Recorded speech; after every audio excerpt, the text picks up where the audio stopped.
Guys,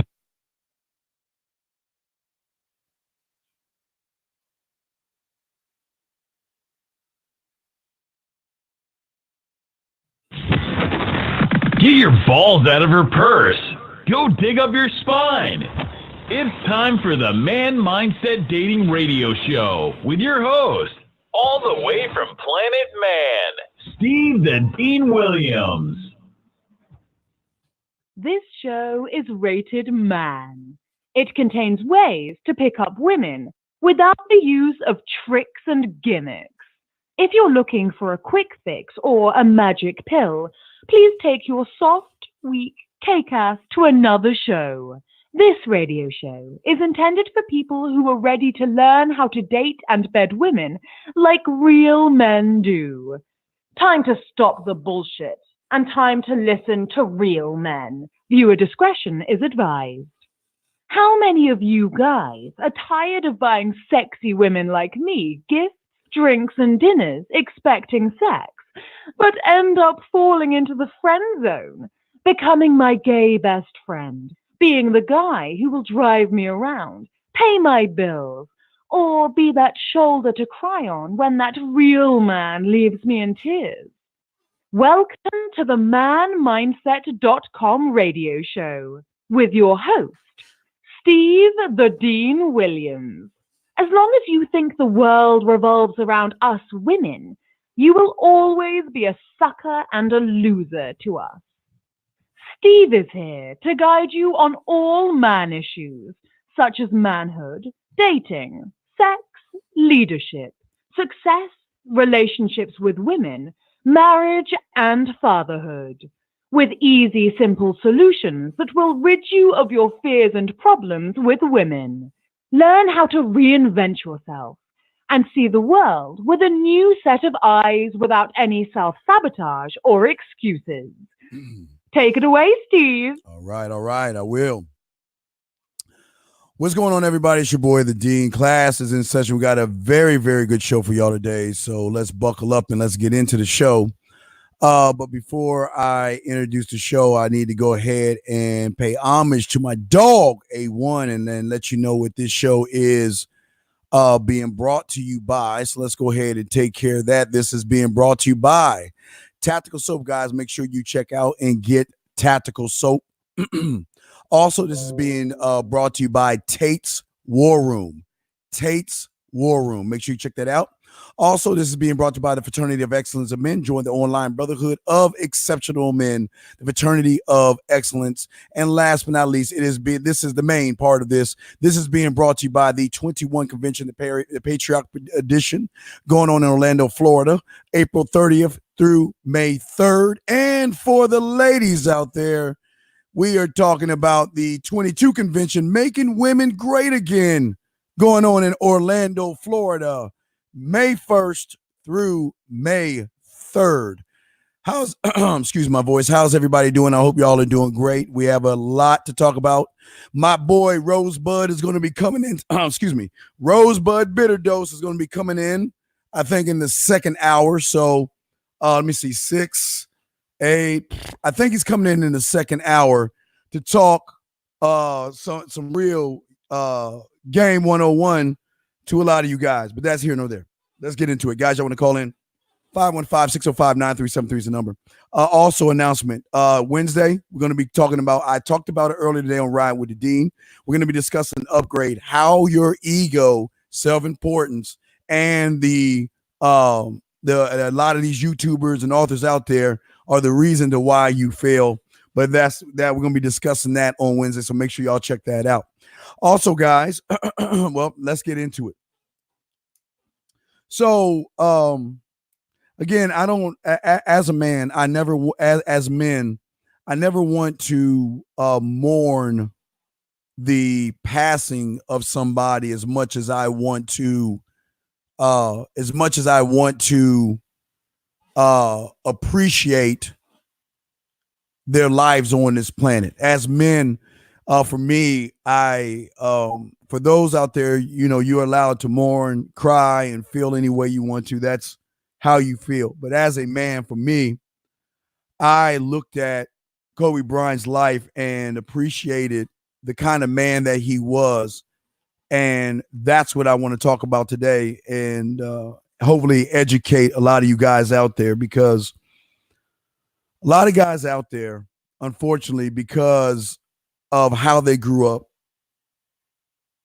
because they've always been coddled by mom, because they have no boundaries, because they have no sense of self, they've always been looking for things outside of themselves to think that that is how you become a man. Not only have they done that, they have been following individuals who have been pushing a hive mentality on you, taking you away from your name. This show is not about that. This is why we're one of a kind, because I tell you all the time that this is not about me. And Rosebud has got some things he's got to say about this, because y'all need to hear what men really sound like, and men don't play. Y'all have been too coddled. Y'all have been listening to shows where they coddle you. They don't punch you in your chest, and they don't tell you the truth. This is why they hate me.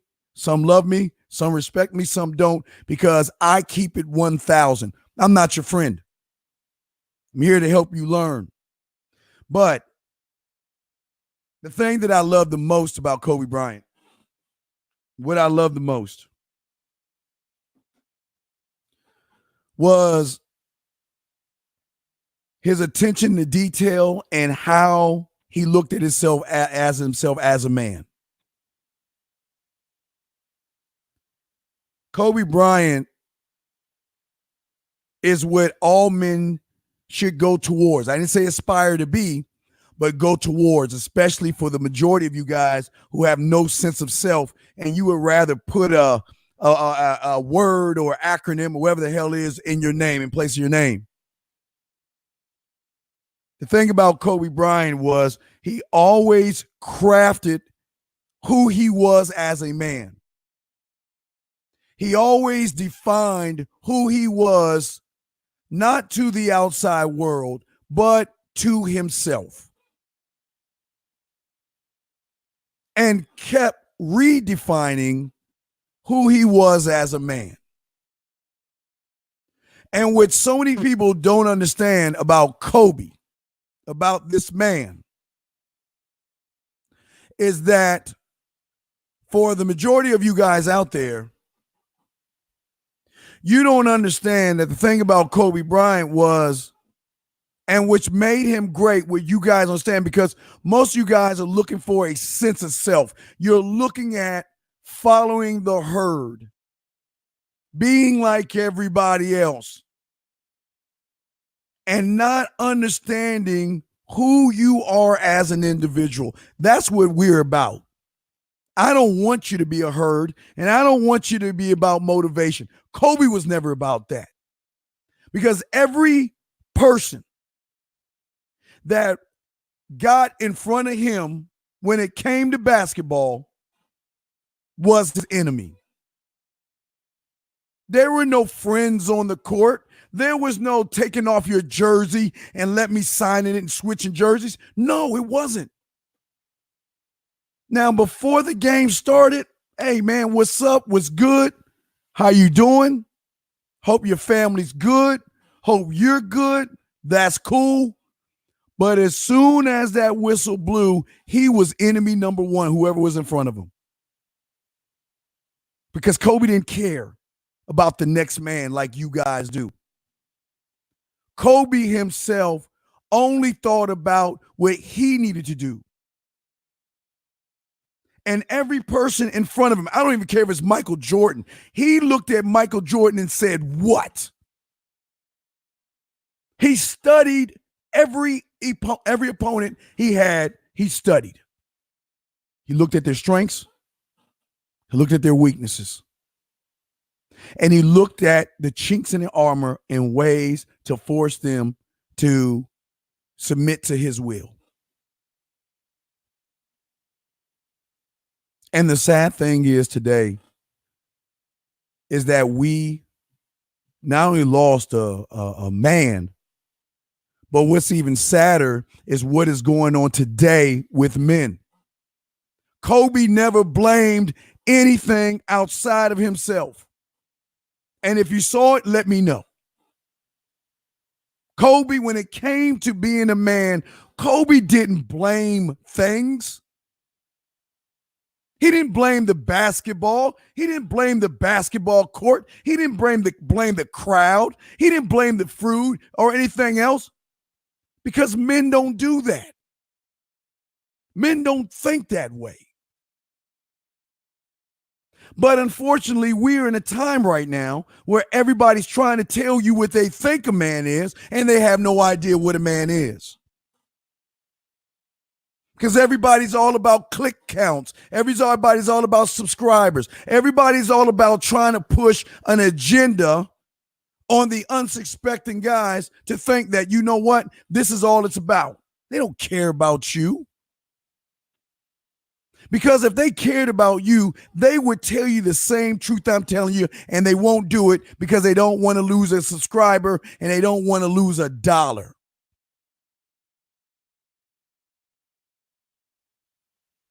Koby crafted and defined who he was on a daily basis, but we're going to talk about that today.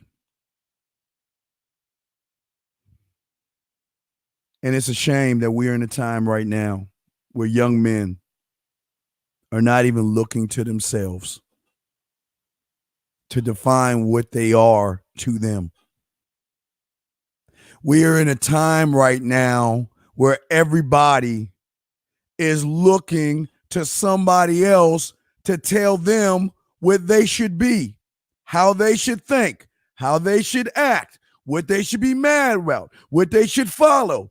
And they wonder why they're always being treated like a bitch by women. No sense of self. Running, blaming, victim. Like I told you before, the majority of you guys, and I'm being honest with you because I love you, because I care about you. I'm gonna say this and keep it 100, because I don't care how you feel. As you already know, I'm not about friendships and all that other stuff. Koby always played to win. Koby was selfish, cocky, conceited, and arrogant, and he didn't care about you guys. But you do. Koby always played to win. But why do you guys always win to lose? Y'all winning to lose. That's what y'all do. Everything that you do is to lose.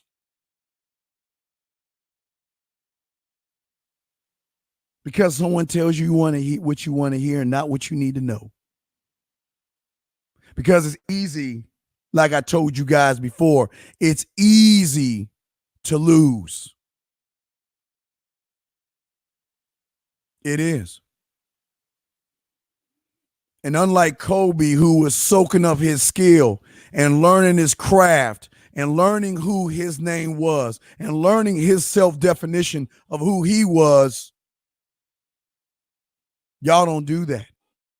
Like I said before, your passion, your drive, and your desire is sitting around making excuses like women. Your passion, your drive, desire, discipline, dedication, devotion, and what you're committed on is losing. You rather be somebody else than look at your name and want to be somebody better. You rather follow somebody else and let somebody else tell you what you should be. And you think why you lose? Because as soon as that YouTuber or as soon as you stop reading that book, you got to go into life.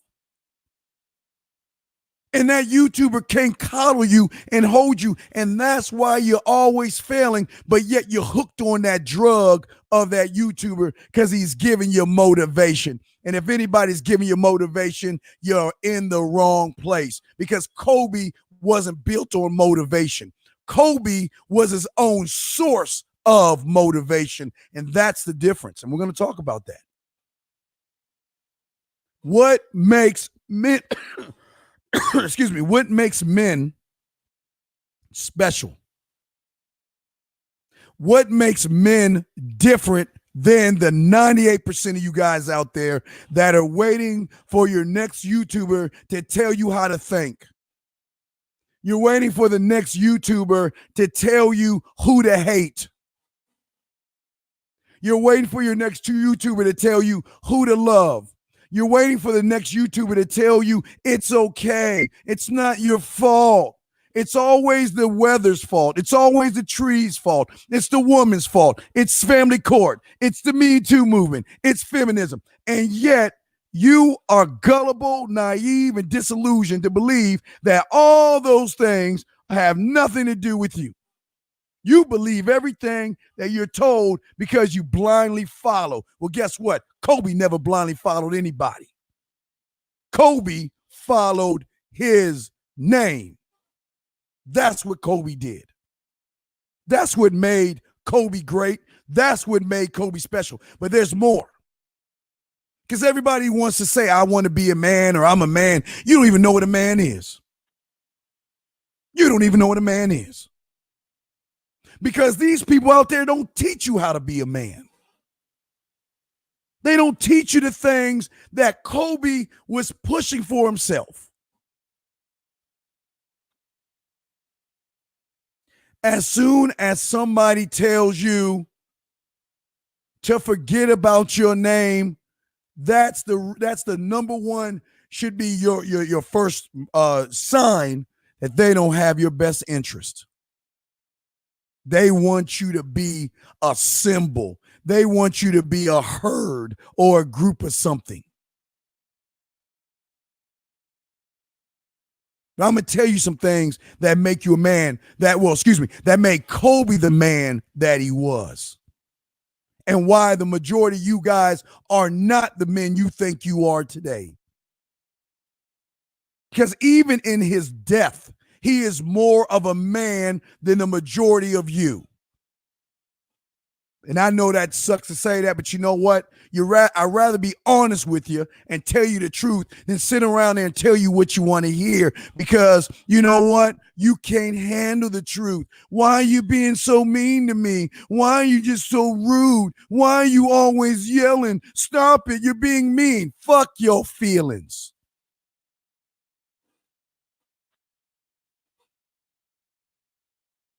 Kobe had a thing called self-discipline. There is nothing that is more important to a man than developing the quality of self-discipline.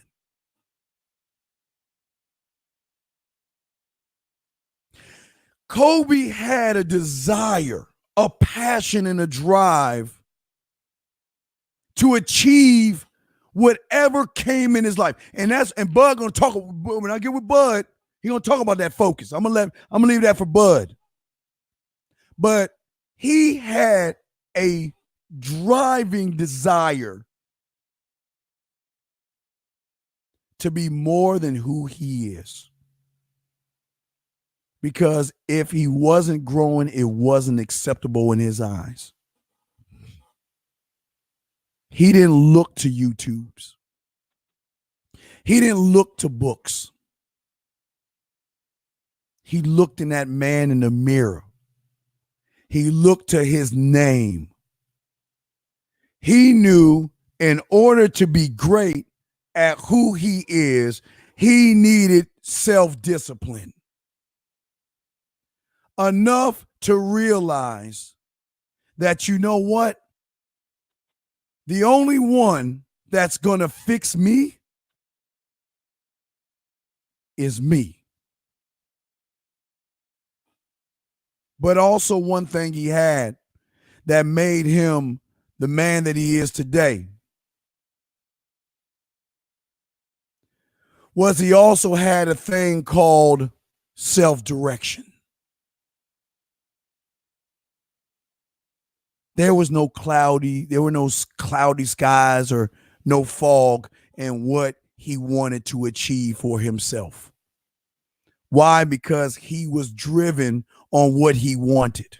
And he didn't need a YouTuber or somebody to tell him how to be self-directed. Why? Because that was part of his name. That was part of who he was.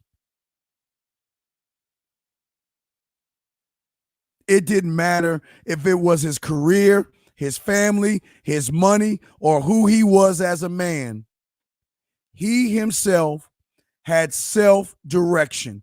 He didn't need anybody else because he was single-minded. He didn't rely on a book and he didn't rely on a YouTuber to be self-directed like the 98% of you guys out there who are cracked all out on, I got to listen to this guy. Koby was self-directed. And also with his self-direction, because I'm going to read some of his rules that he had. Koby had the one thing that the majority of guys you will never have, nor you'll ever get as long as you're doing what you're doing. And that is a self-belief, believing in yourself. You do exactly what you think. You do exactly what you believe in. And it doesn't matter. You're never dreaming because men don't dream like the 98% of you guys out there. Men don't dream because if you think it, you're doing it, period. And I'm not talking about thinking about flying or anything like that. You know what I mean.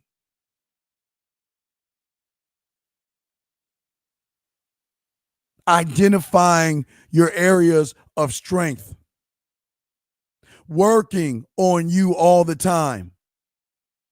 Pushing yourself beyond the limits that you think you have. But you can't do that when you're limited by your drug dealing YouTuber that you feel has all your answers. You can't have a self-belief because your belief is predicated to the book or the YouTuber that tells you what to believe. You're not allowed to believe anything, especially believing in yourself. Can't do it. One of Koby Bryant's rules on chasing success. Koby said, and I quote,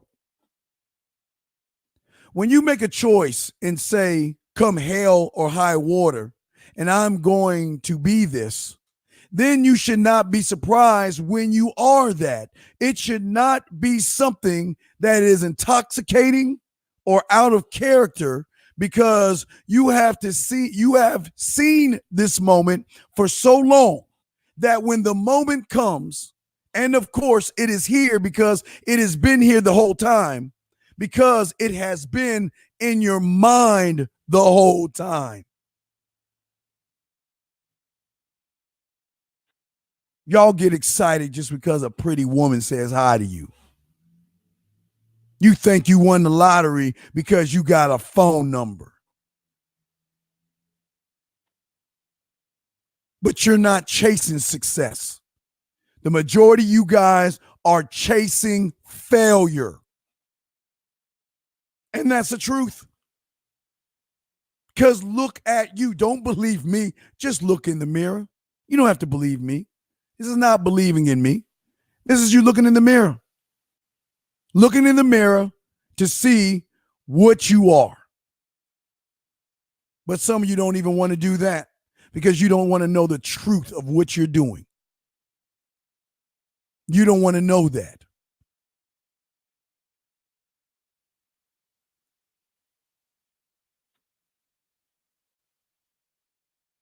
Resilience.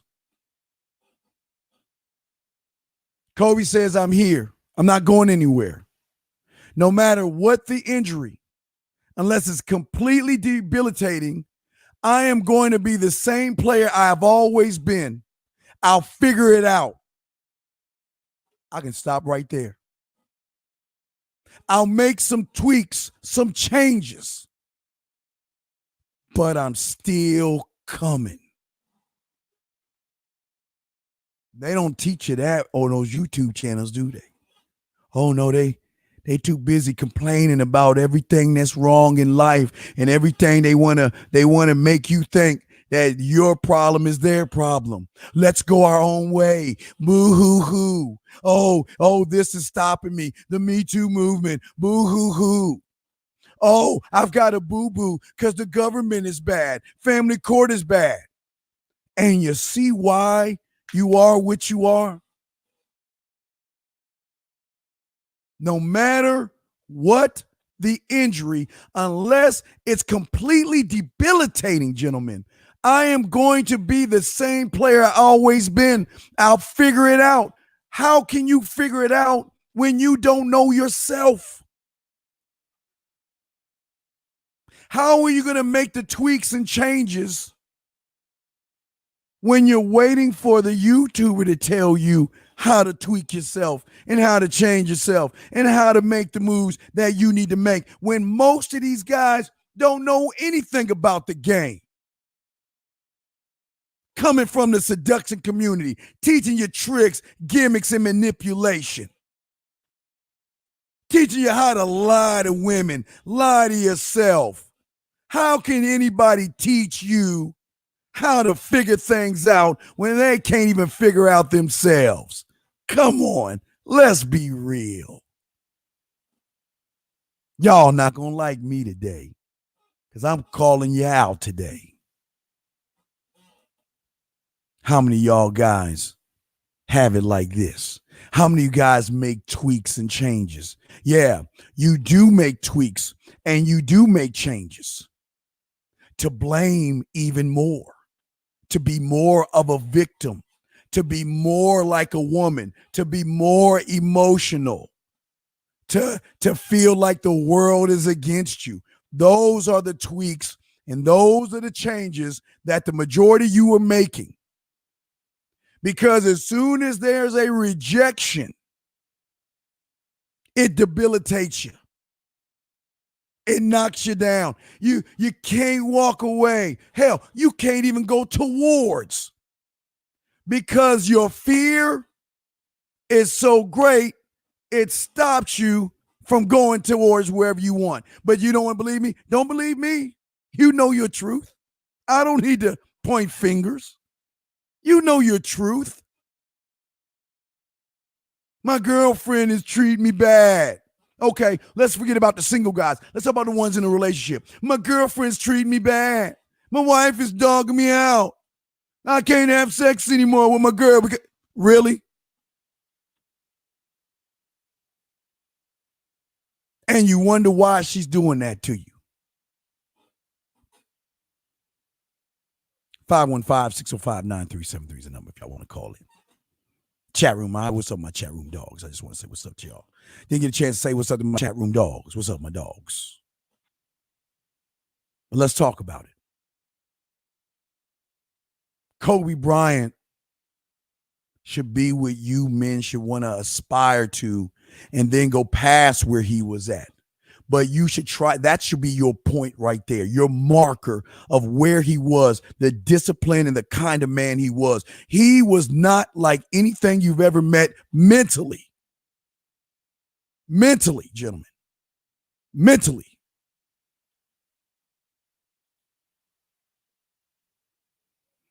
Because the thing about Koby Bryant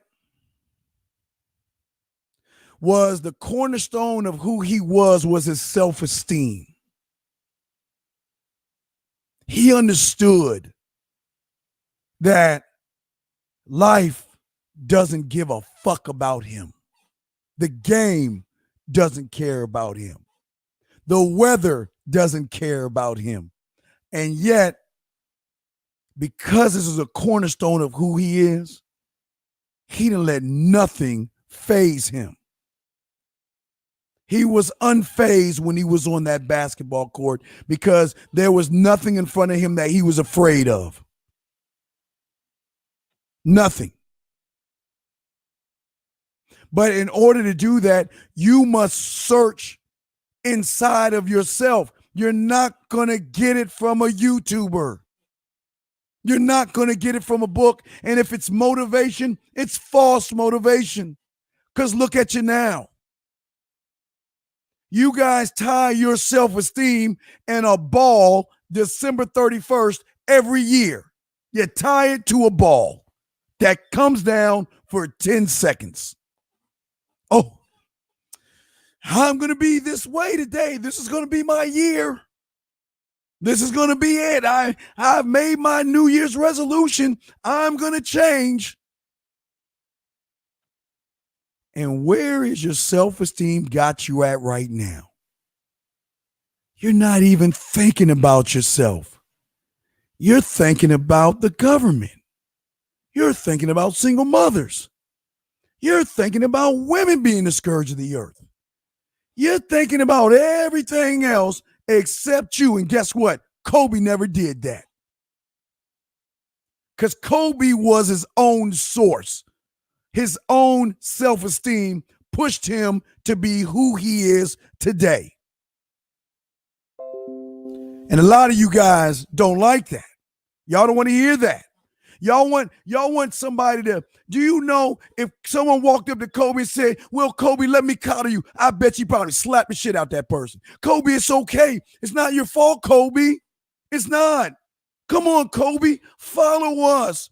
Forget about your name, Bryant, and let's add METAL to it. Let's add SYSBM to it. Let's add RSD and PUA and gray this and purple this. Let's take away your name. You know what? Kobe will punch that motherfucker right in the face. But see, that y'all don't want to hear that. But yeah, y'all are the first ones to complain that the world is against you. The world is supposed to be against you. The world is supposed to knock you down. But hard work, what did Kobe say about hard work? Something the majority of you guys don't know about. Kobe said, and I quote, I cannot, man, y'all ain't ready for this one, but I'm going to tell you what he said. I can't relate to lazy people. We don't speak the same language. I don't understand you. Oh, this, I love this. And I don't want to understand you.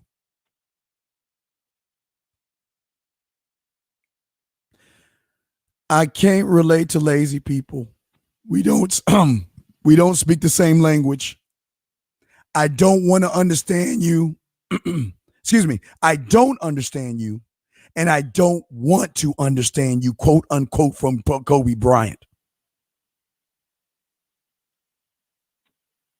But those YouTubers can relate to you. Those YouTubers are speaking your same language. Those YouTubers try to let you know that we understand you and we want to understand you because you have nothing but a loser mentality. And us losers, we've got to band together so we can point the finger at everybody else. But you know what, men? This is single-minded. Why do I keep telling y'all that you can be alone? You don't need anybody.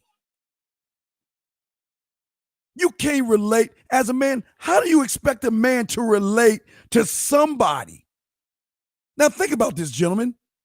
Think about this. I want you to think about it.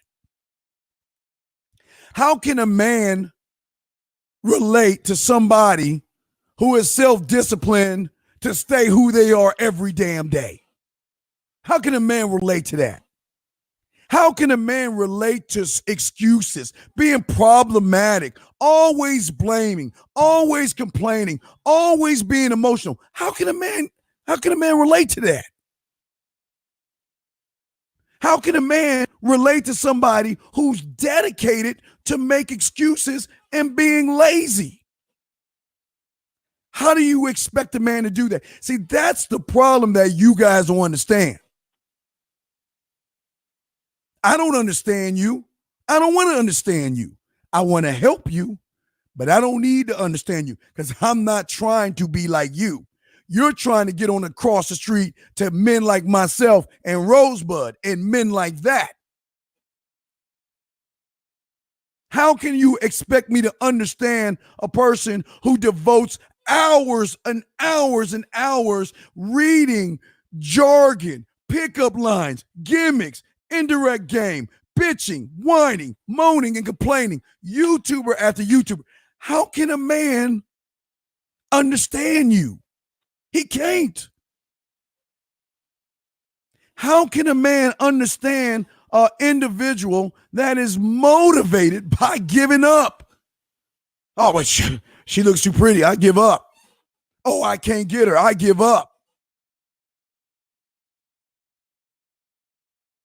How can a man be committed to a man understand a man that is committed to thinking that he's not good enough? How can I relate to that? That's what Koby's trying to tell you. How can a man relate to that? He can't relate to that. But you want him to relate to you. The majority of you guys out there, where y'all get all mad, is that you want us to feel sorry for who you are. And you want us to put our arm around you and tell you it's okay. Well, you know what? A man's not going to do that. Why? Because a man's going to tell you it's not okay. The world is an evil place. Life is evil. Life doesn't care about you, nor the game. That means when you're born, while you're living, and when you die, life does not care, because it will move on even in your death. Does not care about you. But you want people to relate to you. You want somebody to relate to somebody who takes nights off, who makes excuses, who gives up control of who they are over a woman. Over a woman? A man who is easily manipulated? You want a man to understand that? You want a man to understand somebody that lives in an unrealistic world of false and fake expectations?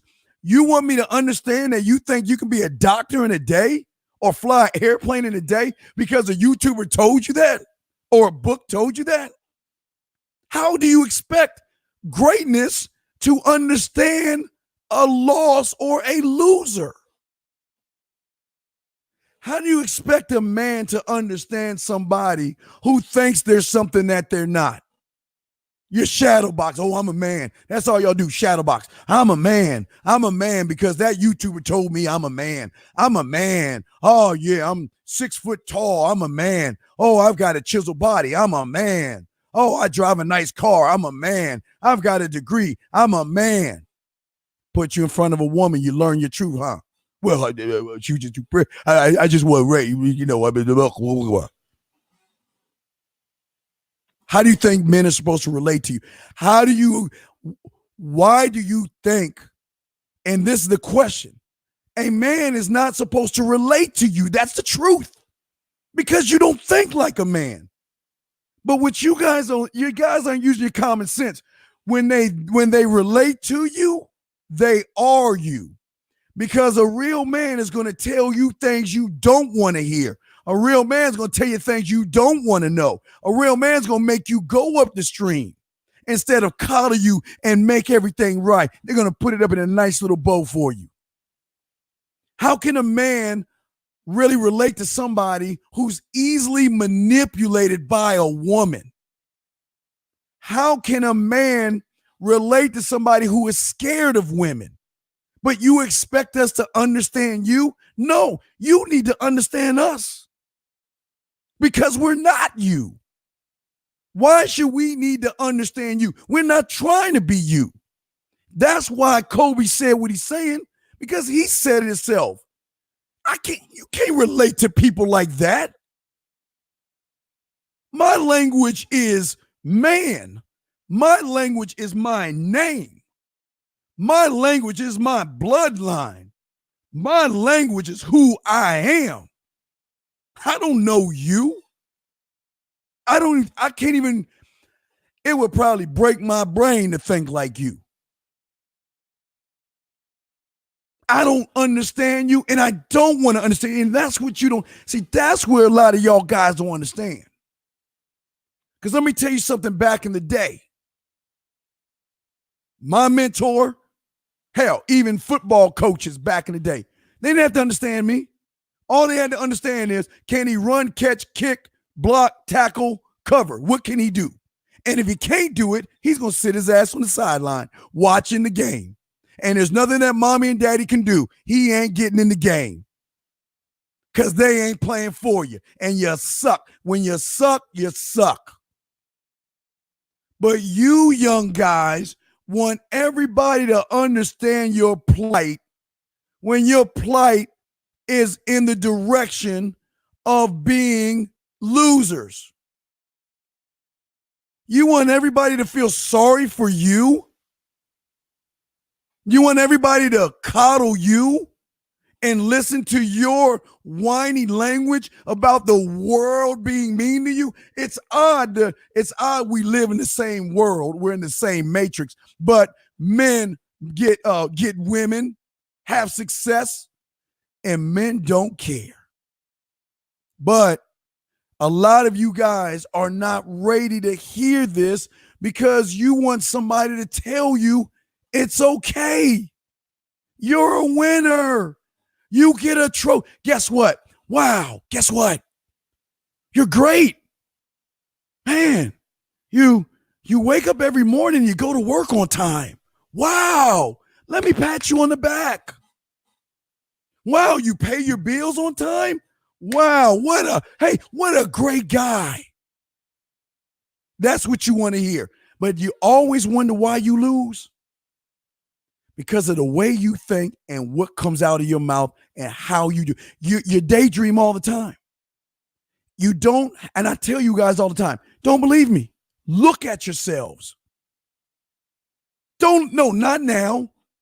You are a carbon copy of 2019, 2018, 2017, 2016. You are a carbon copy of every year, and you don't even know why. And yet, you get mad at people like me who tell you, so what? Well, Steve, I had my girl and, she was treating me bad. So what? Well, Steve, I was with my girl and she treated me bad, but I still rewarded her with a key to my place. And, and she still treated me bad. And I got engaged with her. And now she dogging me out trying to take half my money. So what? Oh, Steve, you are so mean. You're so mean. Forget about you, Steve. I'm going to go over to this YouTube that's going to tell me, well, it's not your fault. No, it's not your fault. She realized you were soft as baby batter, baby sauce. It's not your fault that you didn't have a spine. You didn't have any laws, rules, codes, and principles for yourself. They're not going to tell you that. It's not your fault that when she checked your ass at the door, you gave her your spine and your respect. No, it's not your fault at all. It can't be. And who does that sound like? Mommy.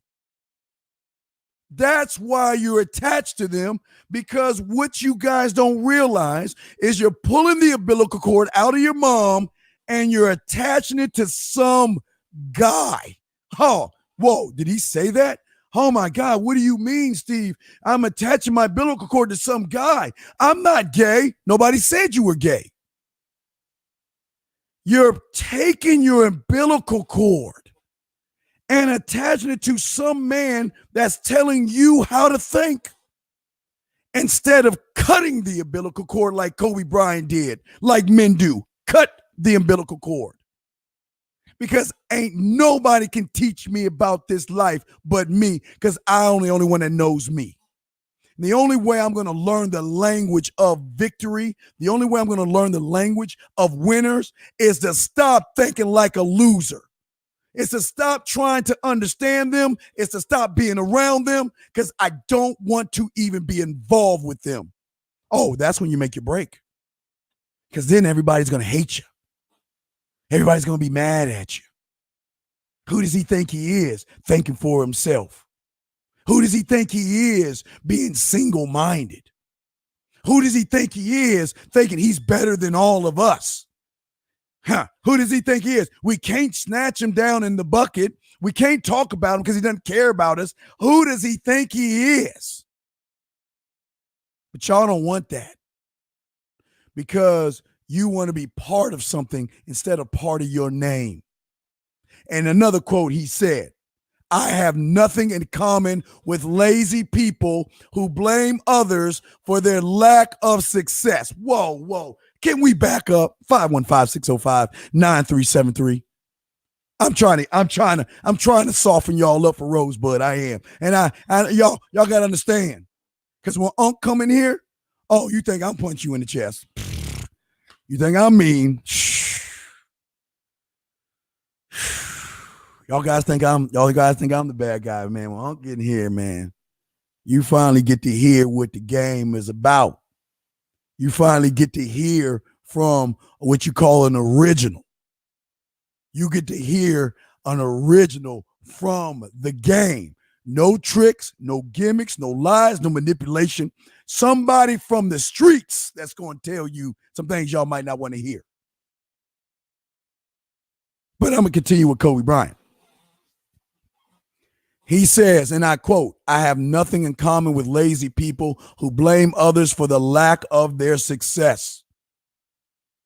But why do you think, well, why should we care about you blaming everybody? Because that's all losers do is blame everybody for everything that goes wrong in their life. He said, great things come from hard work and perseverance. No excuses. Dedication sees dreams come true. These are the words from Koby Bryant. I have nothing in common with lazy people who blame others for their lack of success. So if you and I have nothing in common, then why do you think what you feel has weight? Now, if you ask a question, that's different. But when you tell me your little sob stories to poor me, well, you know what? I never had a dad. Well, guess what? So what? I was raised by my mom. So what? Is that going to be your excuse? You're going to ride out into the sunset? But see, nobody wants to hear this. You know why? Because nobody really wants to hear the truth. Nobody wants to hear what great men think about all the time and how they feel about you. It's not that they don't love you, because if they didn't love you, they wouldn't try everything they could to wake your ass up. Waking you up is totally different than coddling you. Oh, Steve, you're so mean. God, Steve, why are you yelling? Why are you so mean? Oh my gosh. And then you scurry over to the guy who's like, it's okay. Come here. Let me tell you it's okay. It's not your fault. There's nothing wrong with you. You're fine. Go ahead. Let's take this MTGOW, whatever, and let's take PUA. Come on. Why don't we brand you with a brand new shiny name? Forget about who you are as a man. Forget about your bloodline. Forget about your legacy. Forget about everything you are and be one of us. Oh, you quick to run over there. But you're the first person that sits around and cries why the world is beating your ass down day in and day out every day. And yet you could do the same. It's like you touch the stove. Then you want to blame the house and not the stove, or you don't want to blame yourself for touching the stove. But then, wait, we will move the white stove out the way, and we'll give you a shiny black stove. And then we will move that stove out the way, and we'll give you, and all they're doing is interchanging the stoves, and all you keep doing is this every time. Who wants to be around that? And you ask yourself this question: what woman wants to be around that? What women wants to be around that? Who wants to be around that? That's something that y'all have got to think about. Sorry, you guys got to think about that. You got to think about that. Men don't care. Listen, A man is going to do, now this is going to hurt. A man is going to do everything he can to put the weapons on the table to say this is what you need to go in the direction you're going to go in. But he's not going to beg you. He's not going to coddle you. And he's not going to make you feel more important than what you really are. Because a man ain't going to lie to you. The thing about a man, he's going to tell you the truth. And a lot of people out there are not ready to hear that truth. They're not ready for that truth. They're not. But something else that Koby Bryant has that the 98% of you guys don't have, which is it's edged not even in stone. It's edged in his name. His name is his self-confidence. He appreciates himself. He knows himself. He knows that no matter how life is, how evil the world can be, how simple it is for a woman to knock you down or life to knock you down, kick you in your stomach, and try to put its foot on your neck. He knows, because of his beliefs and his values and who he is as a man, that he can rise above anything. He never, ever uses the word doubt when it comes to himself. Never uses it. He builds his strength off of his name because he knows what his name means, and he will never change it for anybody. Hey guys, not even a YouTuber. Not even because a YouTuber wants you to change it. He's not going to do that. Because self-confidence comes from your name and what your name represents. And even though he didn't win every game, he knew what his name was. He had nothing but self-confidence. He knew who he was. He knew what he wanted. He knew everything about who he was. He knew who he was. And if there was anything to build on who he was, he found it in himself. He didn't go to, let me go to YouTube. Oh, I need a building piece to fix myself. Let me go to YouTube. He didn't do that. He didn't do that. Why? Because attached to his name, when it came to self-confidence, there was also another attachment called self-improvement. Self-improvement, gentlemen. Always working to be better than who you were yesterday. Always looking to improve yourself. Looking at all your shortcomings. Looking at all the things that have held you down and held you back, and focus on those things internally and not use some YouTuber to tell you what you should be. This is how deep it is, guys. All you guys out there disgracing that man using this hashtag think like Mamba. You can't even spell it. Stop it. Stop it.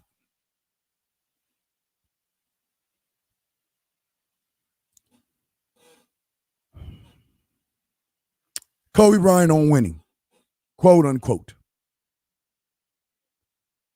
I'll do whatever it takes to win games. Whether it's sitting on the bench, waving a towel, handing a cup of water to my teammate, or hitting the game-winning shot.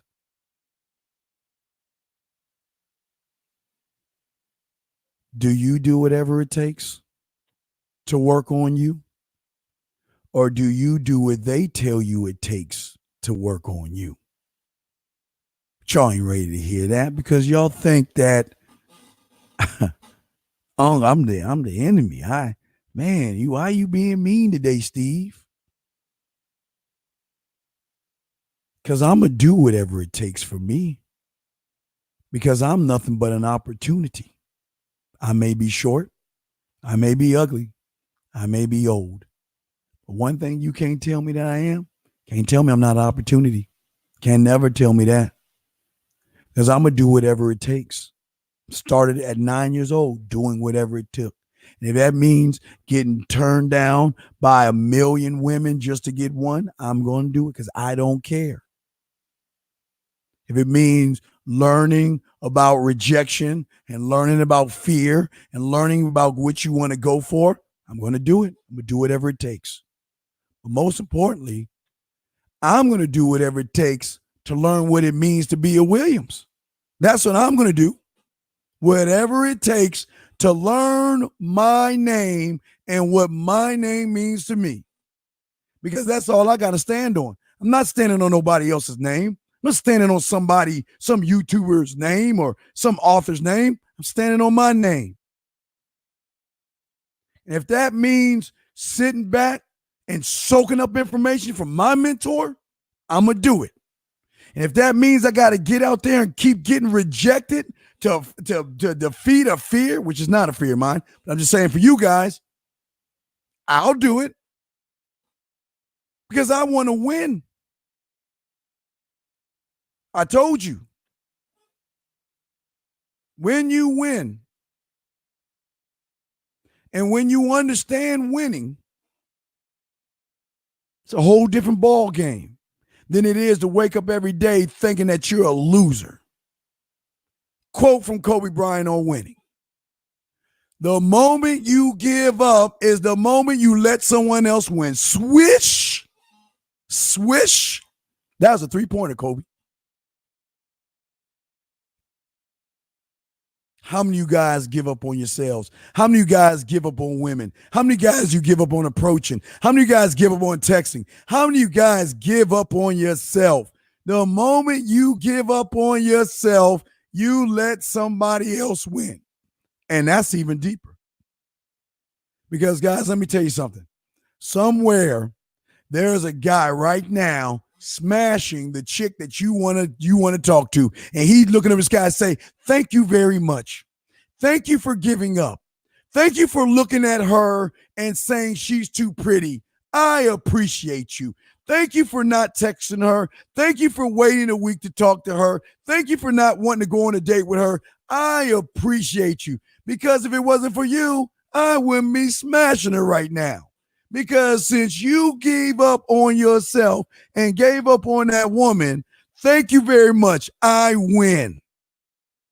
Because you think women going to sit around and wait for you? Game doesn't work like that. But what you guys have to understand, everything that you do, every move that you guys make, every time that you guys out there give up, you have just helped some other man out in ways you can't even imagine. As soon as you see her, because think about this, there could be a possibility she wants to be with you. She might like you even. And all she's doing is waiting for you to bite her in the neck and take her up the tree. But as soon as, I just can't do it. She just I don't know. The YouTuber didn't tell me what to do next. So I just don't know what to do. You have just helped somebody else win. You guys should wake up every morning, and when you open your door to go outside, there should be nothing but like fruit baskets in front of your house saying, thank you very much. Thank you very much for seeing that woman and not making that move. Thank you very much for seeing her at the club and not making that move. Thank you very much for seeing her at the party and not making that move. Thank you very much for seeing her on the street and not making that move. Because you didn't make that move, that's why she's here with her face in the pillow and her ass up in the air. I thank you. Because every time you don't do something, Don't think she's going to sit around like this the 1950s waiting by her telephone for you to call her. She's moving on to better pastures. She's moving on to better pastures. And I'm telling you right now, every time you don't do something, you have just helped somebody out somewhere. Even that woman that's even dating you or married to you or engaged, and she's trying to hold on dearly to the relationship because she's like, I love my man. I'm dedicated to my man. And that brother's saying, okay, cool. Get back to me.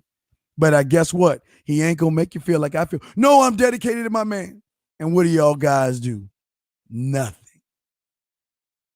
And all you guys don't even realize is you just push your woman, your wife, your fiance, whoever it is, to the other guy. And y'all don't even realize it. You push her to that guy. She wants to be dedicated to you. She wants to love you. But you know what that guy's saying when he's smashing your woman? Thank you. I appreciate the fact that you would rather hang out with your boys than be with your woman.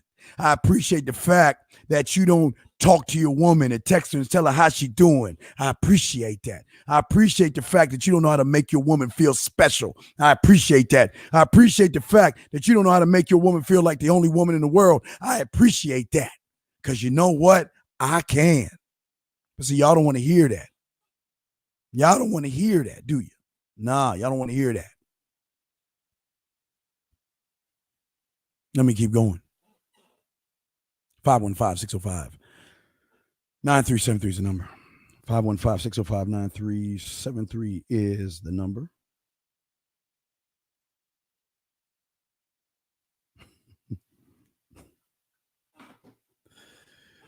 Koby Bryant on leadership.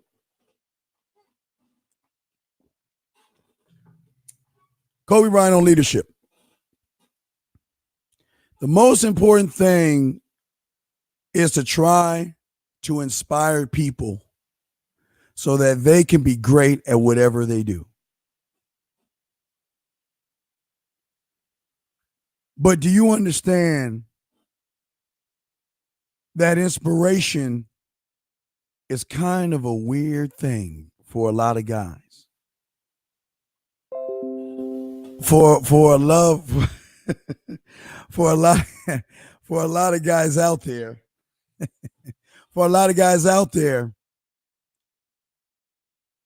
it all comes, now get your crayons out because I don't think y'all ready for this.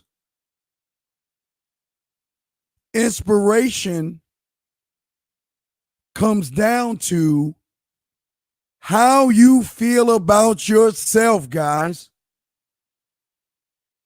Because you can take two individuals, a man and a male, and say the same inspiring things to both of them, and they're going to look at those things in two totally different ways. The man that is his own sense of inspiration is going to take that and put that part and add it to his name. Whereas the other guy is going to take that part, look, take notes,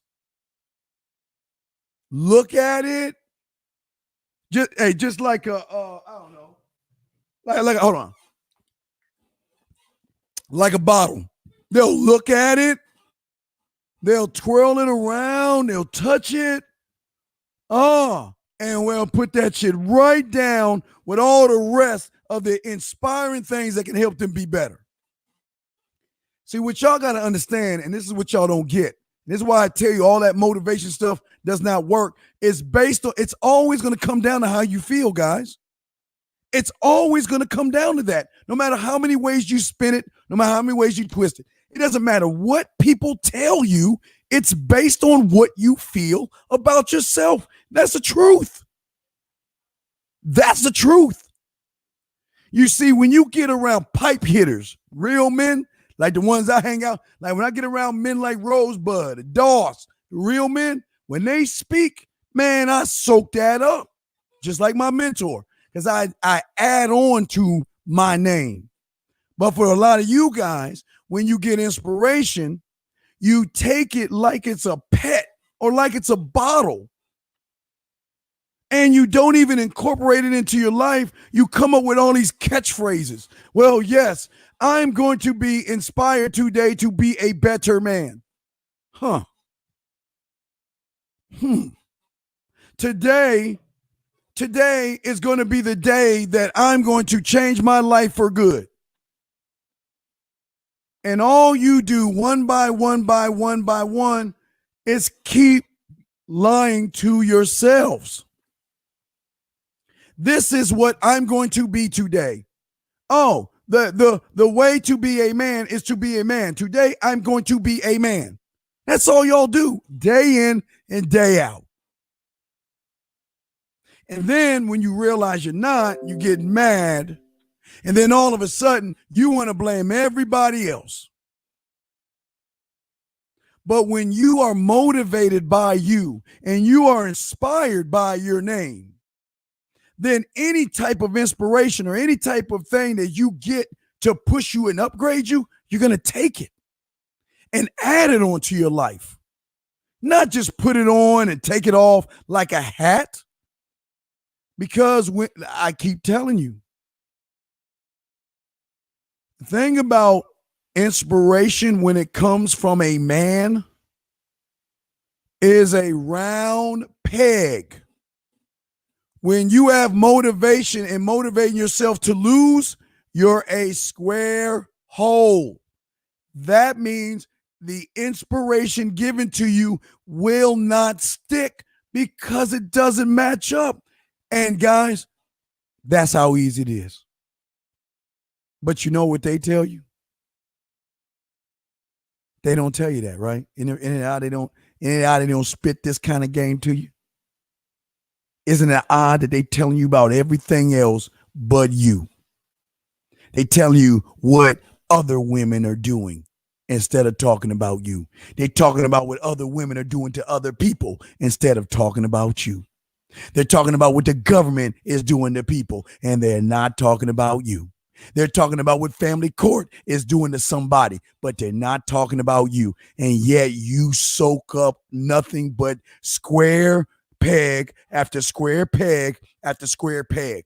And then when someone like myself, Rosebud, or somebody comes along and spits that round circle to you, it doesn't stick. Because I'm mean. Oh, he's mean. He's a meanie. Oh my God, why is he so mean to me? Why is he screaming? Why is he telling me I'm worthless? But then you get off the YouTube or whatever, you look in the mirror and you're like, damn, I'm worthless. But I'm not going to let nobody else tell me that. I know I am. But that's how it works.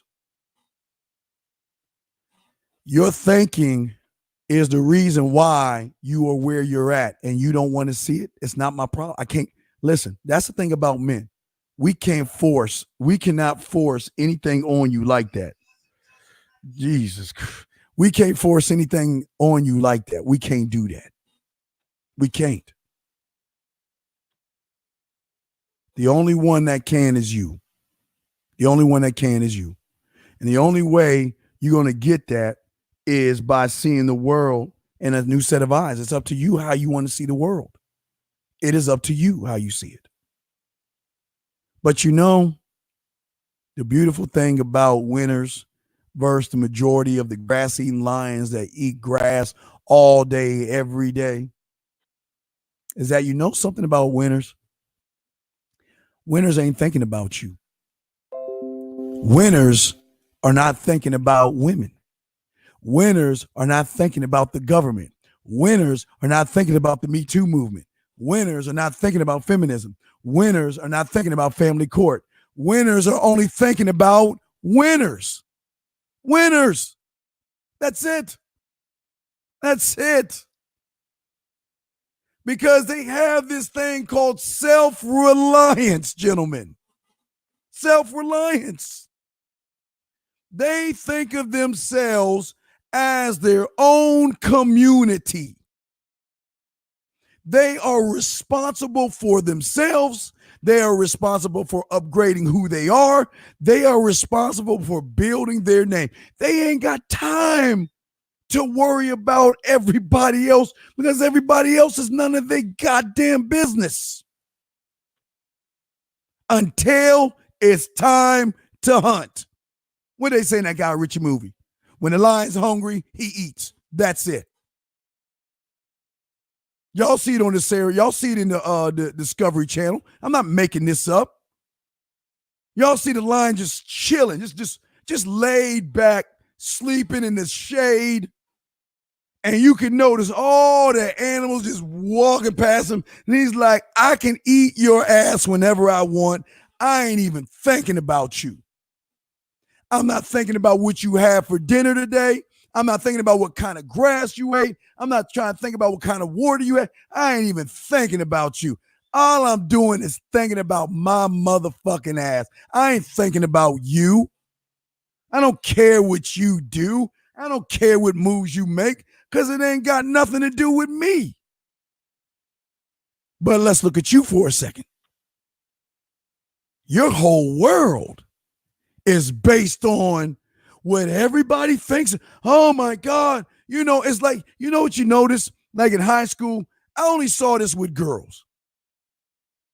They will always worry about what other girls thought about them. And as soon as a girl gossip, their world is tore down. But aren't you noticing you guys are thinking the same exact way? Aren't you thinking, you seeing that all you're doing, you worry about the sun, you worry about the moon, you worry about the woman, you worry about what she's going to do, you worry about what she's going to think, you worry about what your friends think, you worry about what your family thinks, you worry about what this person thinks and that person thinks. You spend so much time worrying about everybody else. What time are you spending on you? Oh, Steve, that's mean. You got to worry about people because nobody wants to be alone. Shit. Got me fucked up. I'm fine. I don't need the world. I don't need people. I don't care what people think. They have a right to think what they want to think, and I got a right not to believe the stories that they tell me. I don't care what people think. You can a woman can tell me no a million times. Well, I'm saying a million women can tell me no. And you think that's going to affect me from not talking to the 1,000,001 or 2 or 3? Come on. I am too self-reliant. So is Koby. Busy, constantly upgrading my skills, upgrading your approach, upgrading how you text, upgrading how you talk to women on the phone, upgrading how you be smooth, soft, sensual, romantic, smooth, seductive, sexual, upgrading all that, dirty, kinky, nasty, upgrading all that stuff. And you guys like, well, upgrading poetry in my mouthpiece. I am constantly upgrading myself because the day I become complacent is the day I feel like you. And I'm not going to do that. Oh, no. I'm not going to be you. Oh, no. Oh, no. Oh, no. Never going to be complacent. Cannot be, will not be, won't be. Let me check on my dog, Rosebud, see where he's at, and see when he's about to come in. As I know he says he's going to be a few minutes late, but I'm going to check on him real quick. See where he at. Give me a second, guys. He's going to be dropping the thunder. I'm just waiting to see where he's at. I think he's still doing his classes right now. So, okay. I think he's still doing his classes and stuff like that. So he should be coming in pretty soon. So, okay, yeah. So, all right. But like I was saying before, how many guys are doing that? And for a lot of you guys out there, y'all sit around and think y'all doing it, but honestly, you're not doing anything. You're not doing anything at all. Damn. You're not. And that's what I'm trying to tell you guys. You're not doing that at all. How many of you guys are upgrading yourself on a daily basis? How many of you guys are building your name? Think about this, and this is going to be a crazy question. How can you build your motherfucking name when all you're doing is waiting for the next YouTuber to tell you what you are? How are you working on yourself? How are you upgrading your skills when you're learning from somebody who has no skills, no skin, or anything in the game? They'll have, have no idea. Most of these guys come from the seduction community. Most of these guys come from a book called The Game by some knucklehead. Are you serious? And they want to tell you how to get women, and y'all believe that? Shh, go right ahead. But you ain't working on yourself. You ain't building your last name. You're not devoted to yourself because you expect everybody outside of you to tell you what and who you are. And Kobe never did that, nor does a man. A lot of y'all don't want to hear that. Y'all don't want people to tell you that. Because, no, Junior, men are not born. They're not. Junior, let me tell you why you're wrong in that. Let me explain that to you. Junior, you're wrong.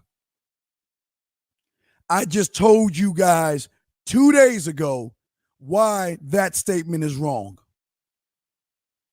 Junior, you all were born men. Thank you, Theo. You took my thunder, but I'm going to keep going. Junior, you were born a man.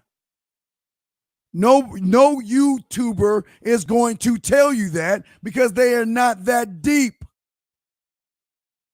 From the moment you entered your mother, you were going at the egg and you didn't care. All you cared about was you. You had passion, discipline, and drive to reach the egg. You were born a man. And even when you were in kindergarten, even when you were in first grade, you still displayed characteristics of a man because you didn't care what people thought about you. So when you say you're going to suggest that men are born, even if they must be groomed, they always have potential. Come on, man. Come on, just think. Think.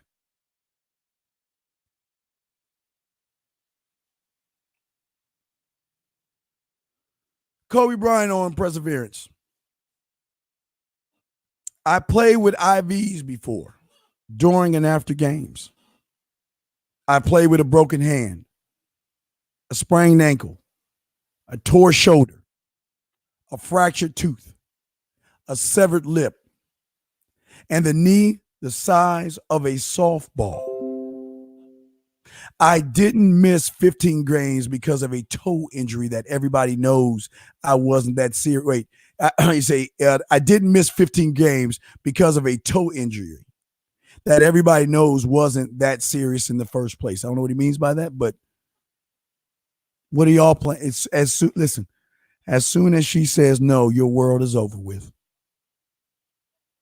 As soon as you get pushed off your little tricycle, you're ready to go home. You're ready to get up, and as you're crying, you want to grab your little cake-ass bike with the training wheels on it, and you want to roll that thing back home. And hurry up so you can jump online to get a Joe to feel good from some YouTuber to tell you that it's not your fault for falling off the bike. It's the wind's fault. That's how y'all work. That's how you operate. There's no drive. How can you as a man understand what your worth is when you're not even willing to get knocked down and beat up and dragged through the mud, getting kicked and punched and knocked down again, only to get up to get knocked down again? How are you going to know what your limit is? How are you? How are you going to know what your limit is when every time it takes one no from a woman and you taking your little your bike with the training wheels home? I just feel so terrible. Let me go to YouTube. Okay. Let me look up falling off a bike from some YouTuber. Hey, if you fall off your bike, even though you have training wheels on, it's not your fault. It's the wind's fault. It's always going to be woman's fault. It's going to be the government's fault and everybody else's fault. It'll never be your fault. So it's okay. Can we group hug now? And I know some of y'all think that's funny. That's how y'all think.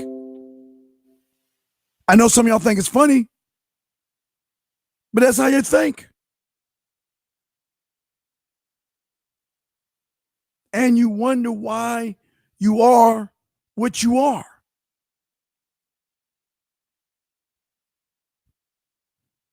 I think Rosebud's in class right now. He's doing a long class.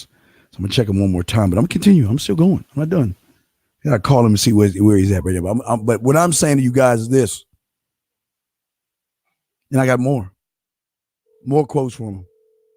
Because the next quote that I have from him is the quote on overcoming fear. Overcoming fear. And this is one of his best quotes that he has, because this quote that he has is a very, very serious quote. Overcoming fear. And he quote and says, "The last time that I was intimidated was when I was 6 years old." And I'll repeat it again. The last time I was intimidated was when I was 6 years old in karate class. I was an orange belt, and the instructor ordered me to fight a black belt who was a couple of years older and a lot bigger. He says I was scared less.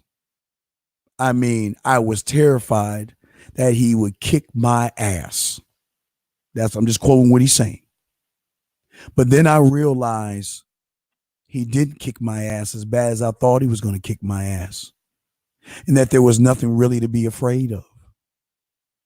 And that was around the time I realized that intimidation didn't really exist if you're in the right frame of mind. This is coming from a 6-year-old kid. What the fuck is your excuse? What is your excuse? You are a grown ass man scared of a woman. What's your excuse? What is your excuse?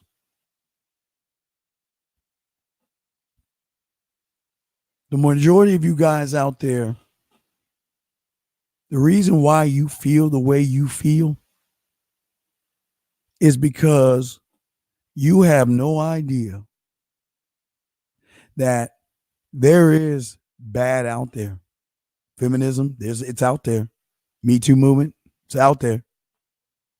Government, out there. It's all out there. It is. But the sad thing is about all that stuff is that you are creating something and you don't understand what you're doing. You think women are the enemy. A woman's not an enemy to a man. How can she be? Because she can't control a man. So how can she be my enemy if she has no control over my domain, my dominion, and who I am as a man? How can she be my enemy? How can she be my enemy if she has no say-so in my life as a man?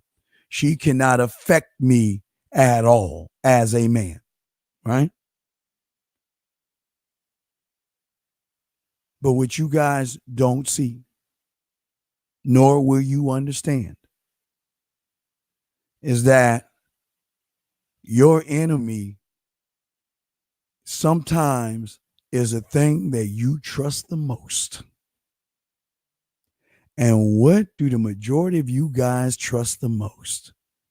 Other guys that try to tell you that I know the answers to you. How can they know the answers to you guys if they're not you? Oh, wait, y'all. Maybe I sound sarcastic. I'm sorry. I'm sorry. But how can they know the answers to you when they don't live your life? How do they know the answers to you when they haven't done everything that you have done? But yet, because of your fear, your disillusion, being disillusioned, naive, you want to think that just because he's a guy and just because he's got a YouTube show and just because he wrote a book, he knows me inside and out. He knows women. He knows life. He knows the game.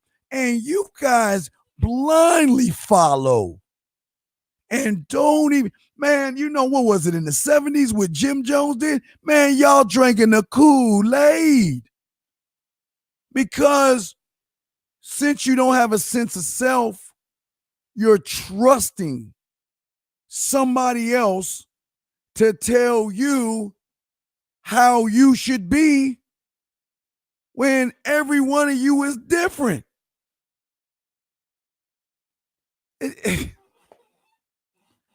Y'all don't even understand that. But for the majority of you guys out there, for the majority of you guys out there, you don't even look at facts. You don't. You want to believe that every guy out there has your best interest.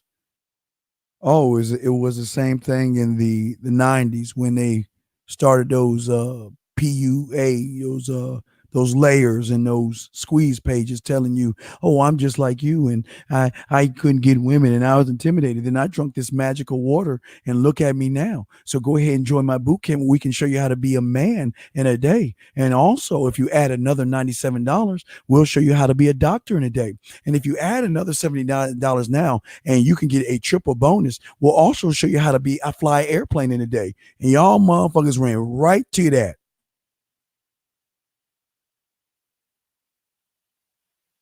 And what did it have to do with women? Nothing. Now, I've told you guys before, women have been learning. I told you guys before, in small pockets, and it's the truth, small pockets, women have been learning how to manipulate men, but it wasn't on the level that you thought it was on. It was quietly in a corner, in its own little corner, of manipulating rich men. That's all they were working on. They wasn't even messing with you guys. They wasn't even bothering you guys. They were just working on rich guys. They wasn't thinking about you. Strippers weren't thinking about you either.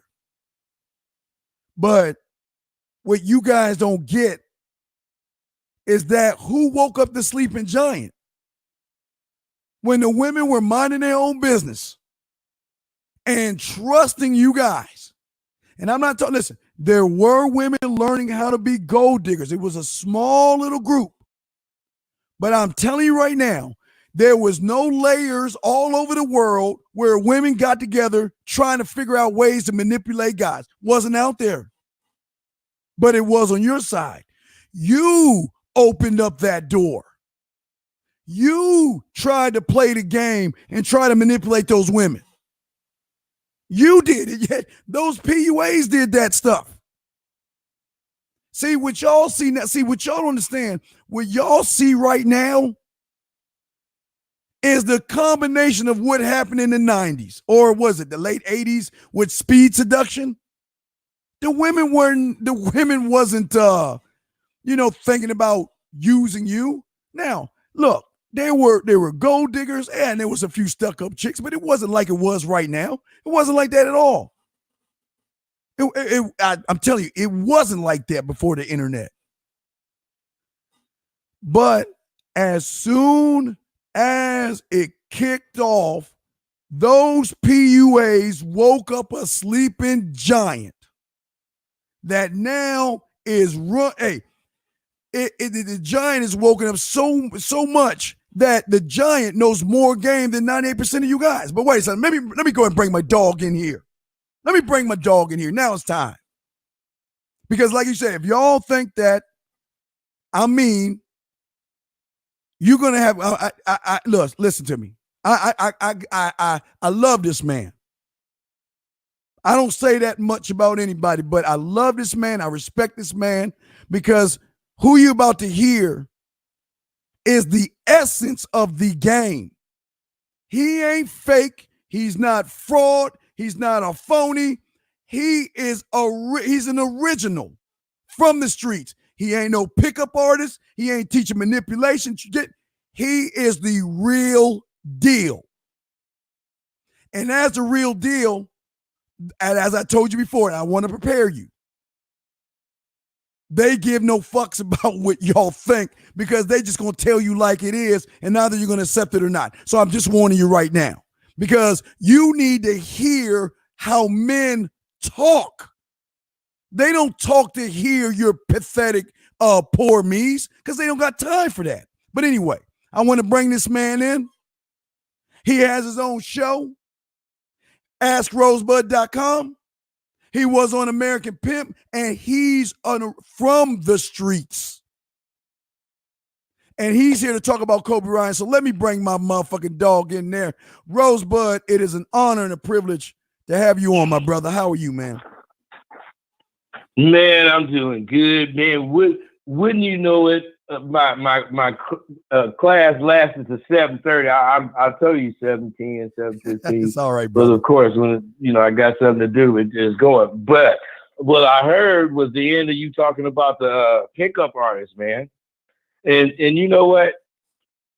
What I got to say about pickup artists, whatever they do it. But if you deal with one, if you ever ask him a real question outside of whatever he made you buy, and you looking for some sort of direction, otherwise, well, I know what to say to her, but then what is really significant about conversation? That pickup artist is going to stutter. But Dean, do you know what's significant about conversation? What's that, brother? It's a mini book. You got to have a beginning, a middle, and an end. And you got to be able to do that shit in about 10, 12 sentences. Yes. It ain't none of it about hitting on that broad. Because I know with today's fake motherfuckers dealing with these pickup artists and shit, they get a bitch, to a point, and then suddenly the bitch is sad because they did fools and fakes and liars. Yes. Yes. They be fakes and liars, Dean. And now, we don't do that. Right. Hey, I have women that I had 30 years ago because they don't quit me. I just stop fucking with them until I run into them again. That's just how it be, man. But anyway, thanks for having me on, Dean. No, I appreciate you on because I always say that, you know what, that when I tell them that these women know more game than the 98%, not the men, but they know how to run these guys because they think they know what they're doing and they don't. But that's here nor there. That's here nor there. We're here to talk about Koby. And you talked about and discussed, because I'm trying to tell them the difference between how men think versus the guys who are plugged into the hive of the YouTuber, who wants to listen to what the YouTube thinks, who wants to follow what the YouTube says, and they don't even realize half these guys have no entire intellect or thought process or even know the game. They don't even know the game, bud. They don't even know the game. But because Dean, check this out. People say shit, don't know what they're saying, especially today. But what I'm saying is this. When you're talking, I'm assuming that when you say game, you're talking about fucking with bitches and shit. Yeah, right? Yes, sir. Okay. See, that's what's fucked up. Not that you are fucked up, but what's fucked up is people take words and don't know what they mean. Game is a way of life. Yes. Game is something that you believe in so much that that's all you do, which brings me to Kobe. That Kobe had game, not basketball game, but game. He thought something, he wanted it, and he figured out how to get it, and he didn't do shit but that. That's it. That's called focus. And if a motherfucker can do that, he's like a great person. Now, bring that to the game I'm talking about. Yes, sir. Or I be talking about. Yes, sir. I'm saying, I'm like Kobe because I ain't doing shit that don't represent this game and being a man. I'm going to be straight about wherever I don't care. I'm the kind of dude out the streets, but I go to the grocery market and she give me too much change and I walk out the store, get out the store and look at my change and see I'm turning around and taking her shit back. Hey, lady, you gave me too much change. I done got thanked a lot for that. What I'm saying, not that I'm a good guy. I'm saying Kobe was able to transfer any of his thoughts to being perfect. I don't care what he thought about. If he thought about walking, he wanted to make sure he had 1.5 meters in his stride. He that kind of motherfucker, man. And if you don't do that, yes. If you don't do that damn shit, you ain't gonna be about shit. So I teach it my shit as far as SWU. I say first, if you really want to be a real motherfucker, you gotta learn how to be a real motherfucker. And then once you learn it, you gotta understand how to use the shit that you just learned. And then once you use it, you learn how to use it, then you gotta own it. Meaning now you can kind of do it a different way, not that way that you learned it. You understand it so much. This is my shit now. I'm going to do it like this. Hey, what I'm saying is you learn how to play because you're right-handed. But a bad motherfucker want to be able to go with either hand. Yes, sir. So what I'm saying is some people are called even-handed. They can roll with either hand. Kobe wasn't. Kobe thought about what I'm saying right now, and his way to handle it was he ain't doing shit with his right hand. He did that for 6 years. That's why that motherfucker was even-handed. He could do whatever he could do on either side. Now that's dope. That's commitment, man. That's commitment. That's commitment. That's commitment. That's commitment. That's being focused on something that you want. But that's what, I'm sorry to say, even your audience, I bet you're going to die if you look for one that's focused like that. Well, I'm focused like that. Dean, you kind of focus like, not kind of, you focus like that too.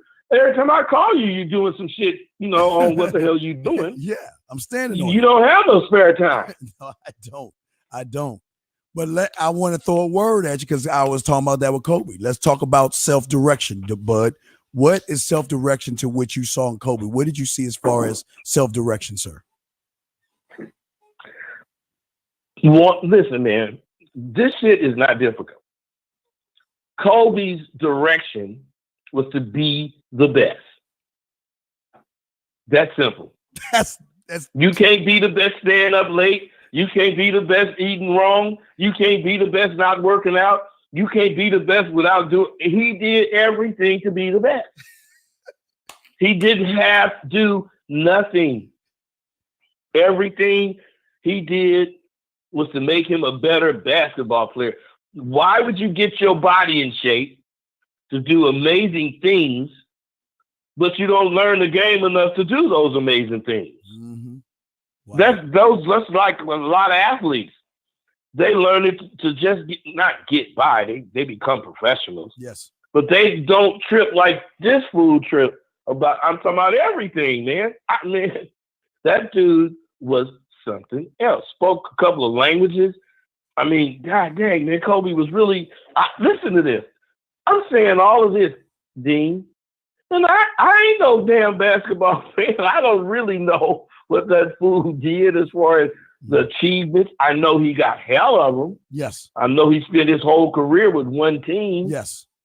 You know, so I mean, that's big stuff because people don't do that in professional sports. They get older and fall off, and then they get traded down. And Kobe came in whatever year. In 1 year, he kind of struggled the first year. Yeah. But after that, every year he was an elite player. Yes. Yes. 19 out of 20 years, Dean. Yes. So to me, Kobe, for me, because I'm telling you, I am not a basketball player. I mean, you know, I don't do none of that shit. I just like his dedication. Yes. I just like what he represents as far as if I'm saying it, I'm doing it no matter what the hell it takes. He's just doing it. Yes. Yes. Now, Bud, I'm gonna give you a Kobe quote, and I want you to, because you're gonna feel me on this one. Kobe said on hard work is, I can't relate to lazy people. We don't speak the same language. I don't understand you, and I don't want to understand you, quote unquote. Let me tell you something. He's saying, listen, D, he's saying, I think lazy people is a disease. Yes. And I don't want to catch it. He ain't being around him. He ain't trying to understand why you like this or how it happened. He just ain't being lazy. But then again, you can not be lazy and not really push yourself, though. This is what made him him. He made sure he wasn't lazy, but he wanted to go further than that as far as exercising whatever routine. Yes. And he made his body a machine. And he made his body a machine that works with his mind. Yes. So that's why I be telling dudes, look, dude, the reason you think I know so much is because I don't have to think about what I'm saying or doing. Yes. Because I've been doing it so long, it's just automatic. Right. That's with him. Yeah, you're not anything that happened, he practiced everything. But some shit happens that motherfucker ain't practiced, but he know what to do. And this shit happens while he up in the air. Right. He ain't got but a half a second to think. And he already thought that he going up with his right hand. And while he going up, he see it ain't gonna work. He switched to his left hand and then turn around and dunk. Come on, man. But if he had to think of any of that, whoever was guarding him would have shocked him or stopped that shot. But that's okay. That's one of the things. That's how dope this is, man. Right. But I want to talk about manhood with what you're saying, because a lot of guys out there, they're busy trying to be somebody else. They're not even trying to work on themselves. They're trying to be everybody else but themselves. You know, coincidentally, January was the start of a new semester. Yes. At SWU. The longest part of the course is getting people to stop lying to themselves. Yeah, oh, got talk on They tell themselves lies about everything. And they've been doing it so much that they don't realize that's why they can't talk. That's why when they do talk, they only got 2 or 3 sentences to say. Yes, yes. Because they didn't lie so much, they don't remember how many lies they told. So they just going to say the ones they remember. But what we have seen, what we have learned, yes, is that once you know yourself, you know, once a motherfucker, because Dean, you know me, I strip them down. Yeah, oh, yeah. I tell them, look, you don't want to come in here if you don't want to get fronted off. Because I'm going to front you off if you say anything that's not true. Then I'm going to call you some names. And that's what I do every time. The reason I do that is because I'm not going to give you a pass because I know you lying. Mm-hmm. You know, okay, man, it's cool. I know you. No, I'm going to front you off. But what it does is make them stop lying as soon as they can, which has usually take about 4 weeks. And we in the last week, and I'm telling you, I got 25 motherfuckers in the last goddamn week of the first semester. Usually, I start out with 25. Yes. By the first week, Dave, motherfucker down to 17. Second week, a nigga down to like 10. Right. And then by the third week, I got about whoever is going to really end up going through the whole course. Right, because everybody can't. But I got 25 now. That's really big. Of course, I'm learning more about delivering the shit, you know. Right. It was all green. I was green. But now, 3 years in, I'm learning just so much about delivering the message. Right, but and they all most of them be pickup artist students. Ah, yeah, they use all that gimmicky stuff. Yeah, all that gimmicky. They be pickup artist students. But do you know what they tell me is the difference in what the fuck I do? What's that? Is active learning. Yes. You can take a test, motherfucker. You can read whatever book and you can get 100%. But that only qualifies you to get in my school. to the average person, that's life to them. That's all they need to do. Right. So no, man, you can't do it because you read it. You can't do it because you took a test and you knew how to do it. You can't do it until you take your ass out there and do it. Bud, that's what I call and it. That's the only way you get a grade in my class. Well, Bud, that's why. What's up, man? That's why I say these guys are great shadow boxers. All they do, they could beat Mike Tyson in the shadow box. They hella shadow box. Dean, I might have to fuck with you on that one. But what I'm saying they is, are great shadow boxers. Right. Bad as hell. Yes. Do all that shit, don't ever get knocked out. And when they get out into the world or in the ring or in front of that woman, that's when they know what they really are. And that's the problem.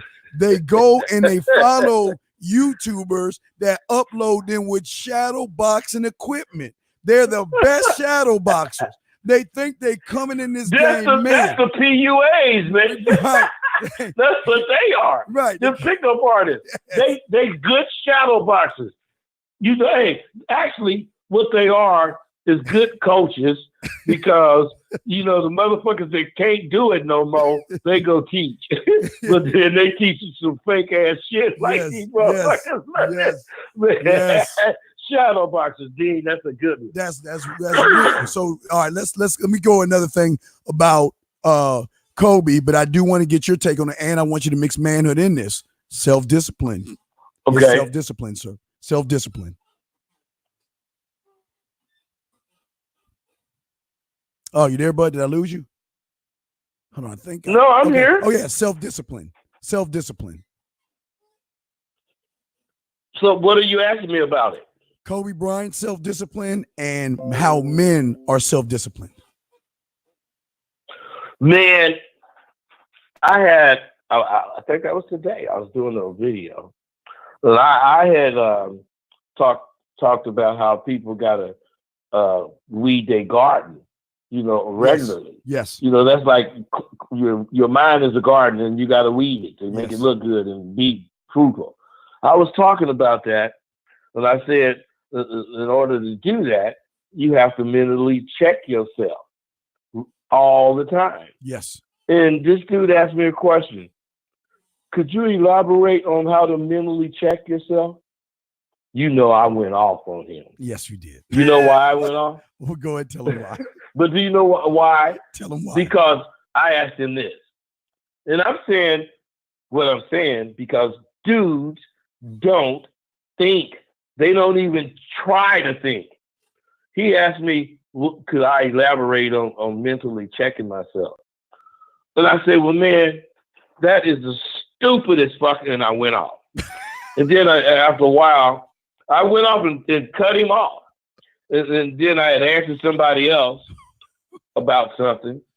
And in that answer, I started talking about checking yourself. Then I went back to dude and I said, let me tell you something, man. Why I, cussed you out like that. I say, do you play sports? He said, yeah. I say, you play basketball?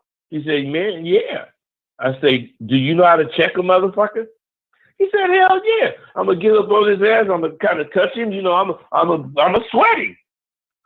And you can't translate that goddamn shit you just said to a mental check. And that motherfucker was quiet. Right. And I said, see, that's why I'm like I am, motherfucker. And you know what? Quiet is golden, especially when you cause it. but he got the message, Dean. Yes. He was being lazy. How can you know how to check a ball player and not know how to check your mind? That's stupid. You just got to make sure what you think all the time. But he got the message. Yeah, but you're 1,000% right. But the issue is that these guys are relying on other YouTubers to tell them how to think. They're relying on other people to tell them what to think. And what's your take on that, man? Well, Dean, I'm a motherfucking internet motherfucker. I know you are. So, I mean, I can't say nothing is wrong with that. I'm saying is who you fucking with doing that shit got something to do with what you're saying, and I know what you're saying. But what I'm saying is this. An internet dude that's full of shit, which you can tell because you never can contact him. You never can call that motherfucker. He don't have no show. You just bought his bullshit. And the more you bought his bullshit, then you could come in and, get a personal email or whatever, or personal contact. Then you go to this boot camp. Man, fuck that. You, me, real motherfuckers can listen to our shit and they can buy it or not. And if they try to use the shit and they are able to use it, it can work for them. So what? I don't give a fuck. Okay. I give a fuck about the motherfucker want to learn it right.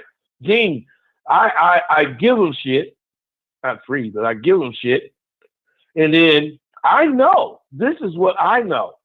They're going to take, if they spend $1,300, they're going to take this shit and go home and do it like they do every goddamn thing else. Half-ass, lose interest. And all. They didn't spend all that damn money. So I tell them, I'm here with SW, because even if they do it on their own, they're going to learn so much about what they're not doing in their life that it's going to harm them. And it's going to be making them think all crazy when they do stupid shit. Excuse me, man, I got a cold. Then they're going to call. Then they're going to call, get back in touch, and say, "Man, I want to get in SWU." Now, what I'm saying is this: if they got the same material that I teach in SWU, so if they are serious people, they can take this shit home after they bought it, learn this shit themselves, and come out just like they do when they do SWU. But because dudes are so full of shit, they will spend $1,500 and not even do what's necessary to get what they bought that $1,500 for. All right, but and then they don't even be mad. Right. I tell them, man, get at me when you're serious. Come to fucking SWU, and I'll teach this shit to you the right way. Now, when they do that, they're totally different people, Steve. All right, well, let's talk about this for a second. Let's talk about the victim. Let's talk about the victim, because right now we're in a time. The victory? No, victim. Right now. The victim. Yeah, okay. What right now we're seeing right now is that there's all these movements. There's the MGTOWs. There's the SYSBM. Black man go your own way and all this other stuff. You have. Dean, what the hell are these? What's these acronyms? Name of groups? Yeah, and you have people all the time blaming women, government, family court. They blaming everything but the guy. They want to blame the trees, the weather. They want to blame everything else but the person and make him feel like it's not his fault. Talk about that. Hey, Dean, and what you said is so true. That's what them fucking pickup artists and shit do. They say the shit you identify with, but it sure don't be about how to catch a bitch. It'd be about why you gonna get this, why this. Man, let me tell you, getting dissed is the first step to catching. Yes, sir. Shit. Motherfucker, I didn't call a bunch of bras the first time I spoke to him. But 99% of the motherfuckers I caught, I had to get dissed first. Not dissed, but rejected and shit. Man, that shit ain't shit to me. I know it ain't shit to you, D, because just like me, I know you said, well, bitch, fuck you. Yeah, right. But how are these guys going to win when they're following people that have that hive mind, that they don't be honest with you? Because you said it before, a lot of guys lie to themselves, but they're really apt to follow people that reinforce the lie. They push them away from everything that they should be learning about themselves, and they want to blame everything else instead of them. They always, like I say, government, family court, single mothers, black women. They just want to point the finger at everybody. Everybody else is bad and everybody else is wrong, and they never want to be honest with these individuals and tell them that they're the problem.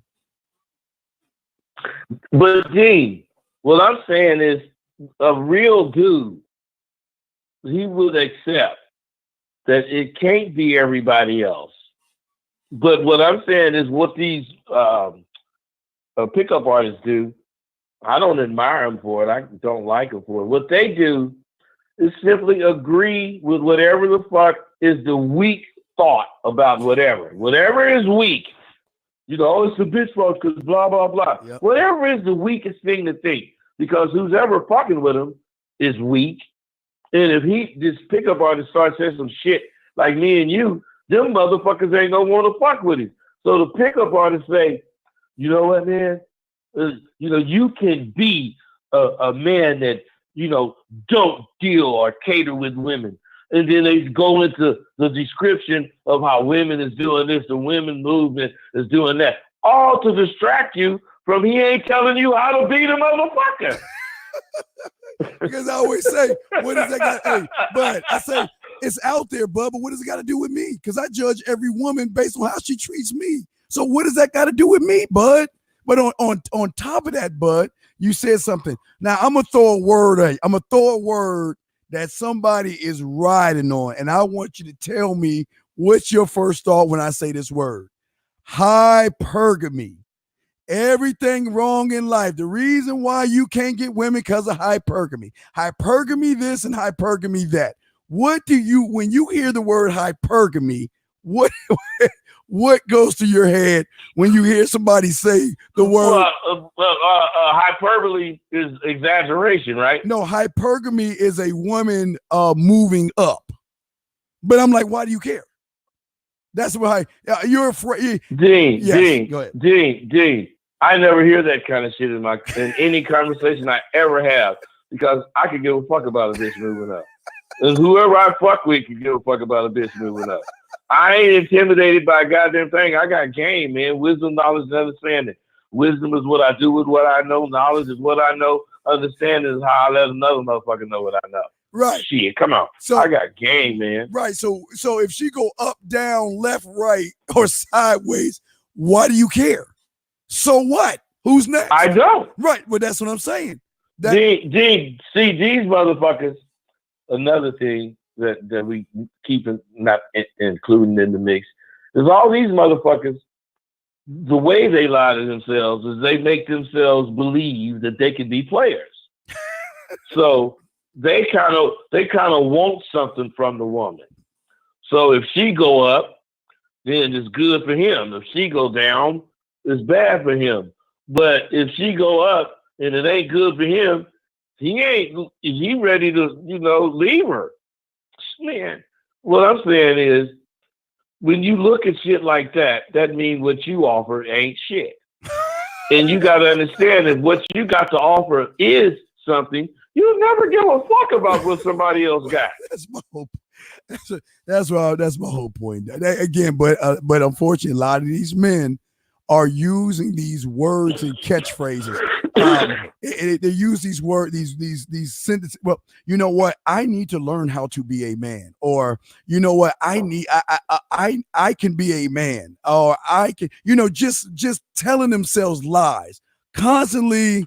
Dean, it's not it's you can be a man. You need to learn how to be a man. And that's the motherfucking telling them pickup artist motherfucker. It's about just come to this 3 days goddamn boot camp. Hey Dean, you ain't gonna believe this, Dean. Some dude be in a tuxedo and got a red tie on. This motherfucker got all 27 of my rules on his wall, a big whiteboard. When you get on this site, you get this big whiteboard that got all 27 of my rules. And he, you know why I can't do nothing? Why? Because he bought the book and he give me credit. He said, this is not my rules. These are Rosebud's rules. Well, what the fuck can I do?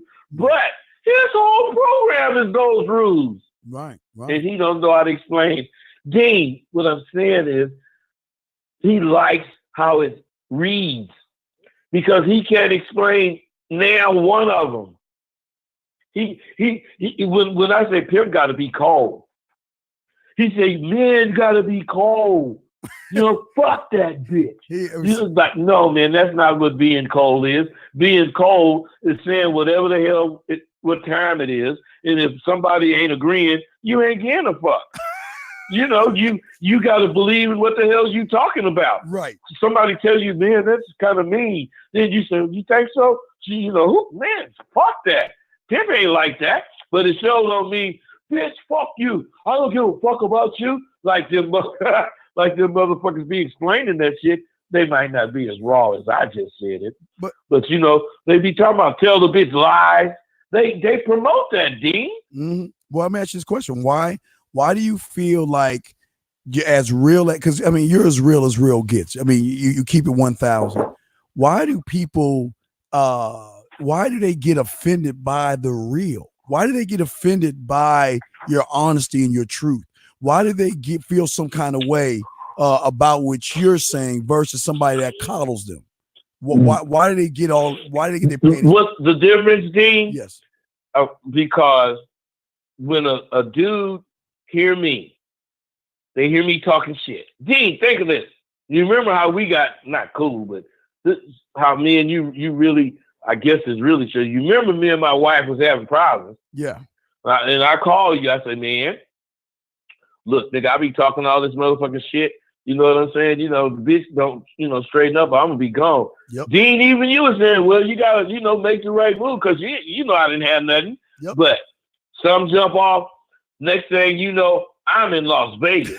No, matter of fact, Dean, you hit me. That's right. The nigga, Dean hit me because I told him I was going to Las Vegas. Yes. I get to Las Vegas, broke, stinking and hungry, except for what Dean had hit me with, and you see me now. Well, I ain't rich or nothing. Right. But what I'm saying is, Dean, you said this, and this is very important for these guys.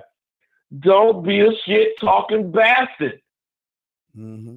Be a real motherfucker. Mm-hmm. Bitch, fuck you. Fuck what you talking about. Keep all this goddamn shit. I'll buy me some more shit. I'm gone. Then the bitch didn't think I was leaving. Shit, you crazy motherfucker. You don't know Rosebud. I'm going to leave you, motherfucker, because I ain't getting a fuck. That's all that bitch. I said, do you know you talking to a motherfucker that's been quit 3,500 times? That motherfucker just said, what? I said, you 3,501. I know how to come up. And I left. Nigga. And you say, Bud, that was the dopest shit I seen. I said, what the fuck are you talking about, man? This nigga said, man, niggas get handled. Yeah. Motherfuckers get handled. Yeah. He said, man, that nigga say he love me for that, which is cool. Yeah. But that's real niggas, man. So motherfucker ain't letting nothing handle him. So let me ask you, self-reliance. What is self-reliant to a man? What is self-reliance? Self-reliance? Yes, sir. Self-reliance is what I do. Is what you do. Whatever the fuck you think, whatever the fuck you want, whenever you want it, however the fuck you want it, you're going to do it. And you ain't going to need nobody to help you. And if the situation do come where you need somebody to help you, Yes. That's going to be the last motherfucker you call. Yes. But if you need to, you're going to call that motherfucker. And that motherfucker going to say where, when, how. That's because that's how we live. You know, self-reliance is we have built not an organization, but a whole system of support. And, you know, if we work, we work. If we don't work, we don't work. But I'm saying, when you want to do something, you ain't calling nobody unless you absolutely have to. But right. You ain't calling nobody because you know you can do it. Even if you know you don't know how to do it, you know you can do it. We crazy, D. Right, but let me post something that somebody said. Let me correct him because this is the problem that they have. He said, now I've always had problems with this guy because he has no backbone, but he says women's natural behavior is testing anyways. A bitch is busy eating and cannibalism. See that excuse. That's stupid shit, Dean. Yeah. Let's say he right with the first half. Bitches are always testing anyway. So fucking what? That bitch can't possibly come up with some kind of test that I can't pass right now. I don't give a fuck. Come in here right now, bitch. I don't know you. Give me a test. There you go. Why would I be tripping on some bitch or bitches because they have a gift? I know that. Dean, I'm sure you know that. Right. I'm saying that's why you don't say certain shit to them. That's why when you say whatever you say it a certain way because you know they trip. Well, yeah, we know they trip. Why would you trip? Right. Well, that's what I always say. Look, it's out there. You know what I mean? Look, the women gonna do what a woman wants to do, but not with a man. Not when it comes to a man, but when it comes to somebody soft, she's going to. But not to a man like you, Rosebud, or someone like that. That's not gonna happen.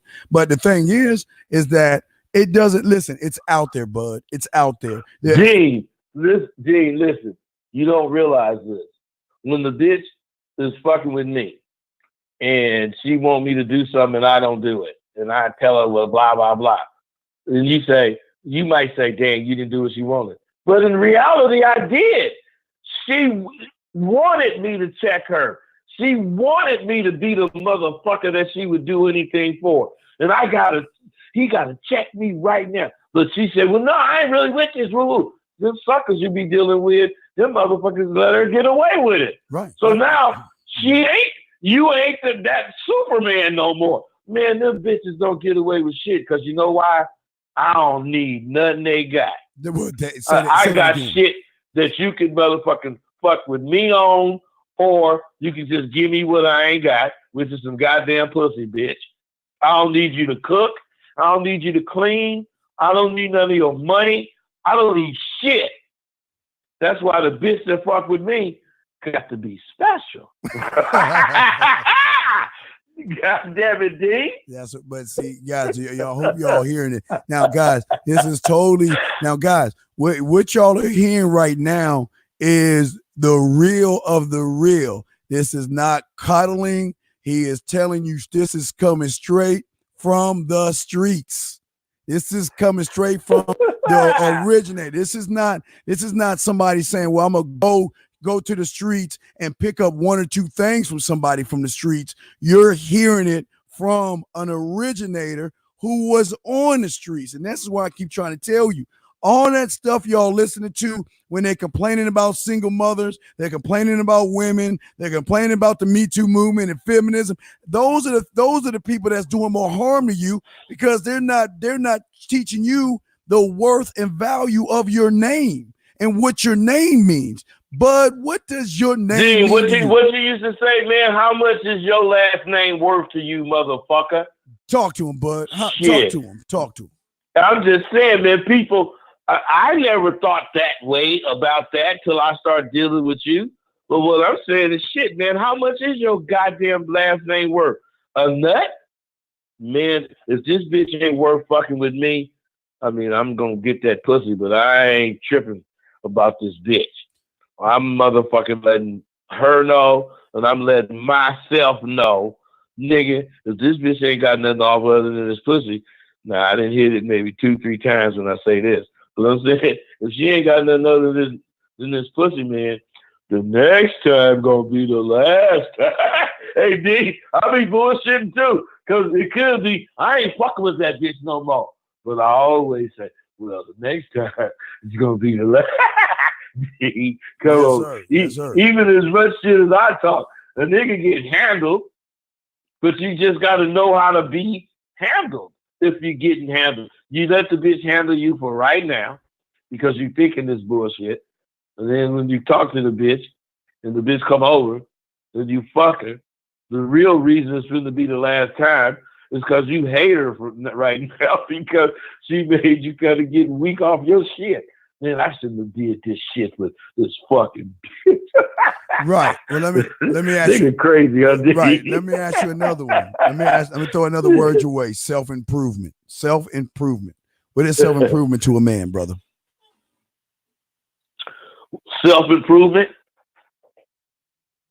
Yes. Is that what you asked? Yes, sir. Self-improvement. Man, see, a lot of things, dudes don't understand this. People don't understand this. If you can ask a question 90% of the time, 70% of the answer to that question is in the question. So what I'm saying is self-improvement, right? Yes. The word self tells you what it is. Now, improvement could be on dressing, on knowing how to fix a car. So whatever improvement is, self-improvement is you determining when and where and how you're going to learn more than you know now. Now, Bud, you're going to love this one because this is your thing right here because you always hear, well, I know what I'm going to say. If you think it, do it. But let's talk about self-visualization. I can't even roll my hold on this. Self-visualization. Self-visualization. I can't even roll my mouth to say the word. But see, any word, any topic that has self in it, yes, is that whatever that word is. But not self. Self means you're doing it yourself. Yes. But these are questions these are questions that's coming into you right now, right? Yeah, well, I have these emails already lined up and stuff, but okay. But listen, what I'm saying is this. What those questions represent is more important than what those questions are actually asking. Mm-hmm. They're asking about this, that, and the other. But a lot of them have the word self in front of it. They should be asking, how can I get to know myself more? They're asking all the bullshit, Dean. But no matter what title this under, it's bullshit. Right. Because anytime you use self and you're asking a question, that means you don't know you. And Bud, how can you learn you when you're waiting for someone else to tell you who you are? Who you are. God damn it. How? Did you find that out? I still can't answer that today because everybody's relying on these YouTubers. Dean, you ain't gonna be able to answer. He want to find answers about self and he don't even know who self is. Come on, man. Shit. Dean, you had to at least accept when you keep talking about your mentor when you was like 3.5 years old. 9, man. Motherfucker made you go get some pussy. but I'm just saying, man, you gotta start from some motherfucking where these motherfuckers are crazy, man. Learn who you are, and you do that by stop lying, to yourself. Learn who you are and start accepting what you learn. And then you'll never not be able to talk about yourself. You will never not be able to talk about yourself in a way that's in a conversation form. Because you're going to be able to think of things about you that you haven't ever thought. And now that you're being real, you can see this, that, and the other. You're going to be able to talk about this shit. And this shit, whatever it is. Because I teach you, motherfucker, there is nothing sharp. There's nothing the bomb that you can say. This bitch that heard that shit 8,000 times. The only thing you can do is start being for real. Because bitches don't hear the truth. Wow. And when they see you telling the truth, them motherfuckers be sprung. And I'm telling you, I live this, Dean. They be saying, but at least you be telling the bitch fucker. You know, bitch, fuck you and what you talking about. They love that about me. Not that I say fuck them, but that I ain't scared to say fuck them. Right, right. But okay, let me give you an example. So 28 days ago, these guys looked at a ball for 10 seconds and gave themselves a false resolution that I'm gonna be something that I'm not. This is gonna be my year. But isn't it amazing that they are a carbon copy of every year, that they will never?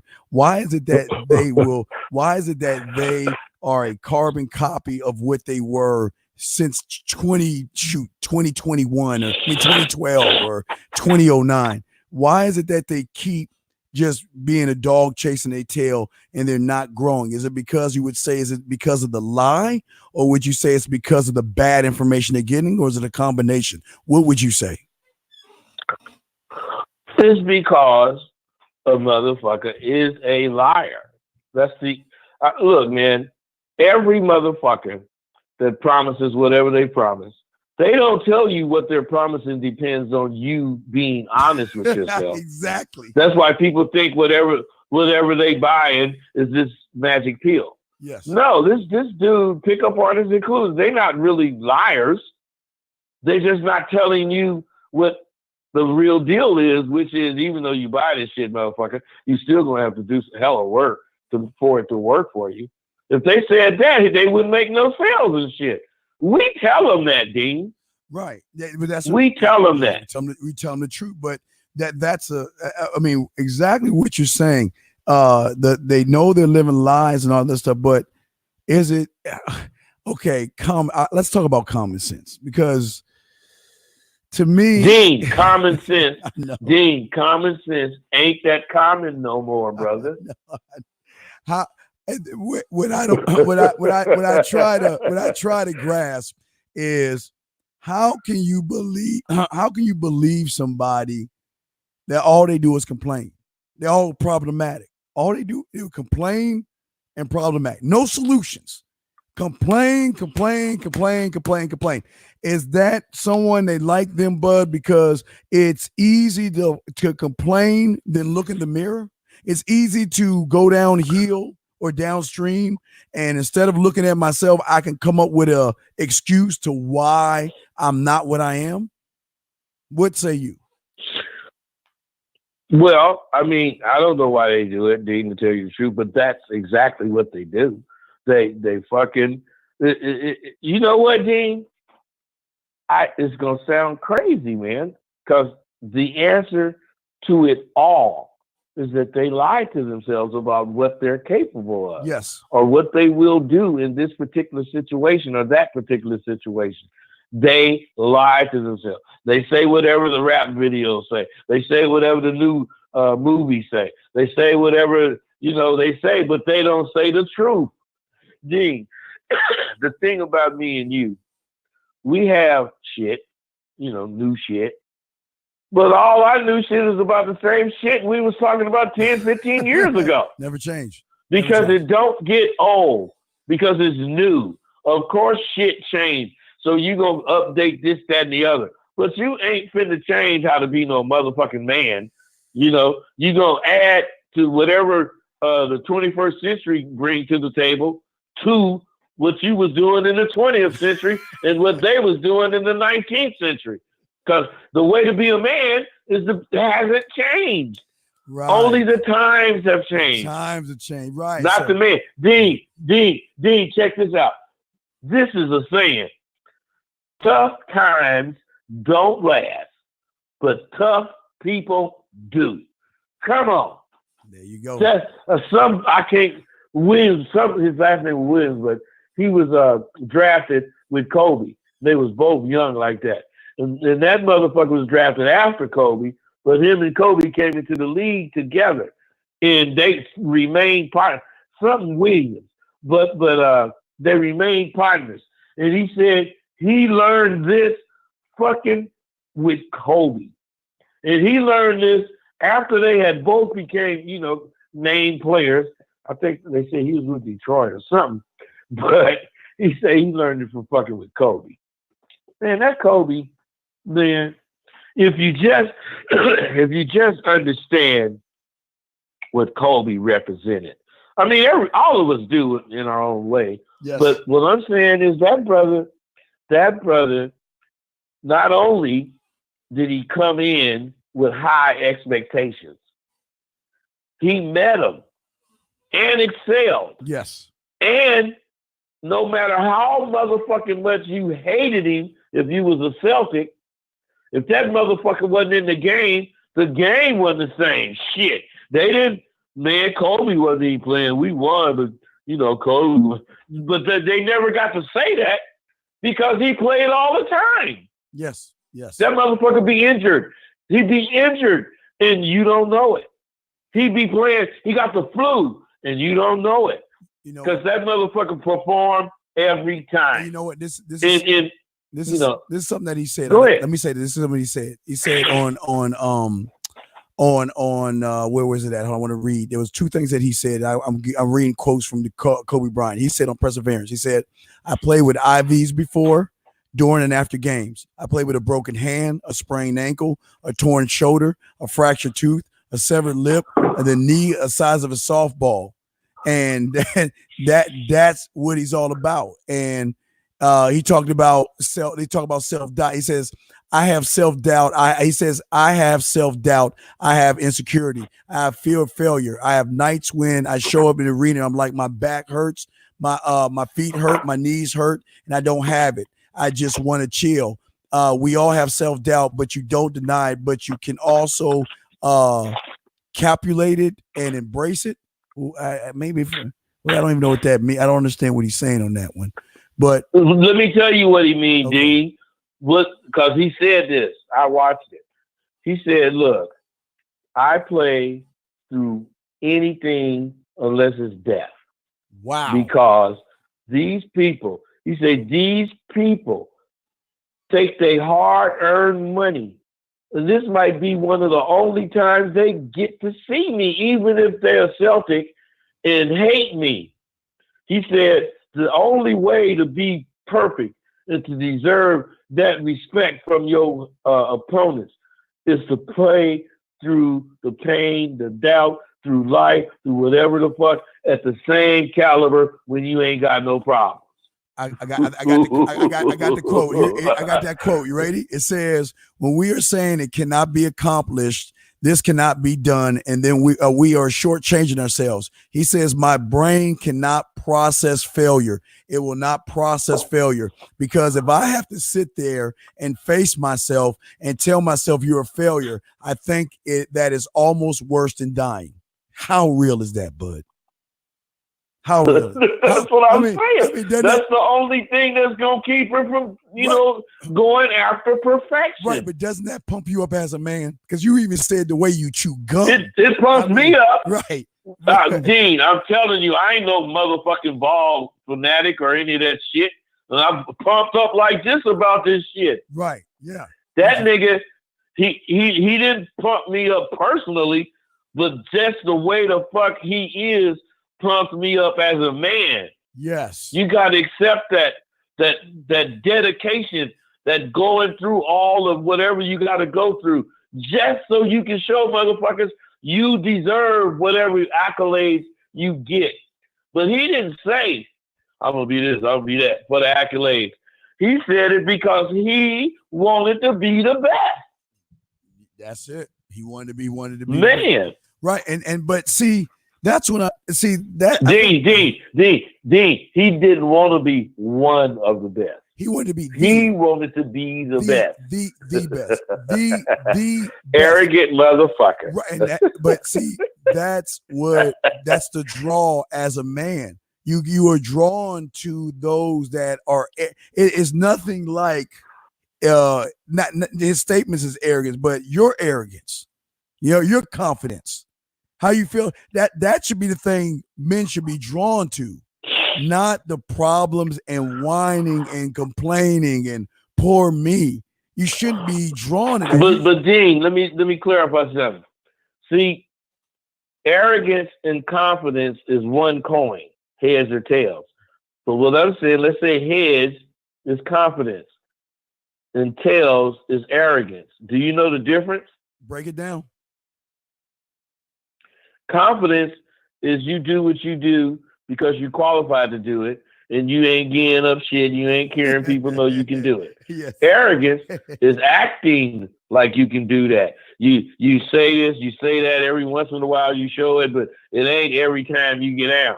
So you arrogant talking that damn shit. A motherfucker like Kobe, and he said, man, I go 100 all the time, every game. Right. And I don't give a damn. That's why I got this many minutes, because I don't see he ain't arrogant and he ain't bragging. He's just confident in what he know about himself. And he just stated. Arrogance is saying shit and you ain't motherfucking qualified to say it. Confidence is saying shit without bragging. You just letting people know if they didn't know. Now, Bud, now when I was telling the guys, I want to get your take on this, when, everything, before the game, he's like, what's up? What's going on? How you doing? But as soon as that whistle blew, you were enemy number one. If you wasn't on my team, I'm taking you out. I studied you. I'm going at you. And that, you see why you laugh. See, let me figure out why you're laughing. Because that's the way you follow the thing. Right, exactly. That's what I'm saying. I know why you're laughing. Because when I said that to me brought out your thrill of the hunt, the man, and the this is how it should be, because you're laughing. Because that was right. The thrill of the hunt, motherfucker. You just don't know, dude. Well, you know, but these guys don't know what it does for you to believe in yourself. Oh. It doesn't matter if you go out to catch this broad and you don't get no brows. None of that matters. Yes. What matters is it not breaking your spirit because you're thinking of how many times you didn't miss. Man, I hope I miss 100,000 more times. But that just meant I've been busy. That's what it means. You miss 100,000 times, and that means you got at least 300,000 or 400,000 attempts. Okay, come on, man. Let me ask you this one. It's an important one. Why doesn't Rosebud care? Why is he affected by the nose? Why does he worry? Why doesn't Rosebud worry about what other people think? And why is Rosebud always about Rosebud? And why is Rosebud just he's just she said no to him and he's fine? Why isn't he moved by the rejection? And why is he thinking about what Tom thinks? And why is he worried about what that person thinks of him? Why? I mean, why do people talk to me, Bud? First, Dean, I don't think like that. But as far as those different things that you mentioned, that I don't think like this, don't think like, that's because I am not unsure of who I am. I am not in the least bit curious about where I'm going, because I've already, designated how I'm going, where I'm going. And it doesn't mean I have already found the street or avenue I'm going to use.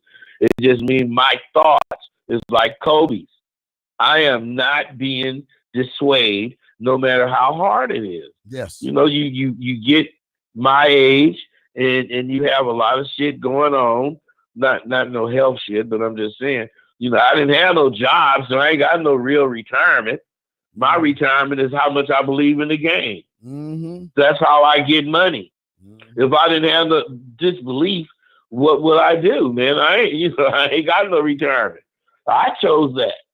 And I could have avoided this, but I didn't want to avoid it, because back when I was in the game, if you didn't believe in the game, you ain't gonna get to live. So I had to believe, fuck this, I'm spending all this. I didn't have to, but I did. I believed that shit. And they say, be good to the game gonna be good to you. Take care of the game gonna take care of you in the end. Mm-hmm. And it's doing it for me. Yes. So I heard that when I was in my 20s. And that's before the internet. That's before the internet kicked off. I'm saying, man, I heard that shit when I was in my 20s. Nigga, you be good to the game. This motherfucker gonna take care of you in the end. Yes. Just, you got to believe in it. And man, that's a hell of a thing to believe in. 40 years or whatever, not ever working. Shit. But that's how serious it is, D. Yeah, and last one, thinking they can be you in a day, a doctor in a day, thinking they can fly a plane in a day. Would you say that's just being naive, gullible? What would you? I mean, no, that's the internet. That's the internet. The internet is always That's true. Google. Dean, how can I be like Steve the Dean? And they Google it. It's gonna say Steve the Dean is a no nonsense motherfucker. He don't, let nobody tell him shit, blah blah blah. And this person gonna read that shit and gonna say, "Oh man, I'm gonna be Steve the Dean." There you go. Exactly. Took them like a minute and a half, motherfucker. Wait, no. Hey. Whereas when we thought about, how can we be like Steve the Dean? Motherfucking the dictionary would say, have a question mark by that motherfucker. Right, and it would say, you got to go fuck with Steve the Dean to learn that shit. Right. But now these motherfuckers hit Google. And nigga, what the fuck you doing with Google? You better use Yelp. Well, but it goes back to the shadow boxing. These people crazy. But it goes back to the shadow boxing. It goes back to these guys. It does, dude. Just sitting there in their home, and they don't know what they are. They think they know stuff, but as soon and listen, I always say, but it's always good to be yourself, because if you're trying to be somebody else, it takes more energy to be somebody else than it is you, number one. But number two, as soon as you walk in front of a woman who you fear, not you, Bub, I'm saying the average guy fears a woman, all that shit you learn is going out the door. All those books and all that information you watch on YouTube and all that sparring you did, that's going out the door. And you're going to revert right back to who you are. Hey, especially if she say, I think this. And whatever the fuck she thinks, them motherfuckers going with that shit. They're going to try everything they can to see what this bitch is saying. And they're going to try their damnedest to let her see that they see what she's saying, to let her know. She would say, "Sucker, I got you now." Well, that's what I'm saying. But that's what they say. But what's amazing to me is like I was saying before you were on the line, I was saying that women, they had little pockets of learning how to be a gold digger. You had strippers doing their things. It wasn't rampant. And it seems like these PUAs, I would say, woke up a sleeping giant, because it's like we try to manipulate women. And then all of a sudden they caught on to our bullshit, and then they started manipulating us. And now we want to complain about them because we were the ones that started this whole thing. You see what I'm saying? We did it first, but now we want to complain about them manipulating us now. Well, the thing about what you're saying, we didn't start it first. Let's say both sexes are equally guilty as far as manipulating the opposite sex. What has happened now is that whereas it was a certain person that would fake or lie, blah, blah, blah, to be with women, and since there was no internet, this person could be in Chicago, and it would take forever to get to St. Louis. Now, this person put his shit on the internet. It's in St. Louis in 30 seconds. Not even that long. So instead of these people understanding that now, when there's no internet or nothing, the best way to be is personal, because that's the only way you're going to be able to catch this person that you fucking with, which is a woman. But the internet tells you that a person that's being personal, is actually able to make do this or do that. And this person is reading this, he goes out and try to do it. But what they be doing is fucking up what it is they're trying to do, because the person that didn't have the internet, he went out there at least 10, 15 times before he learned whatever he was trying to do. And by the time he tried to do it, he knew how to do it. Where these dudes just read how to do it and go out and expose what you're doing, and it be fucked up and don't work, and all the bitches see is that they being lied to. Right. But see, the thing I was saying was, this is what I'm saying. The women didn't have boot camps on manipulating guys. They had layers all over the world on these guys are passing recipes around to use pickup lines, tricks, gimmicks, deception, NLP, This was going on in the 90s. They were doing when the internet hit. They were doing all these things. Now women weren't doing it. Women didn't have boot camps, layers, and books and ebooks on how to manipulate women into one night stands. That's what I was saying. These guys had it. These guys had all these things. But now these guys are the same guys that are complaining about the women. Now they want to say it's not fair now. You know, first we're using manipulative gimmicks to them. You saying dudes today don't think it's fair that the women are getting outside help or outside information like we always have been doing? Well, but not them. Yes. Well, that's what I'm saying. That's where they say it's not fair because of the Me Too movement, feminism, government, family court. It's not fair. Boo hoo hoo. Everything's for the women. But so. Yeah, but see, Dean, I don't know if you're gonna agree with this, but I'm gonna say this. No, go ahead. Man, Me Too, whoever, whatever they call it. At one time, everything was one-sided about dudes. Yes. I mean, I'm telling you, whatever, you can't even imagine a woman doing something at one time. Yes. But that was then. And then did affect society to a point, to the day or whatever. But now, because the shooting flipped and women this and women that, and the motherfucker crying because a woman can do this, that, and the other, that just goes to show you how fucking weak dudes are. Exactly. Because bitches fucking went through the shit for however long. Right. And when the time came, they made moves. What I'm saying is dudes is seeing the moves that women make. It's just, you know, people are supporting them verbally. This congressman, this congresswoman, this assemblywoman, you know, supporting woman shit. It's a movement to them. Mm-hmm. But you didn't have to say, man, I'm with a motherfucking man being in the Senate. You didn't have to say that back then. Right. It was understood. Yes.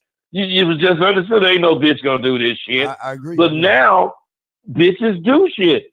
So dudes supposed to not be like women was, but you ain't supposed to act like it's affecting you because that means you was one of them motherfuckers that didn't think the bitch supposed to get shit. Hey, no, I agree. I'm saying, man.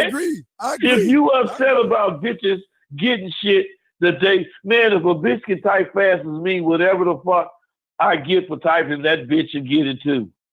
Right. I believe that. Right. But motherfuckers that say, man, this woman shit, you know, it's causing, it's causing problems for you motherfuckers that don't believe in equality. Right. Motherfuckers talk about, man, bitch working, and I get $28 an hour. This motherfucking bitch getting 23, and that bitch do more than you do.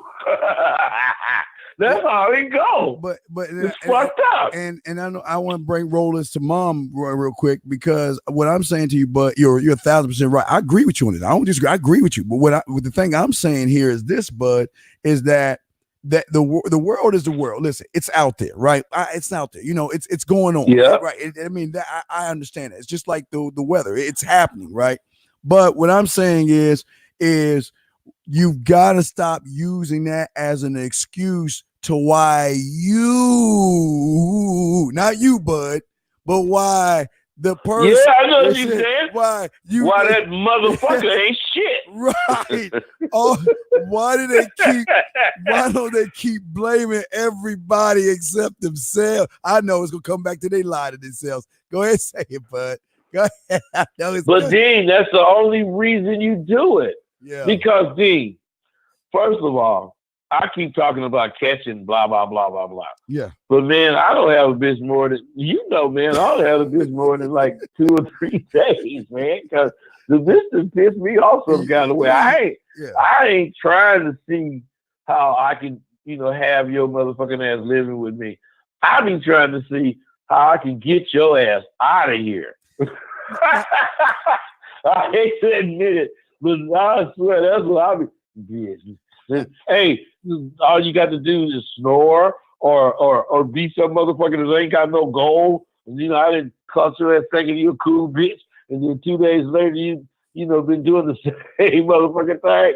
I got to start figuring out how to get baby out here. But let me ask you a question. Let me ask you a question, bro. Dude, I'm crazy, nigga. Why? Hey, bud, why are they pushing this agenda to tell these young men? I mean, again, marriage is a choice, but why are they trying to kill their bloodline, and why they don't understand the importance of their name?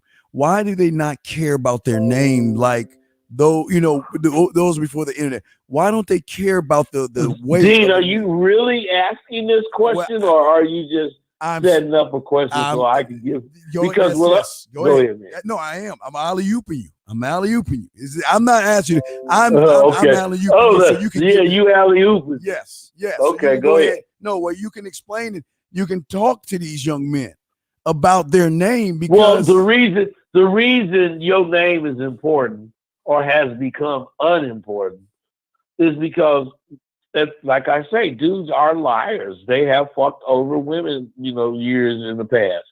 So you got a whole generation. First of all, you got a whole generation of bitches that think they should be this kind of way with dudes, whatever you want.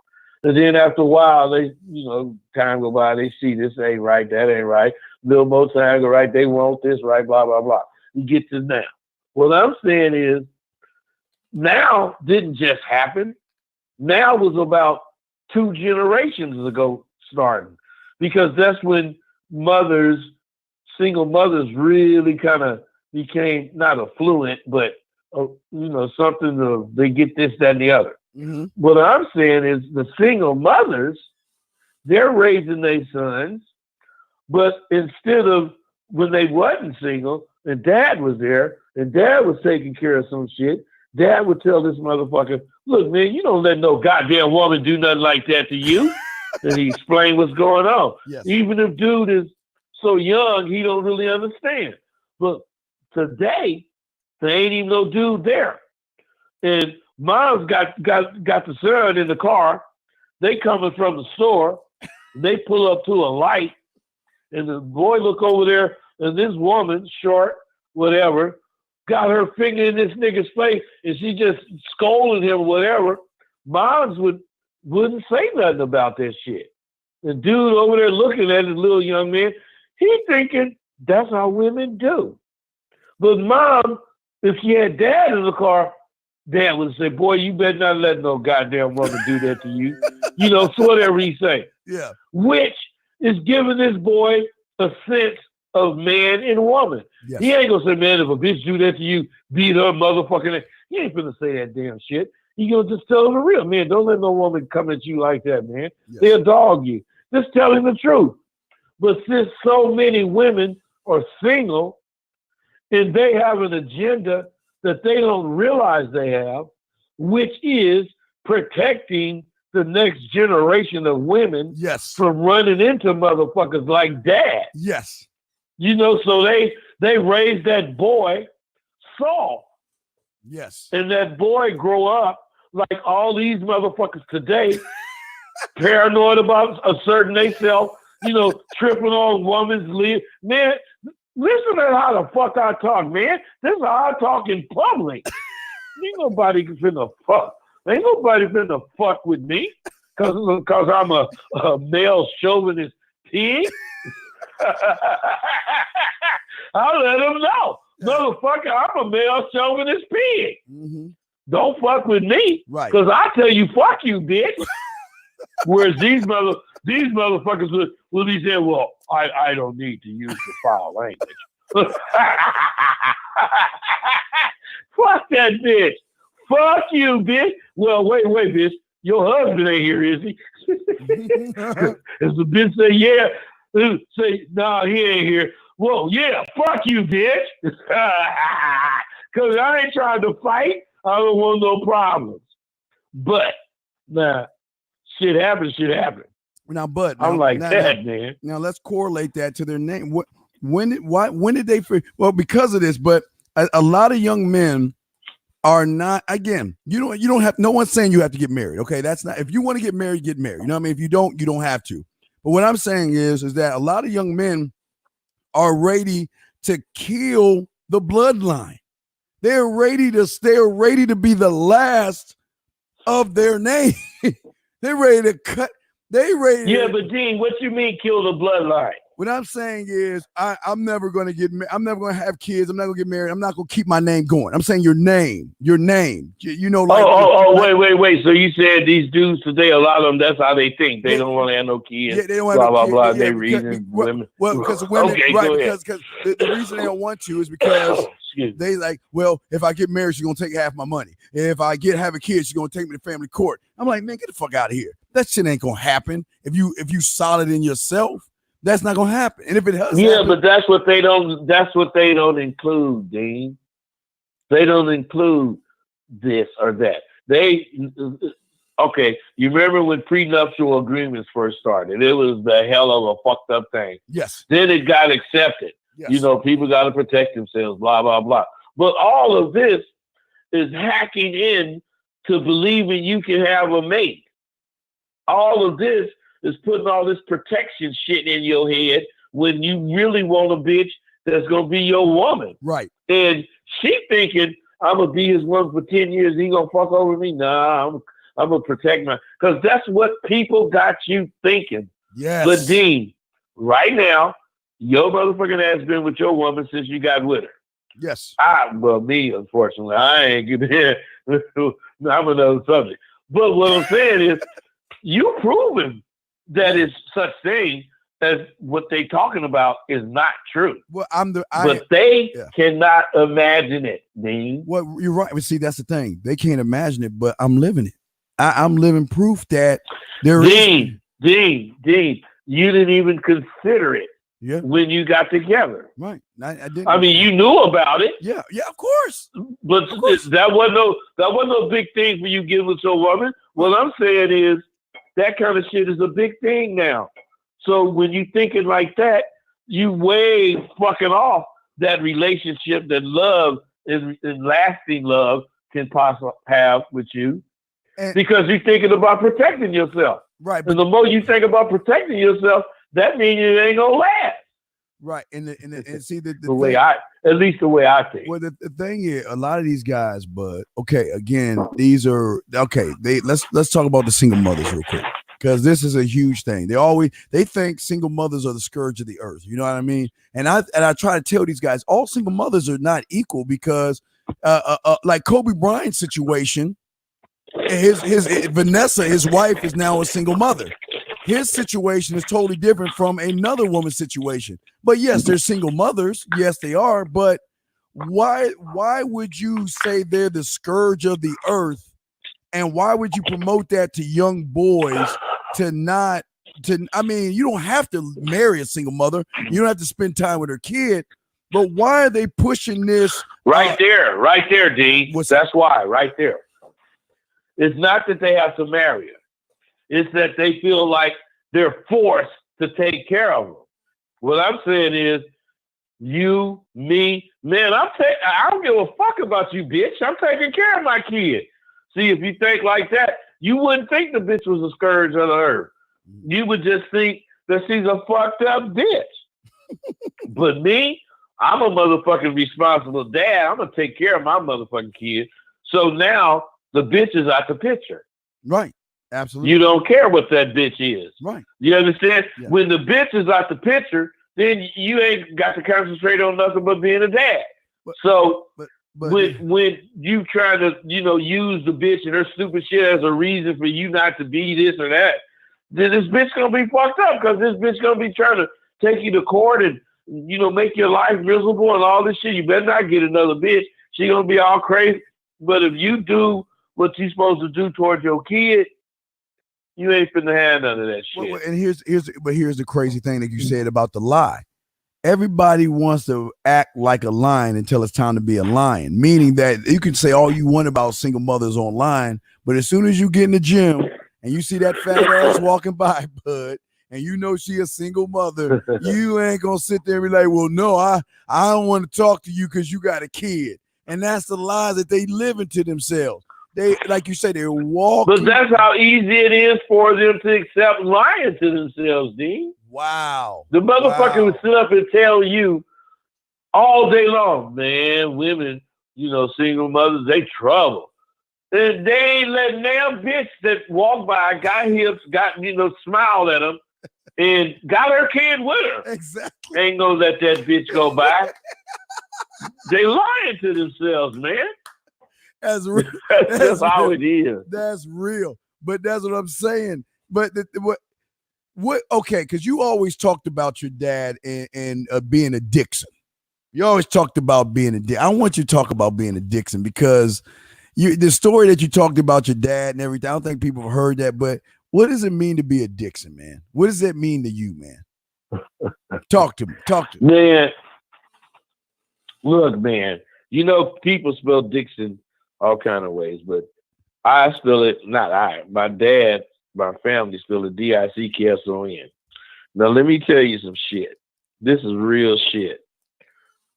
Some important document would come for my pops, but the name would be D-I-X-O-N.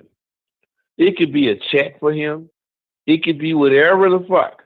That shit ain't mine. Get that shit out of my house. Nigga, if you don't spell D-I-C-K-S-O-N, you ain't talking to him. I don't give a fuck. And we all grew up like that. All my brothers and sisters. I don't give a damn if you call my name and I didn't won something in a doggone assembly or whatever when I was in school. And then when I get up there and whatever I want, got D-I-X-O-N on it, shit. I dropped it or threw it or whatever. That ain't me. And that's what I believe about me. Now, I don't go as far as you go, because you be tripping about it. But I know I actually don't have no outside kids. But I just brought fuck with me, and I thought this was my kid, but come to find out it wasn't. But I don't have no outside kids. But I do know if I really was gonna have a kid or something like that, it would be like with my kids' mamas. Even though they was hoes, I wanted the kid. So no, but I mean, the kid was. Yeah, no, but I know what you're saying. Not you, Huh? not you as a dad. No, I'm saying what your dad and his name meant to you. Your dad. The way. I'm telling you. I might be going about it a little different. Just listen, man. What I'm saying is, I wanted the kid. So the kid can't be whatever Dixon Smith or any of that kind of bullshit. Right. This kid is gonna be my kid and your kid, but the motherfucker's last name is gonna be Dixon. Now, if it's a son, now if it's a daughter, I'm gonna tell her this shit too. But if it's a son, I'm gonna impress on him like my daddy did. This is all you got, nigga. Your name. You can make your name be red carpet for you, or you can make your name want the police to chase you. Wow. But you got to live and respect this name. Yes. And I lived and wanted my name to be, even though I wanted to be a criminal, I didn't want to be chased by shit. That's why I didn't do all the shit I could have done. Mm-hmm. I didn't take all the things I could have took. Yes. I had a particular perspective. Not that I'm a good guy. Right. I'm just saying my name was important. I did not want to go to jail, even though I was out in the street. Why? I didn't want my mom and daddy seeing me in jail. That ain't no way a Dixon lived. Nigga, we was crazy and none of us went to jail. Right. So it seems like a lot, like today, a lot of people, like I said before, they take out so-called Dixon and they will add RSD or METOW or SYSBM, they just don't understand their name. Is that because of mom or lack of dad or what? Dean, you ain't gonna believe this. What's up? That's lack of tradition. Woo! That's lack of tradition. Woo! They have, think about young motherfuckers. Nothing is traditional to them anymore. Christmas ain't shit. Easter ain't shit. Thanksgiving ain't shit. Going to a funeral ain't shit. Going to church ain't shit. Because they going to a funeral, you're going to be dressed some kind of, formal way. Yes. You ain't necessarily got to have black on. That's our pimp funeral. Go to a pimp funeral. You got all kind of goddamn clothes on, jewelry on. It's like you at a pimp ball. But you go to a regular motherfucking funeral, yes. You wearing black and all that shit. No tradition. But what I'm saying is, yes, today's motherfuckers have no tradition. Wow. They can come to church in a fucking t-shirt or in some kind of bullshit gold chain and whatever tennis shoes. Go to a funeral in the same shit. They don't respect shit. So if you don't respect shit, you ain't got shit to protect. Wow. And wow. before you know it, the shit that you once seen as the way to do shit ends up being the motherfucking way that's gone. So as far as respecting somebody that passed, R.I.P. so and so, you don't do that. To them, they doing it, because that's how they do it. So until I die, I'm going to not see it like that. I'm going to see, man, these motherfuckers crazy. Go to church in a goddamn t-shirt, man. Motherfucker don't even respect. Sunday go to meeting clothes. That's what my mother used to call that shit. Yeah, you put out that Sunday go to meeting. That means we going to church. Yeah, but and if we was going somewhere that involved some kind of church function, but it's not actual church, if it was whatever, formal enough to her, she said, make sure you put them go to meeting clothes on. Yeah, because you got to dress for church. No, I understand. But even today, even if it's a woman, man, bird, or child, I don't care who it is, they know John Dixon. They know Rosebud. They know that name is a name that I cannot manipulate. I can't walk over. I can't use, and I can't disrespect. Why is that? Because it's attached to you. I mean, why is that? That's why is when they meet John Dixon, they can't walk over him, they can't manipulate him, they can't use him or disrespect him. Well, that's really because what they use to verify shit is this internet shit. And they look me up, they look about this, that, and the other, and whatever it is, I win. Plus, I post. That's one of the reasons why I do what I do, because of the shit I talk. I have to post the failures and the wins. Yes. And the biggest thing was when I was bragging about, I'm gonna fucking get a 4.0. Oh man, a 3.9, man, 4.0, man, or else I fail. Right. Now, I ain't that smart. I just believed I could do that shit. And I believed it all the way up to the last two fucking classes.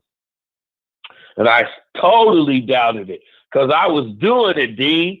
Then that class I passed, dang, I passed, got an A. Now this last class, I'm thinking it's going to have just something that I'm not expecting. And it did. But it wasn't something I couldn't do because I had learned the formula to get an A. You do not have to agree with what the actual answer is. But whatever your answer is, you got to be able to cite it. You got to be able to say what page it's on, where you read it, and how come you interpret it like that. And I learned that, and I realized that being that way, as long as I do what's required, the motherfucking teacher can't give me nothing but a good grade. But what I didn't realize was that because I lived the life I lived, and nothing in a normal situation happening to one of them goddamn scholastic achievers, they would never see it the way I see it. So what I'm saying is higher education wants you to think out the box. But since these people have learned how to think from regular rote learning, they didn't realize what I'm going to tell you, man. Me going against them, as far as the teacher and the book says this is the answer, me going against it, then taking something that's in that book on whatever page, whatever paragraph, I cite it, and tell them this is why I'm thinking like this, they can't tell me I'm wrong because I'm citing this shit. Thank you for using Blog Talk Radio. Goodbye. Oh shit! Wait. Oh my God! Wait a second. Oh my goodness! Hold on. Oh, we spent so much. Hold on, man. I got Bud. I'm going to call. Hold on. Give me a second, guys. We'll call Bud. Gee, I'm so. Hold on. Wait a second. I got to call. Man, we spent so much game. It actually cut off, man. Hold on. I'm going to bring Bud back on 1 second. If y'all want to holler at Rosebud, y'all can't holler at Bud, but y'all going to ask him a question in the chat room if y'all want to ask him a question. Let me go ahead and, man, we was spitting. Man, Bud was spitting. Hold on 1 second, guys. Give me a second. I'm going to call Bud right now. Hold on.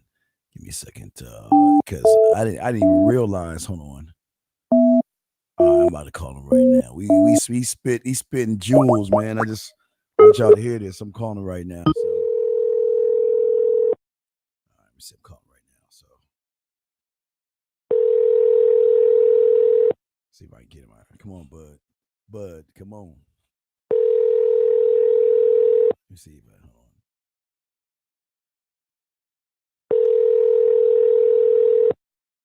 Oh man, let me see something.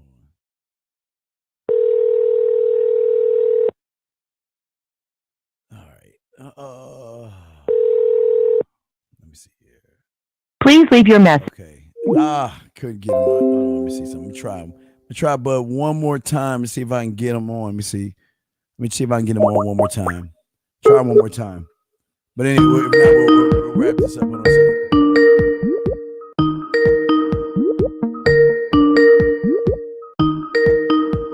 Yo. Okay, Bud, I'm sorry. It Blog Talk, but keep going. I'm sorry. You still on live, so go ahead. I didn't mean Blog Talk cut you off, but go ahead, Bud. Continue what you were saying. Well, hell, Dean, I got the writing stuff. But my point, man, is that when Dean, first tell me exactly where I was, because okay. I was making 3 points. I want to talk on the one I got off. What was the last thing I said? You was on the teacher. You was on the point that you hit the paragraph. Even though as long as you found the page in the section. Oh, citing. Yeah, okay. So go ahead. Okay, what I'm saying is that the teachers, the professors, could not say you was wrong. But what I realized was that if I say what I think coming from the street, answering their questions or situations, but I use the information that's totally opposite as far as what I'm saying. But if you start looking at it from the way I'm looking at it, you can see and accept what's being said. What happened was, once I started doing that, people would be in the group and say, Jesus Christ, I never thought of what you just said. I never thought the teachers would say that. And because I thought out of the box, because I did use information, I got all A's. I got all A's. And I don't know if you've seen it. I posted it. When I got that master's 4.0, I was in the motherfucking, they have what they call it? God damn it, when you do good. Oh, fuck. Matter of fact, it's right here on my goddamn wall. This is the golden key. Yeah, the honor society. Listen, man, in my doggone master's, in my doggone bachelor's time, I got on the honor society. My first semester in getting my bachelor's, I was on my honor society, but all the way through, I never left the honor society. But in the master's, I was A's, 100%, every time, all through my master's. And what that got me in was the Golden Key Society, which is offered to motherfuckers that maintain a doggone honor society status. Now, come on, man. Now, I did this shit because I'm like Kobe, man. I want to be the baddest motherfucker. Right. I just do. And when women see that your attitude that you have is it's just, I won't even say attitude. It's just you. It's you speak with thunder and confidence. You just how you carry yourself. All these things. And when a woman sees that, she can't smell fear. She can't smell. You right. That's right. She can't smell an unsure person that doesn't know what he wants. She can't. When you walk up to anybody, man, woman, Bigfoot, Smurf, elf, whatever, or woman, what you see is what you get, and every layer you peel back is always going to be you. You're never going to wear a mask. You're never going to fake it. You're always going to be real. And I think right, and I think that to me, and please correct me if I'm wrong, that's part of your makeup of being a Dixon. Just you're 1,000. You 1,000. Hey, that is the makeup. Boy, you better not ever not be able to answer something. My daddy used to ask you a question, and if you don't answer it fast enough, he'd be to slap the shit out you. Boy, you ain't got horse sense. You ain't got the sense you was born with. He used to tell us that shit. I got to where no matter who he was talking to, and he asked a question, I answered it. I don't give a fuck. He used to have to tell me, you better not say nothing, boy. But I'm answering it because he would give us a whooping if we didn't get the right answer. Mm-hmm. Hey, he might ask you, say Steve. Matter of fact, I got a brother named Steve. But he say, Steve, what's woo-woo? And before Steve opened his mouth, I didn't answer because if Steve got it wrong, me, Steve, Lorraine, Linda, and Evelyn, we all got a whooping. If I got some wrong, they all got a whooping. My daddy was crazy in a motherfucker, man. He'd say, boy, if you could think past dealing with me, ain't nobody gonna kill you. But today, I don't know what the fuck he was talking about until, years later, and I'm in the street. You got to be able to think with pressures on you, all the time, or else you might die. Well, when again, the shadow, when you're not shadow boxing and you're doing it in real time, that's when you know your potential, because there's no Twix moment. You can't freeze time and think about what she says and try to think about how should I say this and how should I say that. You got to take time to think about it, your ass dead. Right. You got to stand on your own. You got to stand on what you say and know why you're saying it. You got to believe that you ain't saying no bullshit, and no matter what it is, you're going to stand on it, and you'll be able to respond quickly. You'll be able to say the right thing in whatever situation you're in, because you done already thought about dying and how not to die. Right. You done already did it. Right. But they don't do that today. Today they got to take a moment and say, excuse me, let me go on YouTube. They got to say, hey, no, not YouTube, Dean. It's Google. Okay. It's Google. They Google it, Dean. Once they Google it, they find out this genre. Now they going to go on YouTube and find this genre or whatever this shit is, and they going to watch all that shit. But as far as learning about it, initially Google, because you can do it right now on the phone, anything right now. Mm-hmm. Yeah, no hard work. I mean, because I was even saying, Bud, back in our day, in my day, which I'm sure you remember, field day. Field day was only 3 ribbons. That was it. It was first, second, third, and that was it. If you didn't get a ribbon, you sucked. That was it. Field day is when your class went against this class, or all the third graders ran the 100-yard dash or whatever, something like that, right? Oh yeah, and there was only 3 ribbons. Everybody didn't get a trophy, and if you sucked, you just sucked. And the first place is blue. Yes. Second place is red. Third place is white. It's white. Yes. And if your motherfucking ass don't get one of them, you ain't shit. But the D. But that's what I'm talking about. Because these 21st century motherfuckers, Hey, back in the day when the motherfucker said, I don't really care if I win, I just want to play. That motherfucker was a sissy. Yeah. Now, some of them sissies turned out to be gay, but some of them grew out of that shit.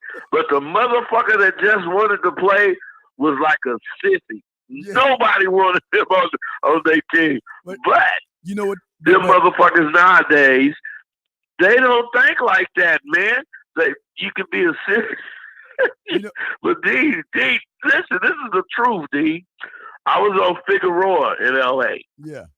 And I'm riding down Figueroa, and I come to this light, and this motherfucking car pull up beside me, boom, boom, all this, noise. So I looked over there, and I seen this motherfucking gang. He was a gangster, real, or at least he looked real. And then, he, did his head, and I did it. And then we get to the next stoplight, the motherfucker pull up beside me, and I look over there, and this motherfucker smiling and shit. Hey, so I say, damn. I pull up, we got 3-4 stoplights down, the motherfucker pulling up on me again, and that nigga blew a kiss. This was a gang banging, beat your ass looking motherfucker. This nigga was gay. Hey, Bud. That shit just blew my mind because dudes today don't associate what being a man is all about. They associate, anything goes. That's what they think. That's crazy, man. Well, but the thing about the sissy back in the day, the reason why we let him play is because he had all the balls. He had the basketball, the football, and if he didn't pick it, but most times he took his ball, go home. And then he on your team, and the motherfucker you playing baseball. He got the balls, the bases, the bats, and everything. But when that motherfucker swing, he's swinging so curly, you like, oh, no, I can't fuck with him, even if he do. Take your shit and go. And I remember Squeaky and all of them motherfuckers. But Squeaky and Tyrone, they turned out to be real gay motherfuckers. But they was like really, really, really sissy back in the 60s. Yeah, but you can imagine how out of place they looked back then, right? Doing what they actually do now. Right. Look at them today. It's even worse. Today, I guess what's crazy to me is how other guys accept them and not check them on their behavior. They don't, I can't be around a soft dude. I can't be around someone that's cupcaking and all that silly blaming and crying. Man, we didn't want to. Only reason we want to be around those guys is because they hung out with the women. That's the only reason why we want to hang out, because they were cool with the women and they could bring the women, but they had no part in our lives, man.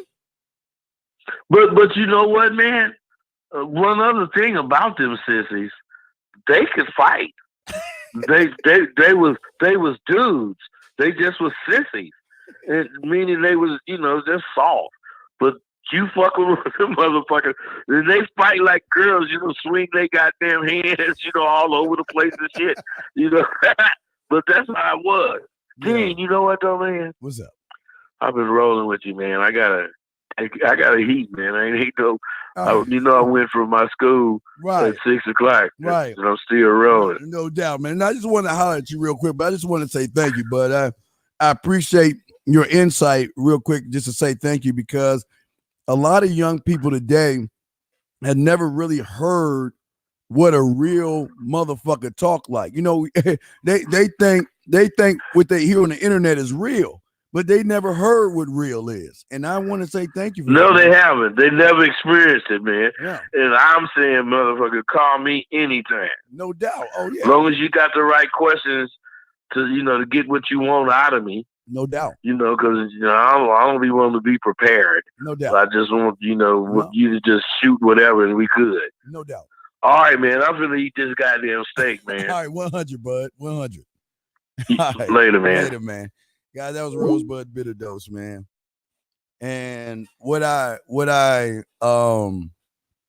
reason why I wanted to have him on is because for a lot of you guys that have ever been in the PUA community and stuff like that, y'all have never heard people talk like that, because what the PUAs have done is they would go on the streets and get information from guys like that, but they would never really talk. The thing about the streets that I want to say before I wrap this up is that people from the streets, they don't, as you can see, he's never heard of that hypergamy bullshit.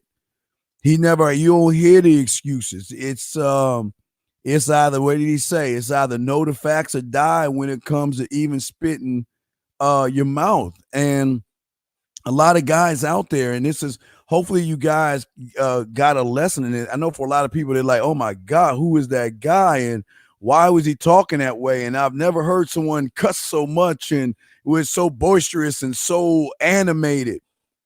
Well, that's the real. That's what a lot of people don't understand. Everything that you think is the street is not the street. Everything that y'all hear nowadays from individuals softening the blow and making everything nice in a bow, they're not being real about shit. And that's why I always say, you know, I'm sure I get a lot of flack from a lot of guys because they look at me as the bad guy. Because when they ask questions, I'm always like, what the fuck does that got to do with it? And they're like, oh my God, why are you so mean? Well, this is what I'm talking about. If you can't have that thought process and you want to get in the game, okay? You want to be good with women. You want to win in life. You want to get that promotion in your job. You got to understand, if the YouTubers are not that animated, because I mean, what y'all guys that are listening to me, y'all know what I'm talking about. Y'all know who y'all listen to. Y'all know what books y'all read. And y'all can see the difference between the real game and what these guys perpetuate with or pretend what the game is. You can always tell, because see, the thing about, like I told you before, when you really in the game and you're knee deep in it and you real about it, you don't want to hear any silly shit. You don't want to hear any bull. That's what I'm saying. That's why y'all hear Rosebud say to y'all guys, when people ask questions that he don't like, he'll get in your ass because it's a silly question. Shouldn't even be asked. But what y'all don't understand is that, look, I know a lot of y'all want to learn what it means to be a man, but sometimes to learn what it means to be a man, you got to go and lift that curtain and go across the street and see what it really means to be a man. A lot of people, and for those that are listening, hey, Freelance, you know what I'm talking about. I see you in the room, Freelance. A lot of these guys don't realize what the game is. All these soft-spoken individuals that is coddling you and telling you it's okay and making all these, y'all heard it from yourself. It wasn't me. But what I wanted to do is I wanted you guys to hear it for yourselves. I wanted you guys to understand what confidence is, what knowing who you are is, what discipline is, what passion, what drive. When you believe in your name, you're not going to want to be anybody else but your name. And that's what I hope some of you got from this. Not all of you going to get this, because all of you guys are going to listen to the noise and not listen to the gems that have been dropped. Like Smith Reeves, you're right. The gems that have been dropped from somebody, like I say, an original. You guys have to ask yourself the question is, for a lot of you guys, man, you got to ask yourself the question. Let's see here. Winning is the attitude, bro, Steve. You play it like you already won it. What I don't even understand what you mean. Play it like I want it. If you have been watching me for 30 years, since I've been doing this for 30 years, you will know that I have never changed, big dog. And you want to know why I want it? Because when I started at 9 years old, I was learning how to win. When I got 13 and I was smashing that 24-year-old and I kept moving on, I was learning how to win. So I don't have to play like I want it. What you need to do is do your homework and see why I am who I am instead of making whatever kind of comment you're making. Because again, you might be new to this. I don't know. But winning is an attitude. Oh, man, it's a part of what you are, and that's your problem. See, if winning is an attitude for you, Wise, whatever the fuck your name is, then you basing your winning off of your emotions. My name is winning. If you don't notice what the fuck is behind me, you don't understand what winning is, because it is not some fake thing that you think it is. And for you to say what you say, I think you better do your homework, brother, before you say what you say, because game recognize game, man. And that's the truth, man. And if you making statements like that, dog, something might be a little bit wrong with you, brother. So I'm gonna let you say what you want to say, but I'm gonna continue what I was saying before this motherfucker interrupted me and shit. But like Smith Reeves was saying, there's a lot of jewels that have been dropped today. And you finally, for those that really want to know how the game is from original people that are on the streets and not people who are just creating things just to be on YouTube, total different thing. It's night and day. And that's the thing that y'all got to understand. That's how the game works. So what y'all guys have got to start looking at who y'all are following and who y'all listening to. Because if they are coddling you and they're telling you everything's okay and they want to be your friend and they don't want to punch you in your chest, then you should learn. You'll know something like that. Yeah. Then I can say, Theo, that's right. Yeah, like Rosebud and Kobe, pure chessboard. Hey, Theo, they focus so much on their chessboard. Like I said before, the woman is nothing but the perk. How can you fear a woman? And you heard it from Rosebud himself. See, a real man can get up and walk away and not care, because a real man is not putting his emotions in this thing like the majority of guys are doing, who have no sense of what, Theo? No sense of self. If you don't have a sense of self, you're going to look to other people to tell you how to think. You're going to look to other people to tell you how to be instead of being single-minded. That's how Kobe was. That's how y'all hear from Rosebud. And that is the difference in what the real game is about versus the fake part of the game that a lot of these young men are getting. A lot of these guys are sympathetic. They want to put their arm around you and tell you it's okay. But these women are not sympathetic. These women do not care. And if these women got a chance to get you and get over on you, they're going to do it. That's the truth. That's how things are right now, because women, we're in a point right now where women feel like they running things. They feel like they running things. The only difference is they running a lot of guys out there. They're running a lot of guys. They're not running things. They're just running a lot of guys out there. So that's something that y'all got to see. Yeah, that Jeremy, that's real talk. That's all I'm trying to say. That's real talk. But, like I say, game recognize game. And the difference between the real guys that are teaching y'all how to be men versus people who are coming up with ideas, tricks, and gimmicks, they ain't teach you anything. Because if all you all about is clicks and all you about is subscribers and viewers and all that stuff, you ain't really about the game and stuff like that, man. You know what I mean? Let me see. Player Rose, you got to slow down and talk slow. Once you feel shy and timid, you might say some stupid shit without thinking. Well, it's not but Player Rose, that's not true. Let me explain to you real quick. It's not about talking slow, and it's not about slowing down. It's about knowing you. That's the problem. It's about knowing you. If you don't have a sense of who you are, How can you explain you?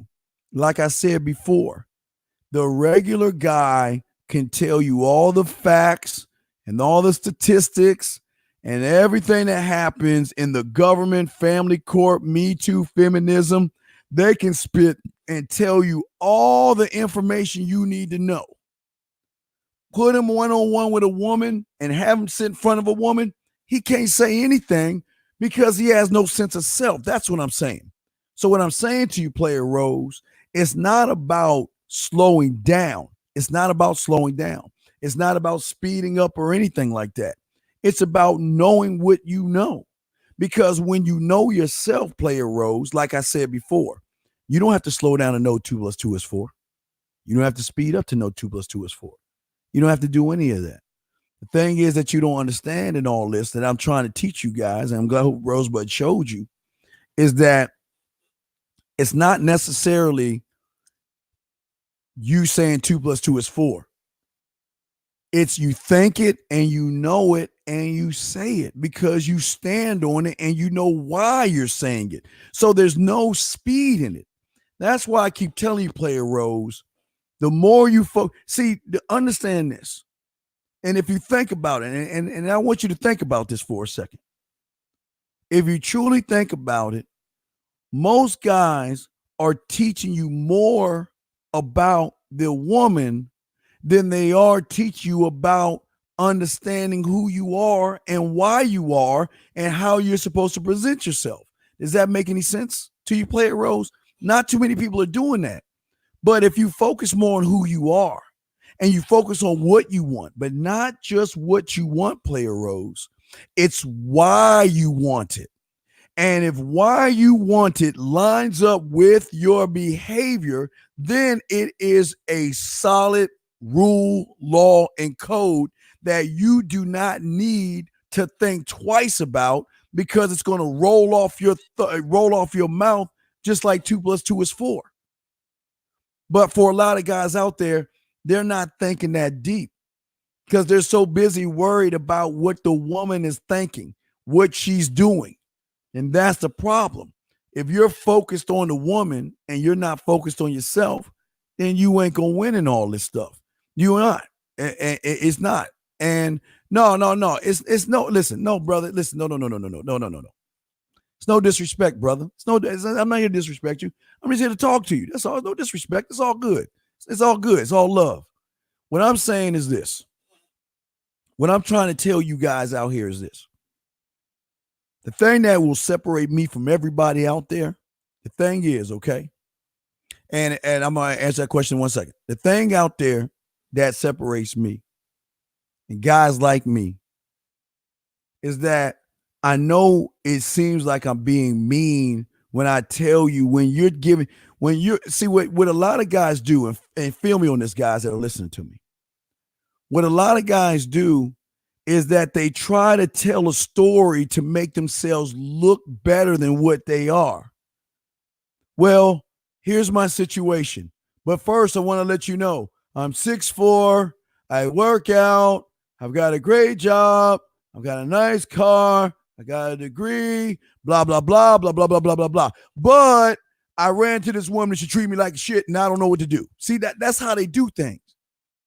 But see, that's the same kind of guy that tells themselves lies all the time. And that's the problem. The problem is somebody that is success. Okay, I'm going to give you all an example. It's going to be a crazy example, but I think y'all can understand. If you ever been around a kid, okay? If you ever been around a little child, okay? And you ask that little kid a question, that little kid ain't going to give you a straight answer because he's going to talk about everything else but what he should be talking about. It's the same thing with some of these adults. They don't want to be seen as, they don't want to look foolish and they don't want to look stupid asking a question. But what I'm saying is that you look foolish when you try not to look foolish instead of being honest. Now, this is what I'm saying. All right, right here. This is not a foolish question. Steve, I had a hard time expressing myself with women. What should I say to women so they can be attracted to me? Okay. That's not a foolish question. Now, if he would have said, well, Steve, I work out every day and I'm 6'4" and all this, then it would get stupid. But what I'm saying to you, young man, is this. If you read what you're saying, you can see where the problem is at. The problem is threefold. And I hope you guys are watching what I'm saying. This is for you to learn lessons as well. First thing is strike one is you have a hard time expressing yourself to women. Strike one. Let me explain why. You're too busy worried about the woman instead of learning about yourself, young man. How can you have a hard time expressing yourself to a woman is if you look at, okay, what do I do when I see somebody I like? Now let's look at that for a second. What do I do when I see somebody I like? And I'm going to tell you, okay, look, I'm going to use me as an example, okay? And now again, I'm going to use the first sentence and I'm going to break this down. What am I going to do when I see a woman that I like? I'm going to walk up to her. I'm going to excuse myself. I'm going to see what she's doing. And I'm going to let her know, hey, I know you're busy. I know you're walking. I know you're doing something. But you know what? I thought I saw the reason. Wait, how you doing? My name is Steve. And your name is? I'm going to shake her hand. After that, I shake her hand. I'm going to let her know, you know what? Hey, this is why I came over here. The reason why I came over here is because, you know, your eyes caught my attention. And you know what? I would love to take you out sometime for coffee or tea. Here's my number. Why don't you give me a call and let's set something up? But that's just level one, young man, because I'm still just looking at my board. But in level one, I'm also saying to myself, I'm going to do everything I can to make her smile, laugh, blush, think, and react while I'm doing all of this. And all I'm doing is focusing on what I'm going to do with a woman. I don't care if she's tall, short. Now, she got to be good looking. Okay, that's the question. She's got to be a 7, 8, 9, 10, 11, 12, 13. She can't be a 5 or a 6. I don't scrape bottom of the barrel. But what do I do? And listen to me. I'm focusing on me. As I'm focusing on me, I don't give a flying fuck what she think. I don't care what she says because I'm looking at how can I present myself to her? This is what I'm going to do. Remember, I'm looking only at me. I'm going to call you O-Dog. I don't even know how to pronounce your name. I'm looking at me. So that means every time I see a woman, this is what I'm going to do, why I'm going to do it, how I'm going to do it, and I'm going to stand by it. The reason why I walk up and say, excuse me, because I know she's busy and I know I'm interrupting her day. That's my why. The reason I introduce myself and shake her hand is because the majority of you guys don't do it. And I know sex starts when you first meet. So I know I want to make hand contact with her. That's why. The reason why I am telling her once I get her name and I want to reinforce it because I want her to know that I'm not looking at her breasts and I'm paying attention to what she's saying. So then I will take her name and reinforce again why I don't mean to interrupt her. Okay. So follow me along, dog. I'm still going.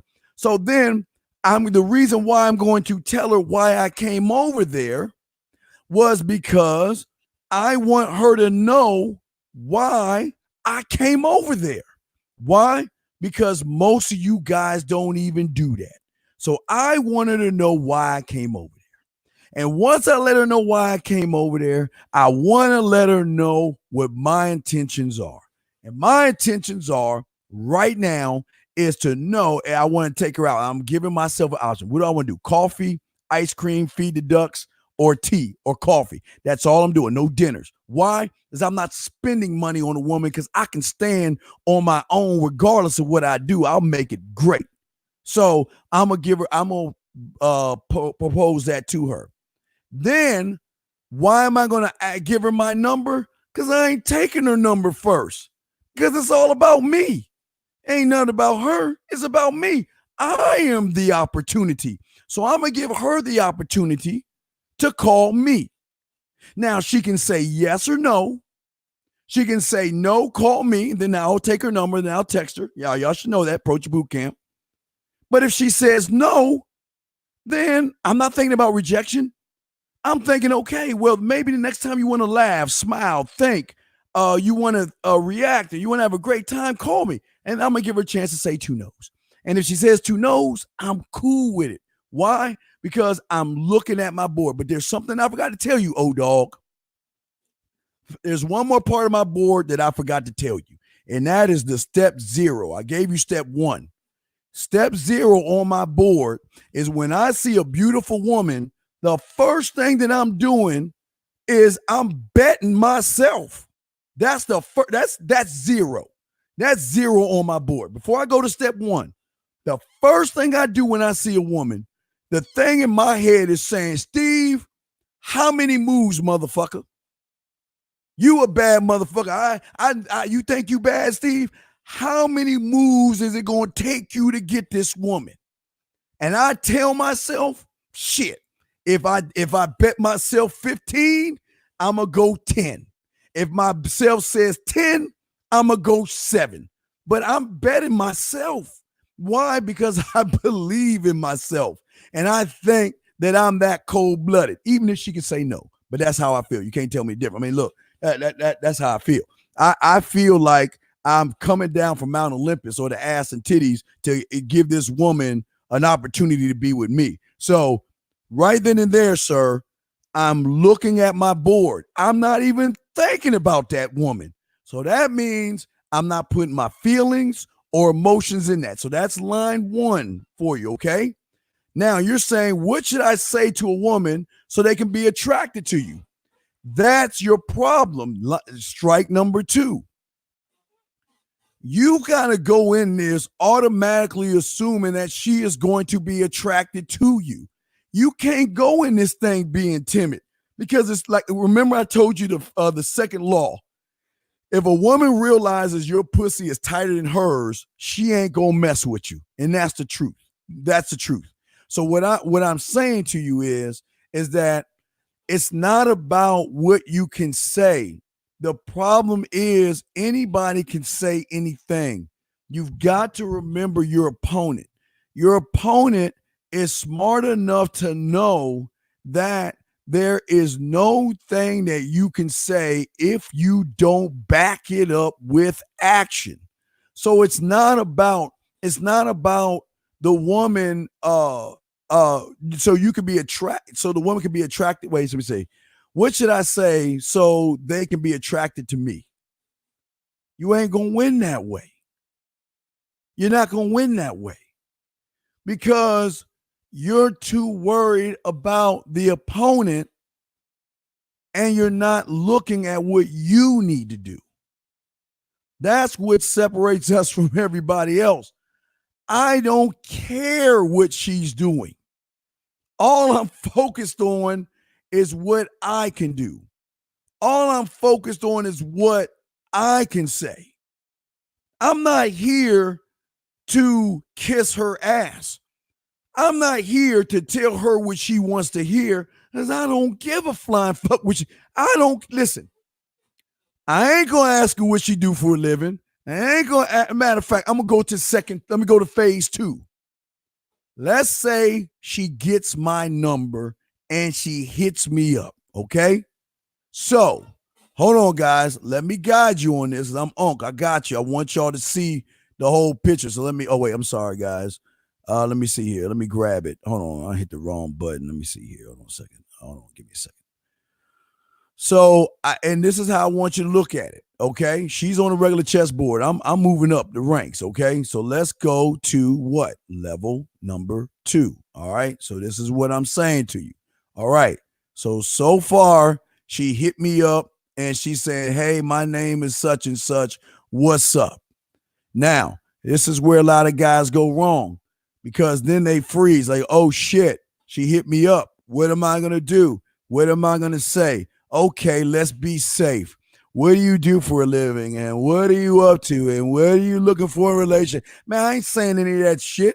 because I don't care about that stuff. What I'm doing is I'm looking at the second level of my chessboard. Now, when somebody texts me for the first time, I'm looking at my board. I'm not looking at her even. What does my board tell me? My board tells me to reinforce why I approached her in the first place. Why? Because I want to ride that wave of making her smile, laugh, blush, think, and react. I want to keep riding that wave. So, like I told you guys, I use the Fruity Pebbles. Y'all know what I'm talking about. But if y'all don't know the Fruity Pebbles, I used to eat Fruity Pebbles. Like I used to, when I was like had my apartment, when I had much money, I was eating ramen noodles, hamburger helper, and like cereal and shit, right? So, but what I'm saying is that when I talk to her, I'm not asking her any of them dumbass questions. I'm going to tell her a story. And that story goes for me, again, when I was small, I used to go to my mother all the time to the grocery store, and it was nothing like picking out cereal because I was all about the prize in the box.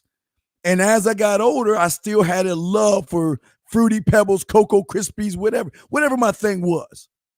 So I was either out of milk or I was out of cereal. So I was on my way to the store minding my business. And it just so happened before I went to the store, I was in the store, whatever, I saw you. And this is the bone I got to pick with you because I wanted my cereal, but I had to come talk to you to reinforce what? Because your eyes caught my attention, your smile, whatever it was, caught my attention. So I went over there to talk to you before I got my Fruity Pebbles. That's where I'm going with. That's what my board tells me. But then after that, I'm going right into confirming the date that I set up when I first met her because I'm not wasting my time. You see that? So, like I said before, I want to take you out. And then I'm going to tell you why.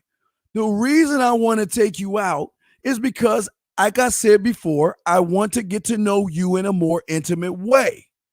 But the thing about taking you out is going to give me more of seeing what is behind your curtain, meaning what I am trying to see in you.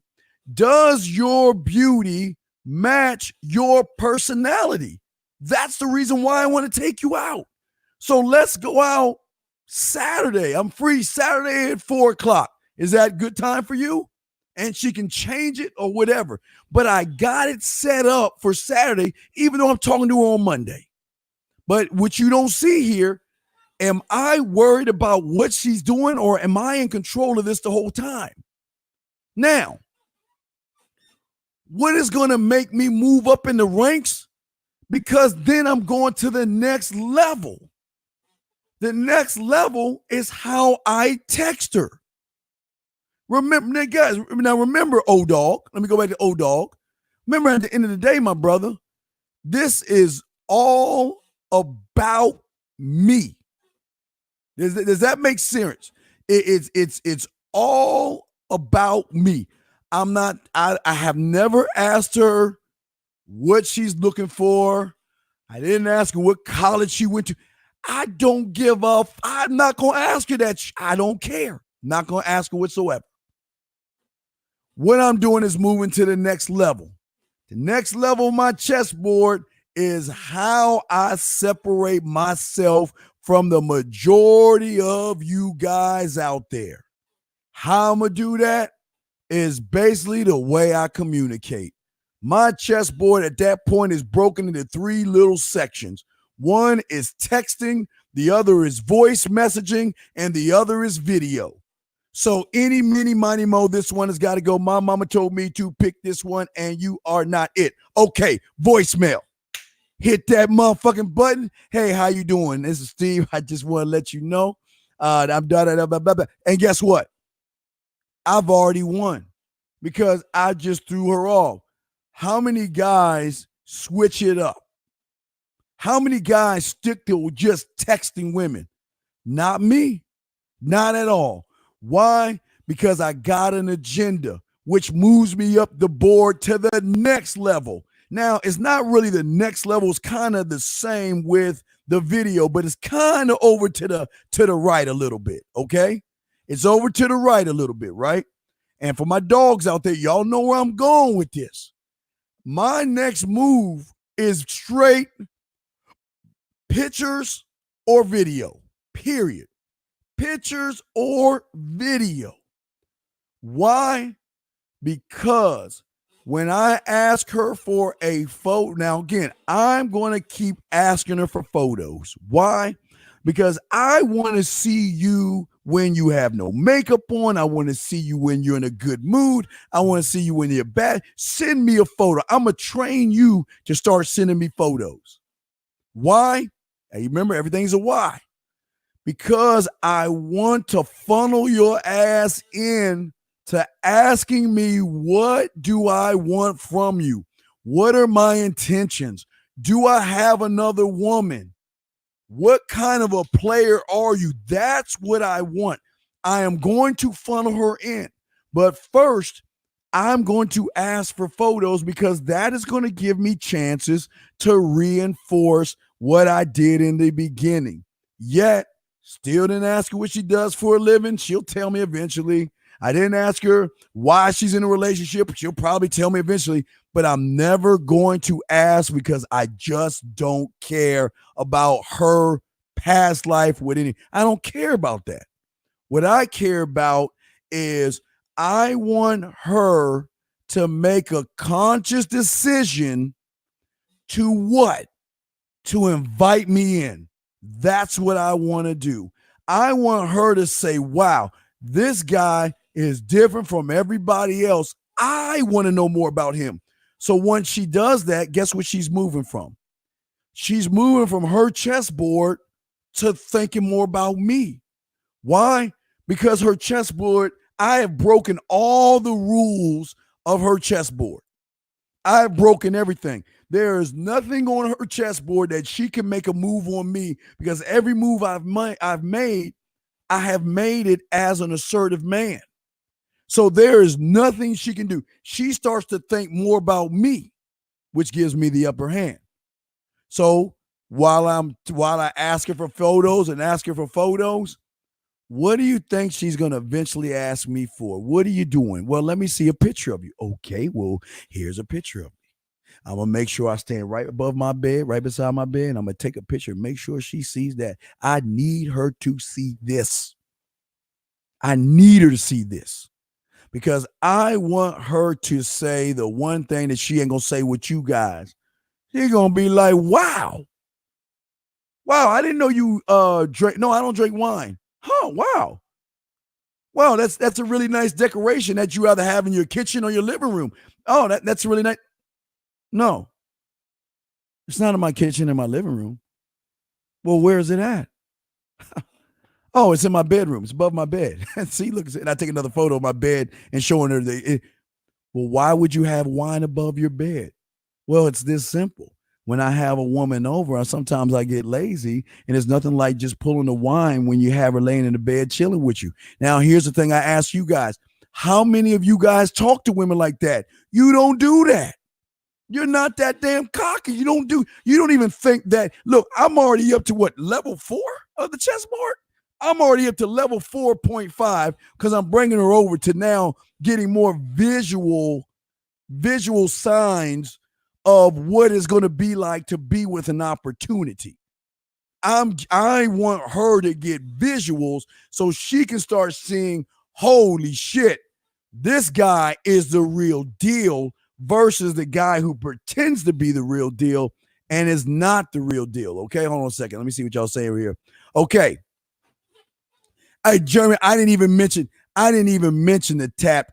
I didn't even want to go there yet because they ain't ready for that. But if they want to know what I'm talking about, I know they ain't ready for that. But and I'm gonna show them. Dude, I already win with the tap. But let me show y'all what he's talking about because a lot of y'all like, what the fuck is the tap? Well, this is the tap right here. Let me show y'all. This is a tap. The tap is when I meet her, I'm going to use my card, tap her phone. My information is going to be on there. She swipe it, and I've already got her. So I already got her right there. See, I didn't even bring that up because they ain't even ready for that. They ain't even ready for the tap, Jeremy. So I'm not even going to hit them with that. I'm just getting basic because I'm not trying to complicate this thing. So eventually, she's going to start flirting with me. Eventually, we're going to start talking about sex. And this is before the date on Saturday. Eventually, that's when I get to move up to the next level. Look, I'm already doing the texting, voicemail, and video, right? We're already flirting. So what I'm going to do next, I got a choice. Jeremy. Do I want to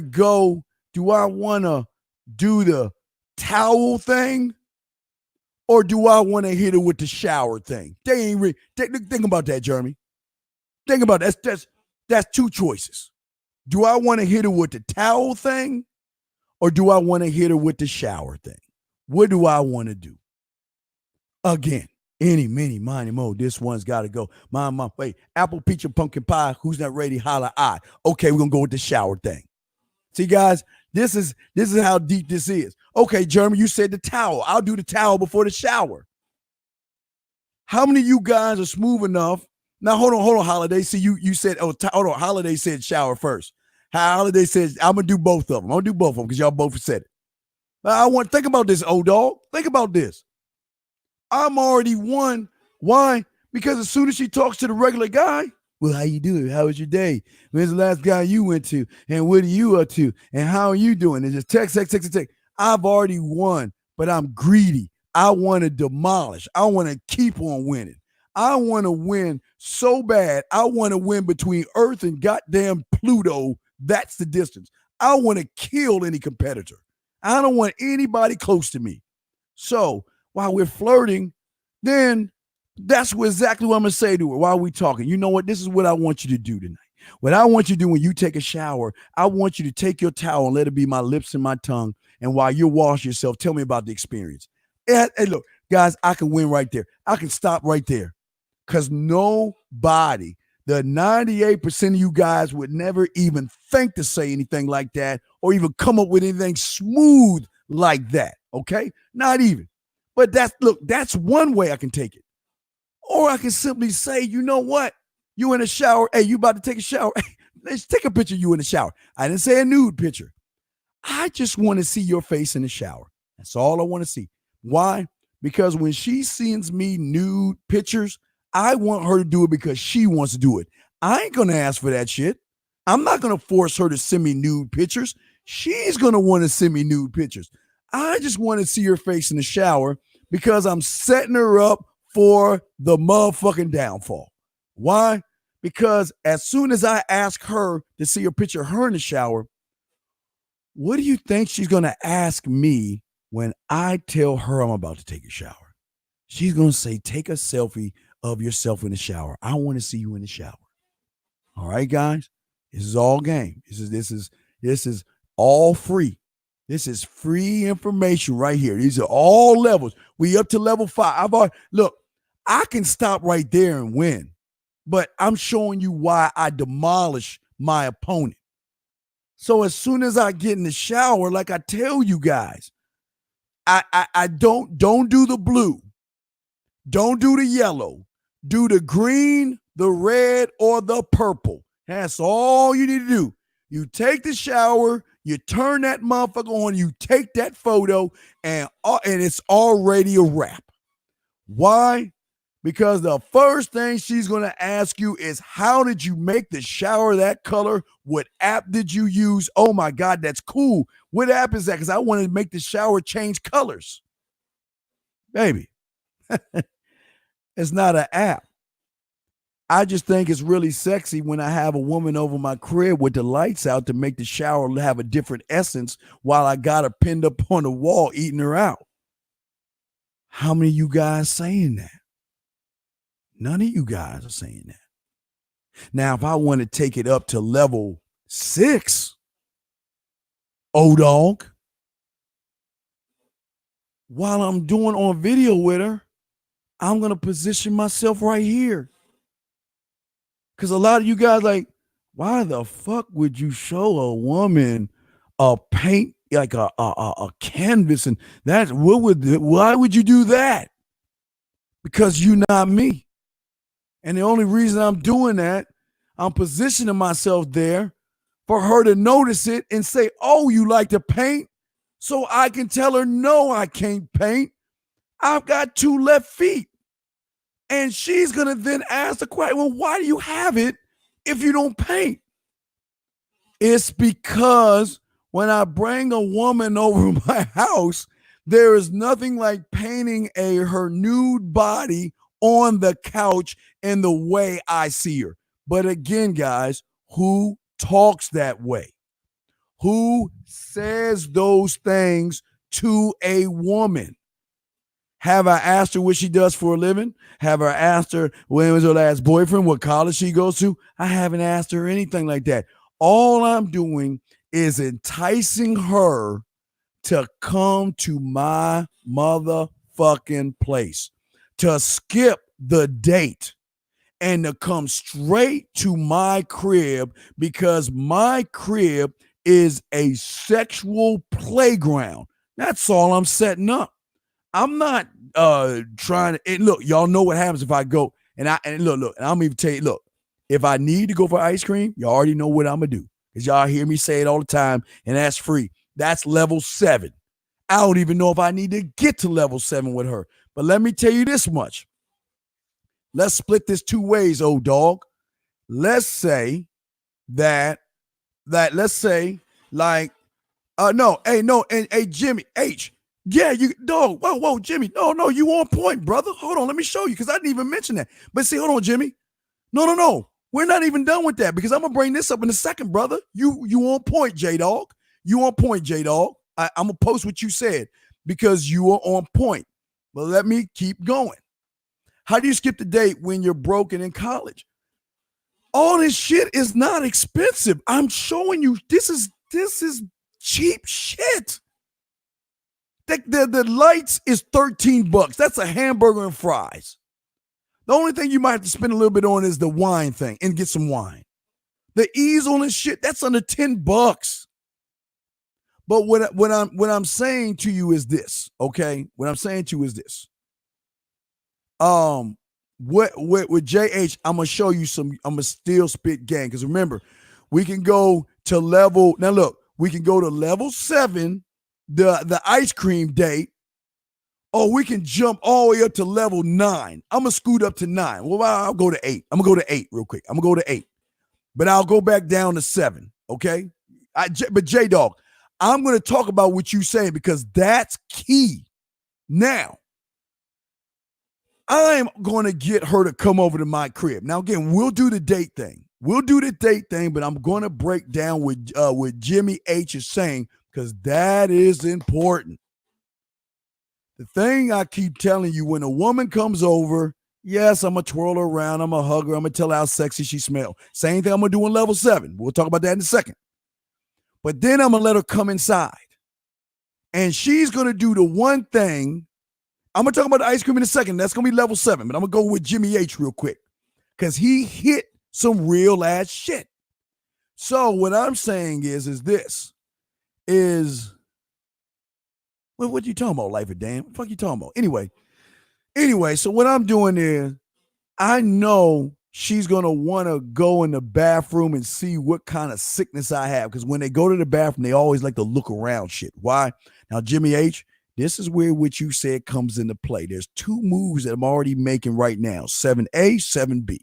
7A, number 1, is this right here, the candles in the bathroom. Why? Because I'm going to make sure when she walks in that room, Jimmy, that she's going to see I'm going to have the shower curtain open, and I'm going to have candles in the bathroom. She's going to be like, what the fuck has he got those for? I got to ask him, right? She's going to want to know.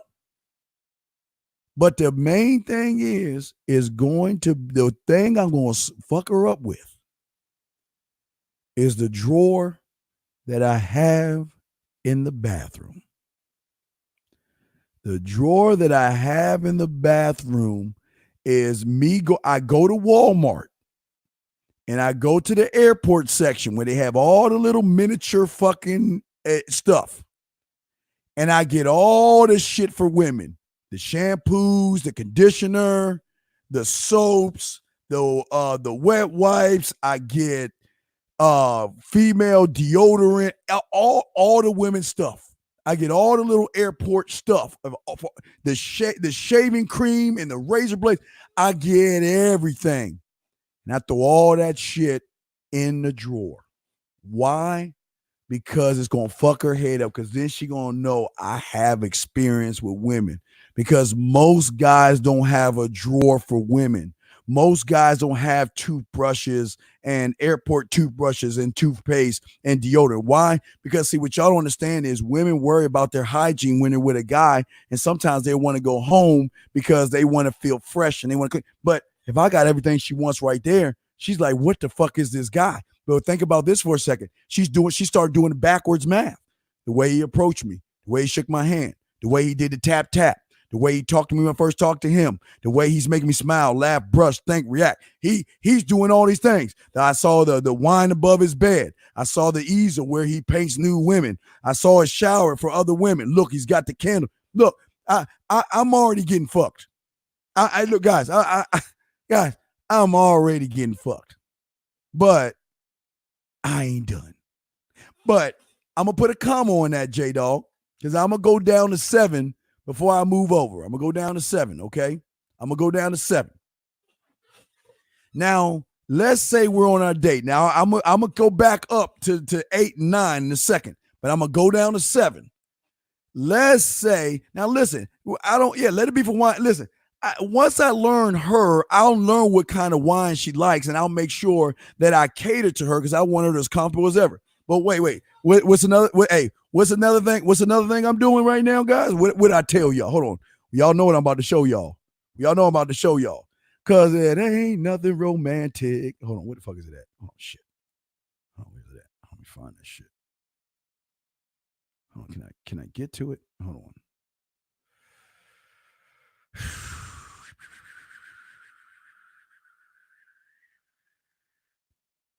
Let me see. Let me see if I can get to it. Let me restart my phone. But I'm gonna show y'all something. So, all right. So let's say we have ice cream, right? I told you, I'm gonna make ice cream with her one of the greatest fucking experiences she's ever had in her life when it deals with ice cream. Why? No, Jeremy, that's 8, 9. No, we ain't done, Jeremy. We ain't done. We're gonna go back up in a second, but I'm going back down to 7. Jeremy, we ain't done. We're gonna go back up in a second. But this is all free information, guys. These are free nuggets that will just make you more than what anybody does. Okay, so when I go to ice cream with her, I'm gonna make ice cream with her the best time ever. Why? Because when I see her, I'm gonna spin her around. I'm gonna hug her. I'm gonna bring her tight. I'm gonna whisper how nice she smells, how sexy she looks, and I'm gonna walk her ass right to the ice cream thing. And y'all know my old dogs. Y'all know what I'm doing. As soon as I get to the guy in the counter or the woman in the counter, she looks good. I'm knocking 2 birds out with 1 stone. But if I wanted, how do I look? All I'm doing is setting up a kiss early. Why? Because whoever the motherfucker is in front of me, I'm gonna say, hey, what's going on? What's going on, Mike, Sam, Tina, Tammy, whatever? I don't care your name is. What's going on? You know what? Let me tell you something. Before we get to ice cream, you want to know what? I'm taking her out on a date. Well, let me tell you how I met this woman. I wanted some Fruity Pebbles. I was hungry as hell, and I was riding and walking my own business, and look at this.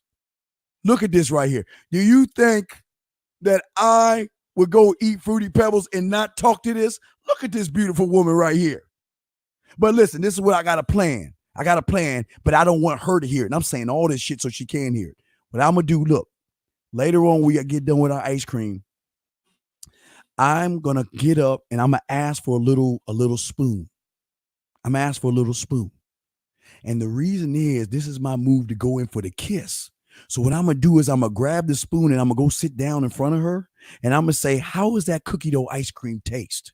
And then I'm going to scoot close to her. I'm going to say, well, I want to know, does the cookie dough ice cream taste good in the spoon or better on your lips?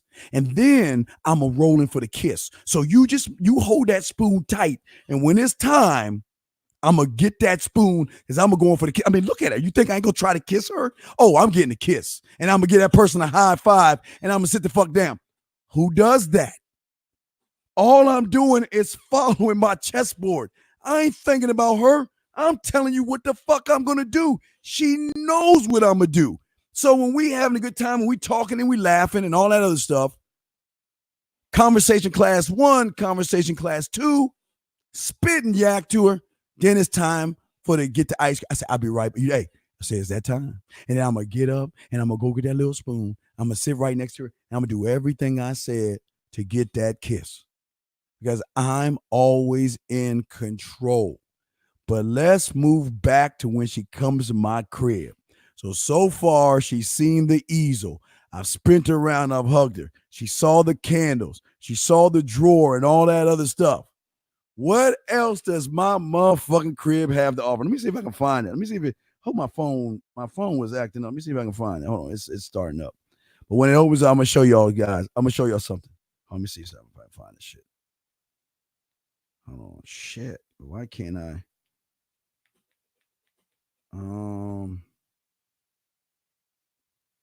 Let me see if I can find it. Hold on a second.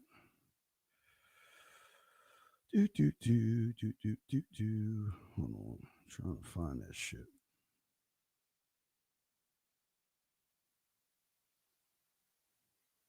It's like it won't pull up.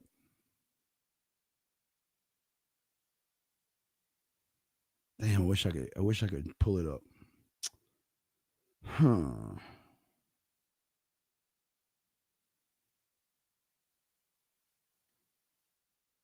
It's not working. Let's see if I can see. Hold on. I'm about to find it right now. Let me edit it.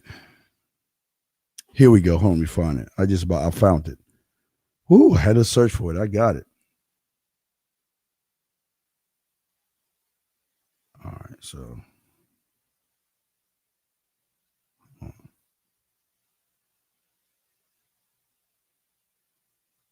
on, I'm about to show y'all right now. All right, so check this out.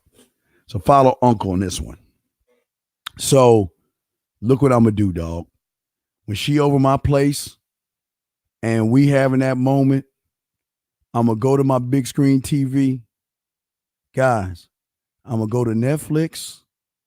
I'm gonna turn the lights down dim. I'm gonna turn some music on. And look at here, guys. Right there. I'm gonna go to Netflix and I'm gonna type in fireplace.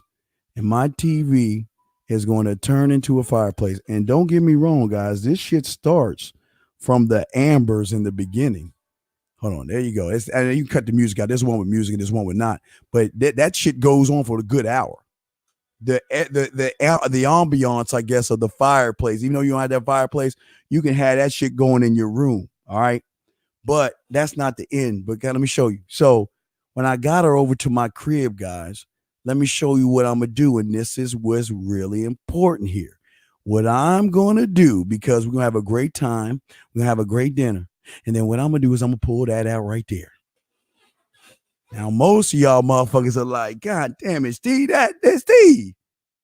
You want to make what? Breakfast? You want to make some croissants or something?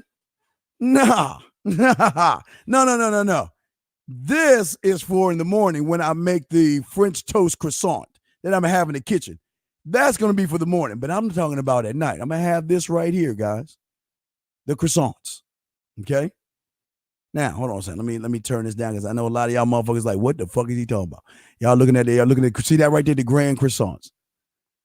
What can a creative motherfucker do to make this into the ultimate dessert to show her? Now, this is a panty dropper right here, guys. No, not a pancake. I ain't making no pancakes with this. I said dessert. After we have a good time, I'm going to have a sit down, relax, and really a three-way, really anyway. So I'm going to take these cinnamon, and I want her to see what I'm holding in my hand. Why? Because when I get done with this shit here, this is what it's going to look like right there. It's called Steve the Deans Williams Cinnabon 3 motherfucking ways. first way to the bottom right is what I call a slice of cinnamon bun and a strawberry shortcake. So that's a slice of cinnamon bun. I'm going to take some strawberries, put a little bit of whipped cream on there, and sprinkle a little bit or drizzle a little bit of strawberry. So to the bottom right, that's the strawberry one. Now the ones to the top right and left, that's going to be a vanilla white. It's going to be a white chocolate and a dark chocolate with strawberries in there. But you're also going to have Cinnabon bits to dip. But the best one is the bottom left, gentlemen. I'm gonna take a raspberry Milano cookie and I'm gonna crumble it up and put it at the bottom. You can't see it because it's crumbled at the bottom. I'm going to make a bowl out of the cinnamon bun. And what I'm gonna do is I'm gonna take some cookie dough ice cream because I know what she likes. Now I'm gonna put that in there and I'm gonna add a few cookie sticks in there, and then I'm gonna drizzle it with a nice caramel salt to bring out the essence of the cinnamon. Now I can't cook, but tell me that ain't bad. Tell me I ain't getting it. Tell me the panties aren't gonna drop for your boy. Come on, dude. That's game right there. That's game right there. That and when she look at it, I'm gonna say, look, she said, oh my God, what is this? Oh, this is what I made the cinnamon. Look, check it out. Look, what we have here is we got a nice strawberry. Now here's a nice strawberry cinnamon with a little bit of strawberry on there, and it's got a little drizzle of strawberry. And at the top, I didn't know if you liked white chocolate or dark chocolate, but I thought I'd take a few strawberries and drizzle a little bit of sugar on top of them to give it a more of a taste to it. And what I've got on the side is some cinnamon bun bits that you can dip in either the white chocolate or the dark chocolate. But the best one of all is a cinnamon bowl that's going to have a crumbled raspberry Milano cookie on the bottom. So when you cut the cinnamon bun and you cut through the ice cream, not only are you going to get the cinnamon bun, the cookie dough ice cream taste, you're going to get the chocolate raspberry Milano cookie crumble underneath it with the cinnamon the cinnamon drizzled sea salt on there that's going to pull the sweetness of the. I'm breaking all this down, right? Your boys, I'm a bad motherfucker. But that's not the end. Guys, that's just the beginning. Because when we get in, when we go, now this is what y'all talking about. When I get her in the bedroom, this is what she's going to see. She's going to see the wine up there, the TV with the fireplace. But why the refrigerator? Because in the refrigerator, she's going to see whipped cream, strawberry syrup, fruit, and water. Why? Because I'm using all that shit on your motherfucking body, except the water. The water is for you to drink after the experience. But think about this for a second, guys. She does all that, everything I'm showing you. Now, again, guys, y'all think it's a lot. It's not. This ain't shit. Guys, this is why I'm giving it to you for free. This ain't shit. This is level 1 type game right here. I mean, this is man level 1. This ain't even big. This is basic right here. But what I'm telling you is that everything I'm doing is I'm setting myself up.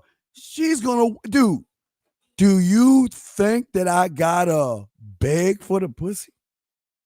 You think I gotta beg her to want to sleep with me? Dude, she's sleeping. But see, look. Then after she sleeps with me, now that's 5 play, making out, kissing 101, dirty talk, master the bedroom. That's its own level. So we're going to skip past those. Those are the products. Skip past those. But what am I going to do to put the cherry? I'm not going to put the cherry on top yet, but I'm getting ready to put the cherry on top. As soon as we get done, that's when I go into the kitchen. I get a little bit of lotion. I squirt it in a bowl, light it up for 15 seconds, keep it warm, give her a full body massage. Why? Because I'm doing everything I can to sell me to the other women that she's going to be talking about. I already got her. But who's going to give her a full body massage? Me, because I'm giving her the experience of what it is like to be with a man. I don't have to take her out and I don't have to kiss her ass and she going to do whatever I want from that point. I'm already done. But this is the best part right here. And I wish I had. I think, do I have it? Wait a second. Do I have it? I don't know if I got it on my phone. I don't think I have it on my phone. Let me see if I got it on my phone. Hold on, give me a second. Let me see if I got it on my phone, guys, before I show you. Now, y'all looking at the croissants right there, right? All right, y'all looking at the croissants, right? So let me see if I got it. I don't know if I got it on my phone. Let me check. Let Uncle check and see if I got it on my phone. Because if I got it on my phone, I'll show you. Let me see if I got it. I don't think I have it. Damn it. I don't think I have it. But why am I showing you the croissants? Because when's the last time a woman had a French toast croissant with a side of fruit and some orange juice and maybe 2 strips of bacon? Come on, dog. Fuck with your boy. That's just taking with an orange with a zest. You want to take some orange and squeeze it on top. So basically what you want to do is you want to just get cinnamon, milk, and eggs. You mix that up. You dip the Cinnabon in there so it can soak in there. You take it, you cook it both sides, and then you get your eggs, or you can put your fruit on the side, and you have your cinnamon bun, and then you put a little bit of cream on there, and then you grab an orange and you squeeze a little bit of orange, the zest of the orange, you squeeze that onto the cinnamon, and then you drizzle some syrup on there, and you give her the cinnamon. That's the morning. But this is what I'm saying to you guys right now. No, we ain't talking about we ain't talking about dog in chair. But what I'm saying to you, to the old dog, the whole time from the moment I met her to the moment I got her face in the pillow and her ass in the air, did I ask her about what she does and what she wants to be in a boyfriend and what? No, that's not my job. My job is to show her what an opportunity is like, why I'm the opportunity. But why is this a good thing? Because at that point, she's going to be invested in me, guys. Ooh, let me take that cinnamon thing out. I'm sorry, I didn't even see the cinnamon thing. But what I'm saying is she's going to be invested in me. That means I don't have to take her out. She'll be cooking me dinner. Now, the question I'm going to ask myself is, where am I going to put her on my roster? Is she going to be my breakfast chick, my dinner chick? Is she going to be the one giving me massages? Is she the one that's going to sit and I'm just going to chill and go over her house when I want to go over her house? What do I want her to be? My nurse? What do I want her to be? And I'm going to put her on my roster. But what I'm saying is, after I get done, even in the morning or after I get done, I'm going to lay her ass on the bed. Okay, wait. I'm going to either lay her on the couch or the floor, right? And I'm going to have a mirror like they did in the Tudors. I'm going to have a mirror. Now, if she's facing me, I'm going to have a mirror behind her ass because I want to paint her ass. But if I have her facing away from me where her ass is facing me, I'm going to put the mirror on her face and I'm going to paint her the best way I can. And I'm going to give her the painting. Fuck that. I'm cool with that. But for a lot of guys, y'all think this is a lot of work. This ain't nothing. Guys, this is basic 101 right here, man. This is basic 101. But think about this. Do you think she's going to argue with me? You think she's going to fight with me? You think she's going to give me trouble knowing the experience that I gave her, knowing that if she fucks up, next woman up? So this is where I tell you, don't look to please a woman. All you got to do is build your board. That's all. You know what you got to do and you just do it. That's it. I'm not thinking about her, what she think and how she feel. I don't care. There's nothing on me that says I don't care. She can say yes, no, maybe, please. I don't care. I don't care. So that's what I'm saying to you, old dog. And I know this sounds crazy, but it's you're dealing with women that are looking for weaknesses in you. And if she can't find weaknesses in you, she's going to want to know, then what? Well, what are your intentions? Am I just a fuck? Do you want a relationship? What do you want from me? And you have other women?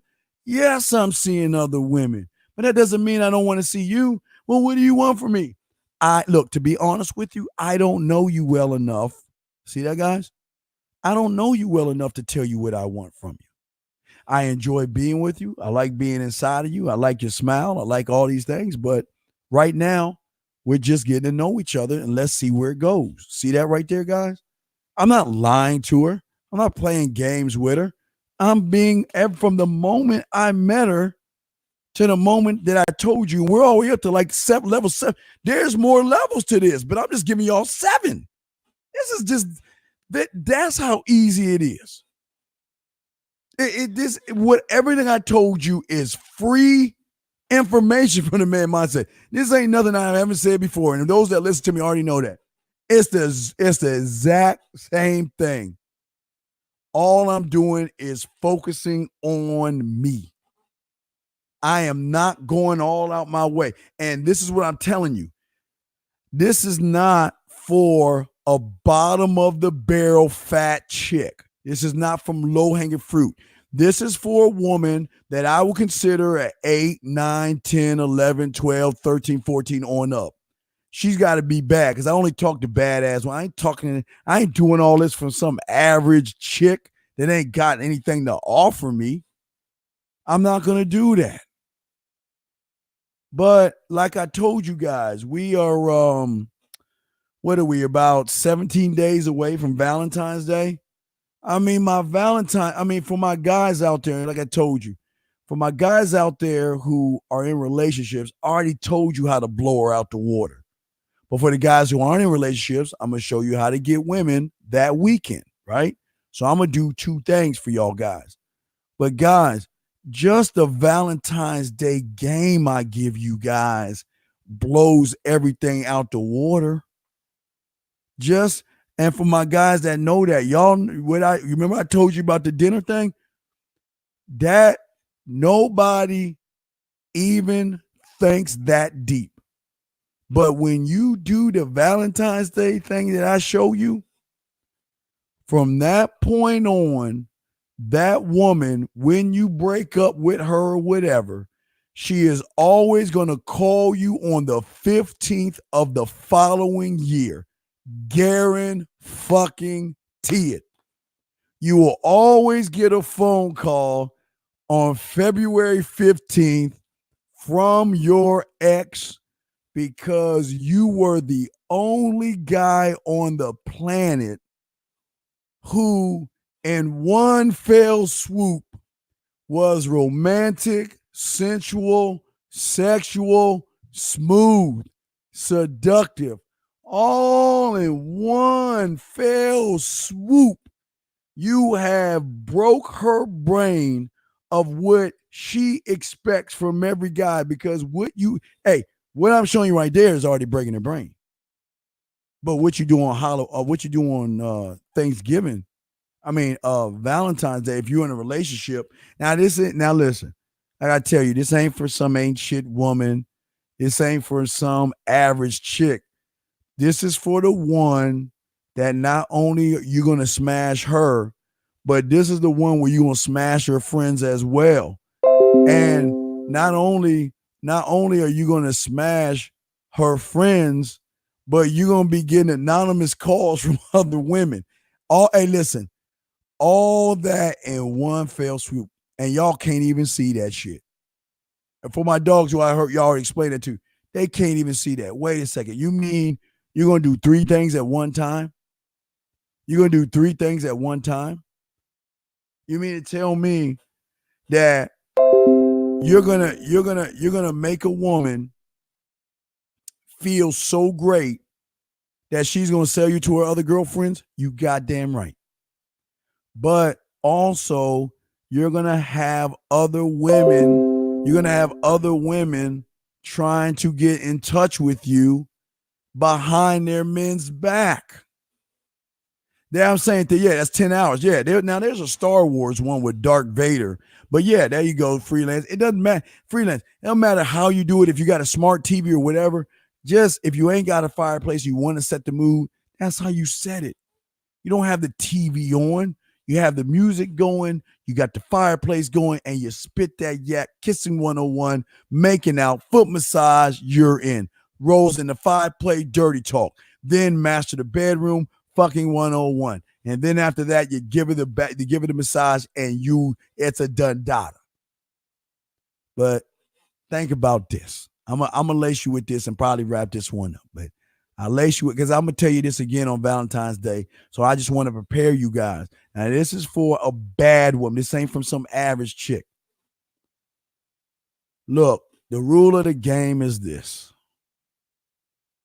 Every guy is going to be the same way on Valentine's Day. All they're going to do is buy the flowers, buy the chocolates, and the teddy bears and the balloons. And every woman is going to get all that shit early in the daytime. And then everybody's going to cattle their asses to a restaurant where it's going to be jam-packed with people. Okay? Jam-packed. Okay? Heart and body fitness.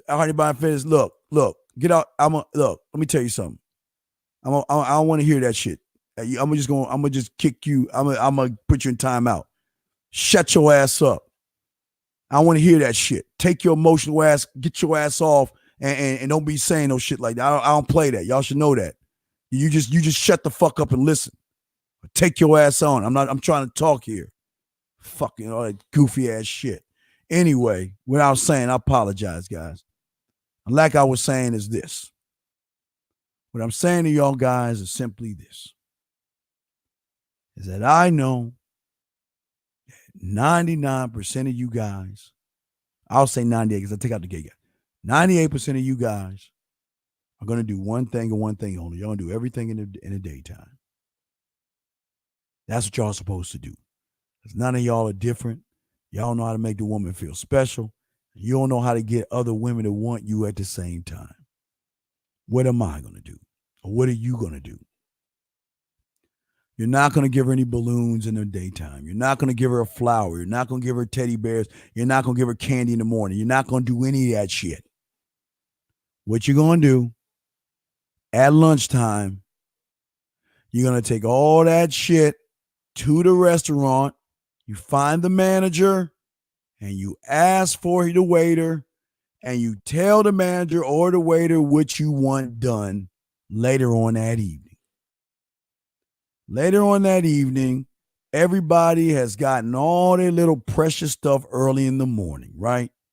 Your girl's kind of scratching her head. You know, I didn't get anything, whatever. It's cool. I'm still with him, blah, blah, blah. But what you're about to do right next is not only going to trigger a ripple effect in that room, it's going to trigger something in her to sell you to her girls, and it's going to have the women in there, not all of them. There's going to be one or two that are going to go up to that waiter and find out who you are. So you make sure you give the waiter your business cards as well, because there are going to be some women that are going to come up to the waiter and ask who you are. And when she does, you tell that waiter on the side, just give her my business card. That's all I want you to do. And she going to call you. You're sitting there chilling. Have your cake ass dinner, whatever. It's time for dessert. You tell the waiter, let's get some dessert. First thing you come out with is the balloons. First reaction is going to be ripple reaction number one. All the women are going to say, oh my God, that is the most romantic thing I've ever seen. Your girl is going to love it because women love to be the center of attention because they love to outdo other women. The third ripple effect is going to be the guys in there that's going to be jealous of you and envious of you because they're going to be like, damn, why didn't I think of that? The fourth ripple is going to come from the woman looking at their guys and saying, damn, why didn't you think of this? All right. And that's just from the balloons that you bring into her. And she's the only one in the whole room that all the women are adoring. Just like, oh my God, she is so lucky. Oh my God, that's the most romantic thing. Guys, I'm telling you, this is easy. This is free game right here. 5 minutes later, brings in the teddy bear. Oh my God, look at that. 5 minutes later, brings in the chocolates. I mean, like I tell you guys, I can stop there. But why? I want to put my foot on the neck and keep going. So the last one are the roses. And when he walks in with a dozen of roses, you stand up, you take the roses, you lay the roses on her lap, you kiss her on her cheek. She's crying. All the women are envious of her. All the guys are jealous of you. And you just like this. You already know it's already a wrap. You know it's a wrap, but this is what I'm saying to you guys that you understand. What some of these women are going to do, I'm not saying all of them. Some of those women going to take a bathroom break. Some of those women going to go up to that waiter and say, who was that? Oh, here's his card. Call him. Passing my card out. He's doing all the work for me. But the great thing is that when she goes to her girlfriends, she's selling me to her girlfriends and she don't even realize it. When she tells her girlfriends a story of what I'm going to be doing and all this other stuff, of all the things I've done, her girls are going to want to fuck me on general principle. But here's the thing. If they don't sleep with me now, what do you think is going to happen? Okay. Now, for a lot of you guys, y'all understand. Black people don't do this, but some white people do it. It's no big thing. But they got this thing called game night, usually on Friday night or Saturday night. But what they do is whenever they set up game night, they always send out these cards called like save the date. They want to get a head count of who's coming to the event. Okay? I always want to get a head count. And who do you think they're going to be looking at? Look, I have set myself up where all of her friends are going to be looking at me like I'm the star of the whole night. They're going to watch my every move. Why? Because they're trying to figure out why I do and their man don't. And if they get the opportunity, they're going to try to give me a signal that they trying to get at me and they're going to see what I'm going to do. Now, I'm just telling you, I keep telling you, everything I want y'all to do is always going to be a ripple effect because it's so different and so out of the box. They going to tell their friends about what? The experience. That's what I'm trying to tell you guys, all right? So that's all. I mean, again, if y'all got any questions, y'all can ask, but what I'm trying to tell you guys is this. Should you FaceTime your girl or voice call her when you do? Wait, should you FaceTime a girl or voice call? And when do I know when to call? Okay, the Yo Show. Check it out, brother. The beautiful thing about being a man, it doesn't matter if it's voice, video, or text, as long as you do it. That's the beautiful thing about being your own man. You do it when you want to do it, just as long as you do it. Because think about, see, okay, I'm going to go from, let's say, wait, before she came over, so that's like about level 7, that's like 9 and 10. So 7 was more like the towel and stuff. So let's talk about 8 when we get her to play with herself. Why do you think I want you to do voice and video, brother? Because eventually you're going to have her one-on-one around 10 or 11 o'clock at night and t-shirt and panty, dog. Dude, I don't do this shit for shits and giggles. There's always a chess move here. Listen.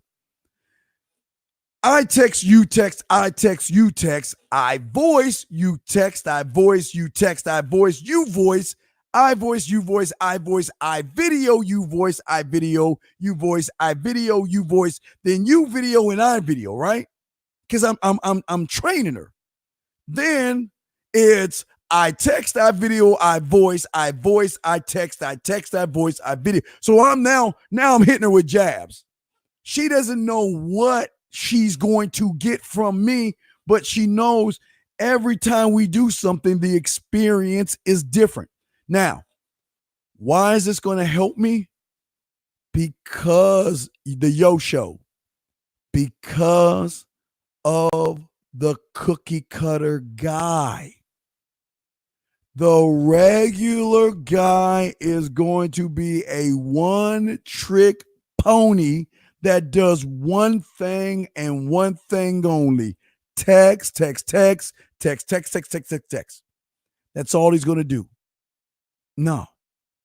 All I'm trying to do is drop a seed in her head so when she talks to other people or text, I don't care what she's doing, she's going to be thinking about me because I'm the only one that's doing the voice messages. I'm the only one doing the video. And what's so good about that, she can hear the sincerity in my voice and she can see the sincerity in my face when I video her. But also, while I'm doing all of this, I'm able to see and read her better. Because I'm listening with my eyes when I do videos and I take photos with her and all that stuff. So I'm setting myself up. So guess what? I just got out the shower. I'm comfortable in bed. Poo, beep, poo, poo, or your FaceTime noise or whatever shit is. Hey, how you doing? Are you busy? I just wanted to see you. See that? I just wanted to see you. See that right there? We on video talking. And the thing that y'all don't understand about women is when they feel comfortable with you, that's when they're going to show you a little skin. They may show you a little bit of thigh. They might show you in their half t-shirt and their little panties. It's all a step process. But the best thing about the process is that no time am I begging her to show me her body. I'm not begging her for sex. I'm not begging her for anything. Why? Because I teach you guys something that nobody teaches you. I want her to want to fuck you more than life itself. I want her to realize if I don't fuck him and I don't give him the pussy, he's going to get fucked by somebody else. So what am I going to do? What am I going to do to get this guy? I'm going to have to give him the pussy because if I don't, I'm going to lose this guy because this guy is an opportunity. See that? I'm not an option. She's dealing with options. You know, she pushed crumbs. Well, I'll think about it. I'm not sure, Crumb. Let me think about it. I don't know. I only like you as a friend. I don't think we should be talking about this, crumbs and all that other stuff. I don't want that shit. And so I don't put myself in that position. Why? Because I'm never playing the opponent. I'm never playing the woman. I don't care about the woman. I'm not putting my emotions into the woman. All I'm doing is following what's in front of me. My board is telling me what to do. That's it. In every situation, I have worked on my board to tell me what to do with every situation. That's all I've been doing. One situation after the other, because that's just one chessboard on getting some ass from her. I ain't talking about the chessboard from her to submit herself to me. It's a whole different chessboard. But I'm just working what I want to work when I want to work it, but I'm never thinking about her. All I'm asking myself is, what do I want to do? Do I want to make her laugh right now? Do I want to make her blush? Do I want to make her smile? Do I want to make her feel sexy? Do I want to make her feel awkward in a good way? That's what I'm saying, man. Steve, can your conversation programs do to add to the guys who already know how to converse with the food?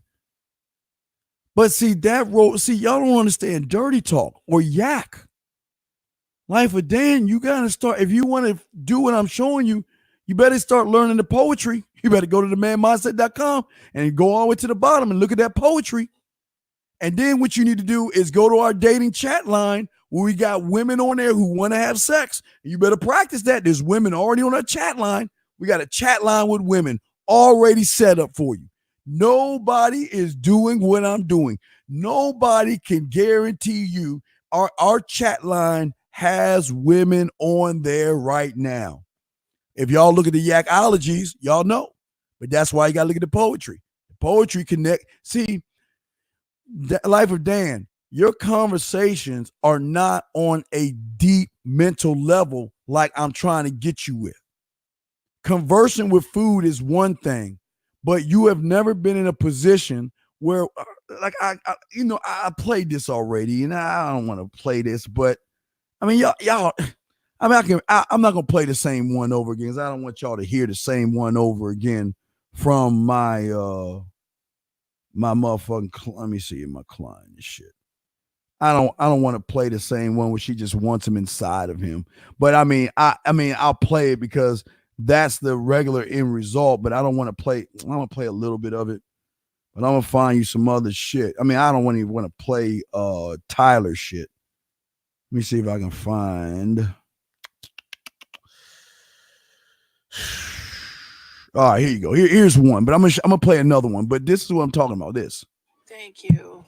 Now, please fuck me, because I'm so fucking horny. I can't stand it. I really want you inside me so bad. Like, so bad. Now, and that's what I'm trying to tell you. If you want women to say that kind of stuff to you, then what you think you talking about, man, you ain't on the level we on. Because like I keep telling you, the level I'm on, I'm not running behind no woman. I'm not begging for any ass. I want her to come to my motherfucking ass. I want her to want me. I want her to show me a titty without me having an ass. I want her to show me her rubbing her coochie without me. This is what I want. But like I'm telling y'all, let me see. I don't want to play that. Let me see this. What's this? Oh, wait, I'm sorry. Wait. Yes, I'm sorry.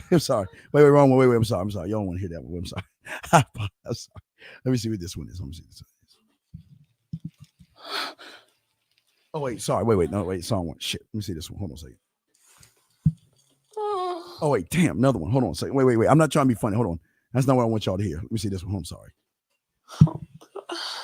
Shit. Hold on. God damn it. Hold on. Wait. I don't want y'all to hear those. That's not the point of this. Wait. Hold on. Let me see this one. Hold on. Shit. Hold on. That's not the one. Wait. Y'all think I'm being funny here. Hold on. Wait. I'm not trying to be funny. Hold on a second. But I will show you the proof. Look, like after she had the orgasm, look at the photo. See that? That's the cum on her hands. But that no, that doesn't count. I'm not trying to look. That doesn't count. Let me find something else. Wait. I'm not trying to show you the I'm not trying to show you that end result because I don't want you to think you're gonna get that like right off the bat. You gotta have game for this. But no, let me try to find a regular voice message. Here you go. God damn it. Hold on. Wait, let me find another one. Hold on, this one. Oh my God. Wait, here you go. Fuck. All right, so y'all get the see again. Y'all think I'm playing. I'm not trying to be funny here. I'm not trying to be funny. I'm just saying that. No, that's not Tyler. That's another client of mine. That's not Tyler. It's another client of mine. But what I'm saying to you, Dan, is that your mouthpiece ain't gonna get that. What you think is your mouthpiece is not. We on some totally different shit on the man mindset. Totally different. At the end of the day, guys, I want you to win. Now, what we're gonna do, because we're gonna wrap this up, because I got a riding with the Dean show tomorrow, so we got that around 1 East. Okay, 1 East. Okay. What's my favorite? Oh, I got so many tracks, dog. Man, I got a lot of tracks, dog. I don't even know what my. Hey, I wonder. That's a good question, B. What is the favorite track that I put out there? But guys, real quick, we're gonna do 15 more minutes. But guys, around 1:30 East tomorrow or today, we're in today. We're going to do a Ride with the Dean show, so we're going to be chopping it up while I'm driving. So remember that. We're going to do a Ride with the Dean show tomorrow. But we got 50, I want to round this off to the 5 hours. So, because nobody's doing it this long, nobody's running their mouth. And how do you practice poetry? Explode. I've already told you this, and I'll explain it one time again. Okay.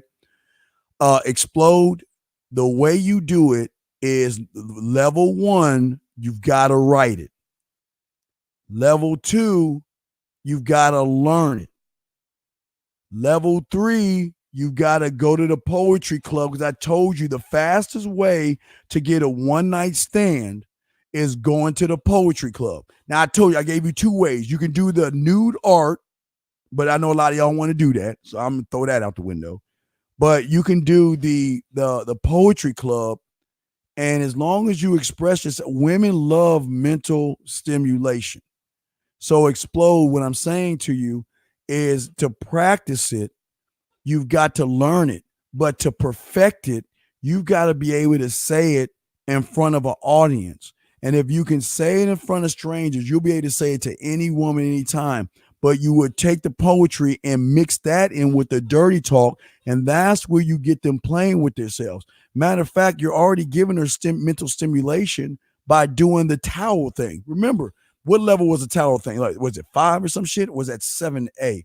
I forgot what it was, but the towel, the towel thing is something no guys even ask women, man. None. But you got poetry clubs all over around college campuses. And I tell all you guys before, because again, we're going to do this for 15 more minutes.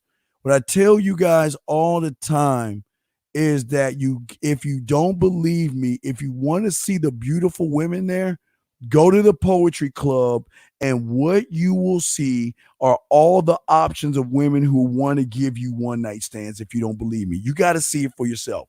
I say go and see it for yourself. You got to see it for yourself. Now, a DG, if you want to do nude art, then what I always tell you is go to the art section and ask, how do you sign up to be a nude model? That's another fast way to get women. But again, you just got to look. I'm giving you the ways, but nobody's going to tell you this because nobody know the game like this. This is what I keep trying to tell y'all. This game that y'all getting, nobody is telling you this stuff because they don't know the game this way. Remember, Bud is from the streets. I'm corporate. I was just a gigolo. I was never a pimp. Far as I got was gigolo. That was it. So all you're getting is from a gigolo's mindset, not a pimp one, never a pimp. But that's what I'm saying, though. What I'm saying is that the thing about art is that women, the art teacher, the sculpting or the drawing, they don't care about your body shape because art is all about shapes. So you don't have to have a chiseled body. You can have a gut. I don't care. As long as you stand in front of them naked and don't be ashamed at what you got, believe you me, when that's over, there going to be a few of them going to want to talk to you because no one has the balls to do that. But like I keep trying to tell you guys, what was great about nude art is that some of these women that are in these classes are older women that swing, that are older women that are into that nude lifestyle and they into the orgies, the threesomes and all that stuff. Man, well, I keep telling y'all what y'all understand. Sometimes a woman's going to give you a card and say, you know what? I want to hire you. I want to hire you for my girl's day. You know, see what a lot of women do that y'all don't even know about is that they have parties, like women get together. So sometimes they have dildo parties where someone will bring in a dildo and they like look at different types of dildos and stuff, or they do Tupperware and whatever they want to do. It's a bunch of women getting together and they're sipping on wine. But like I told you guys, they will hire nude guys just to, private modeling. Exactly. They will hire you just to stand still naked, butt naked, just frozen, while the women are walking around eating grapes and just sipping in hors d'oeuvres and all that other stuff. So that's what I'm saying, man. You get some coaching, we can talk, man. But what I'm saying to y'all guys is this, is that at the end of the day, It is deeper than that. And it's the same thing with the poetry clubs that y'all understand. As soon as you get off that stage, it's a motherfucking rap. You're going to get drinks from other women. You're going to get phone numbers. And you're going to have women coming up to you, tapping you on your shoulder, ask you, can they sit down? Or are you busy? Do you have a minute? I want to let you know that was a great poem. How you know? My name is this. It's nice meeting. Dude, the ass is coming to you and y'all don't even see it. So y'all are in this kick of porn. And the game don't work that way, guys. The game don't work that way. The way I'm showing you is a simple way to really get the one night stand and have these women want you for who the hell you are. It's a done data. It's a slam dunk. You got two ways. It's going to take some work, but I'm telling you, I always tell you guys this, that before I wrap this up, we got 10 minutes ago.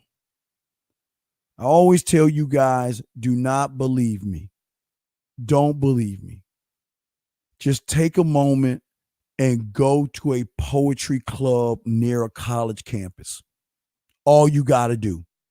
Walk in that motherfucker and see the waves of women in there dressing up, looking sexy, and watch when that guy hits the stage, watch how they cream on every word and every phrase and every sentence. And then when he gets done, watch them all watch him sit down and watch how some of them come up to him. It's the most amazing thing, but you got to see it yourself. Okay. But like I say, freelance, they have sex toy parties and stuff like that. And what they will do is they will hire nude models. That's what they do. They will hire guys to be butt naked, frozen like a statue, naked. But see, y'all guys don't understand rich people. Rich people do crazy shit. And I'm telling you, rich people do crazy shit because they have money and they want to outdo their friends. And when they see new models and they want them, they're going to be like, you know what? Come on. I want you to come over. I got a gig for you. And that's how that shit drop. That's how that shit go, guys. I'm keeping that shit all the way 100 with you.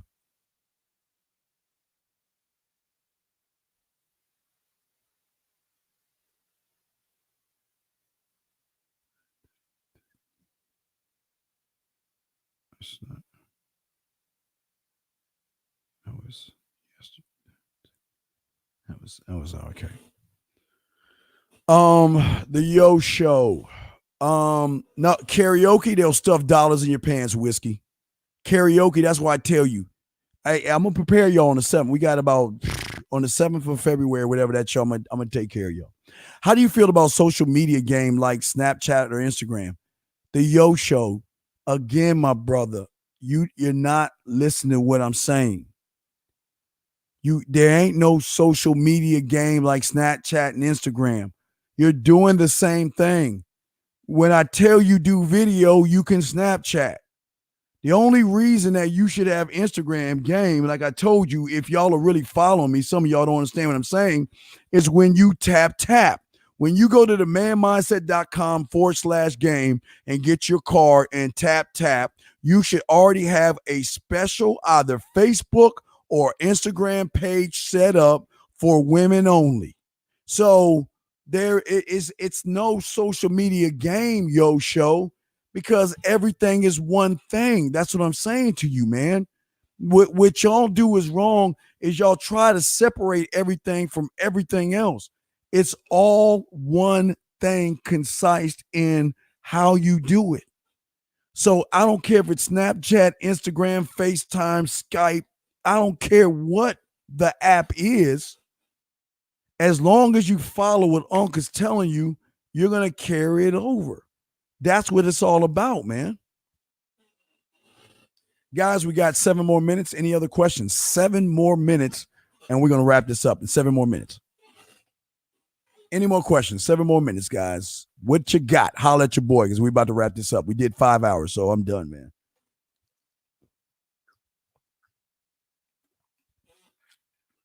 Yeah, respect to you, Yo Show. Yeah. That's what I'm trying to tell y'all guys. This game is deeper than bitching about women, man. When you got your stuff together, there is no problems with women. And if there is one, she's gone. There won't be no governments, no Me Too, no all that shit, man. Pfft, bye. It ain't like that. That's what Rosebud was trying to tell you. I'm not putting any emotion into this. All I'm doing is showing her that I'm the and guys right here. Like I know I didn't tell the guys about the tap, but how many guys do you know right now can walk up to a woman and tap her phone and your information is on it? That's what I'm trying to tell you. Tap, the manmindset.com game. Nobody is doing what we're doing. We have elevated the game to another level that nobody else has, man. Nobody is talking about this stuff because everybody's bitching about women, man. Ain't nobody talking about this game that y'all getting right here. This is A1 game right here, guys. So soak it up. It's a lot of information. Soak it up, okay? But like I said, guys, we got 6 more minutes. You got a question to ask. We're going to do live Riding with the Dean tomorrow, 1:30. Riding with the Dean tomorrow is going to be, I think it's going to be 1:30 East. Let me see here. Hold on a second.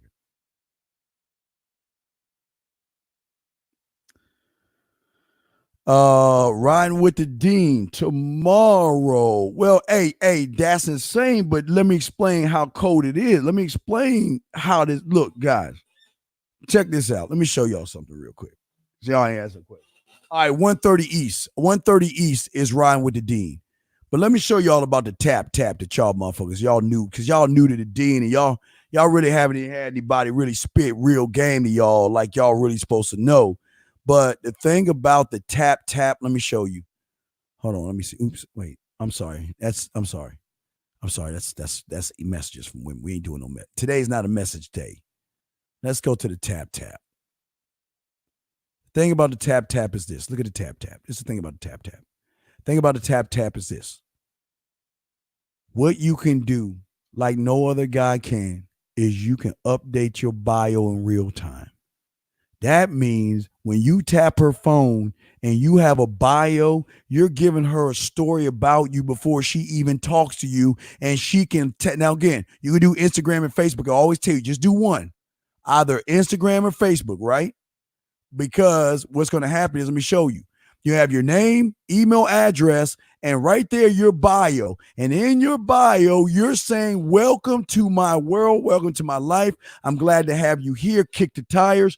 Click on my Facebook because I always am going to update that with my personal private thoughts. And if you want to know more about me, if you want to know what's behind the curtain, then go ahead and click and enjoy, because I can't wait to entice you.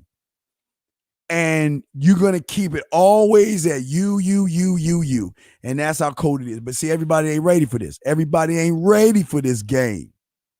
Everybody want to cry about women, but they ain't ready. This is why I tell you, we don't cry or complain. All I'm trying to do is put you in a position to get women, man. That's it, man. So this is the basic chessboard for getting asked, Steve. How do I set up my chessboard? But Tony, Tony, the way you're going to have to do it is, this is conversation class. All I'm going to show you is conversation class 1, 2, 3, master the bedroom, a little bit of texting toolkit, a little bit of dirty talk, a little bit of five play, making out, kissing 101. All those things are part of my chessboard. But your chessboard starts with your rules. You have got to set up your rules, Tony. When I see a woman, this is what I'm going to do. And guess what, Tony? You do it. That's it, man. It's not complicated. But while you're not talking to a woman, you need to keep adding to your vault. That means, what are some smooth things that I can say to a woman? What are some sexual things I can say to a woman? What are some romantic, some sensual, some dirty, some naughty, or some kinky? What are some things that I can show a woman why she should get with me? All these things, man. See, what y'all don't understand is, y'all think it's just a one thing. No, You got to constantly work on your board. You got to start with the approach. That's why the approach boot camp is free. Start with your approach. Learn your approach. Stop making it about the woman. Make it about learning the chessboard, learning your approach, and then just doing it. The more you do it, the more you're going to be focused on it. Then that way she's not going to smell fear, and you're not going to worry about rejection, and you're not going to care what the fuck she thinks, guys. Okay? So last question. We got a minute to go. Any more questions before we wrap this up? God damn it. Any more questions before we wrap this up? So let me know. And yo, E-Dog, I need a number, man. Send me a number, man. I'll call you after the show. So I'm about to wrap the show up right now. So what I'm saying to y'all guys is, look, go to themanmindset.com, kick the tires, learn the poetry's at the bottom. Matter of fact, I'm going to add the chat room. I'm going to put the chat room on the front page as well, because the chat room is full of women. If y'all want horny women, but again, only way you're going to play this game is you got to learn mental stimulation. This connects to the poetry. Those women on the chat line are all about getting off to men that can spit yak. If you can spit yak and you are smooth, you can get these women, you can exchange information, and you can start setting up your roster outside of your damn city where they can fly you in or they come see you. But that's what we give you at the Man Mindset. Nobody's giving you a chat room like we got. We got a chat room for you guys. So check that out, man. Something y'all need to check out, okay? So I'm not a doctor, man. I'm just a man. I'm not a doctor. I'm not a doctor, dog. But anyway, we at the 5 minutes march, man. I appreciate all you guys, man. If y'all want to get at me, send me an email, guys. All you guys, man. Send me an email. Again, guys, we're going to do a Ride with the Dean show tomorrow at 1 East. But, guys, add me to Facebook, Twitter, or Instagram, The Man Mindset. But if you're ready to learn, go to themanmindset@gmail.com. Send me your name. Send me your number. Let's talk. Because the one thing I want to do is I want to talk to each and every one of you, because all you guys are starting in different points. So send me your name. Send me your number. I will call you myself. We'll talk for a few minutes and we'll set you up, man, on your pathway and send you on your way, man. Nobody else is doing this, so the choice is yours, man. But anyway, before you do anything, go to themanmindset.com. Look at the receipts. Go to the free stuff or see what Steve can do on the first page, how I got the woman to play with herself by using my words. You can look at the erogenous zone. We got a place to show you where you cook desserts. I got that when she comes over. So we give you a little bit of everything and also shows and stuff like that. So check that out. Kick the tires. Watch the free boot camps. We got several free boot camps in there. Soak up that information, okay? And if y'all got any questions, get at your boy, man, okay? I appreciate you all for the time, guys. Last thing I want to say to wrap things up, like I always wrap things up, is, guys, make sure before you go to bed tonight is make sure you look at the graveyard, okay? Before you go to bed and close your eyes, think about the graveyard. Always remember the one thing about everybody in the graveyard, they thought they had tomorrow coming to them. Tomorrow is not guaranteed, gentlemen, so you want to live your life like it was your last. Enjoy yourself, work as hard as you can, because you never know when your time is up. So that's something I just want to say to y'all guys out there, man. Yeah, I do calls in Australia. Yeah, you just, hey, get the coaching. I'm going to call you. I don't care where you at. I don't think I call the moon, but if I can, I'll try. But yeah, I don't care if you're Australia, New Zealand, wherever you at, go ahead and grab some coaching. I'll call you. We'll chop it up. Now, but yeah, go to the test. You don't even need the testimonials. You go to the first page, you get to hear the women. You get to hear all the women, man. And now to be honest, like I told you, I'm gonna open a new page up because I got so many women and so many messages from women. I've got to make another page of just links of women and stuff, just links. So, but like I said, man, please soak this up and all this other stuff and understand this is just a beginning. Hopefully y'all listen to Rosebud. He came in there. He is real to the game. There's nobody real and authentic like a real motherfucking pimp who is really in the street. And I know he cussed a lot, but that's just how they are in the street, man. They all about being real. They're not holding any punches and stuff like that. So just remember that when you're listening to them. Just know that that's real. That's a real motherfucker talking. That's a real pimp. That's not that fake stuff you see on TV.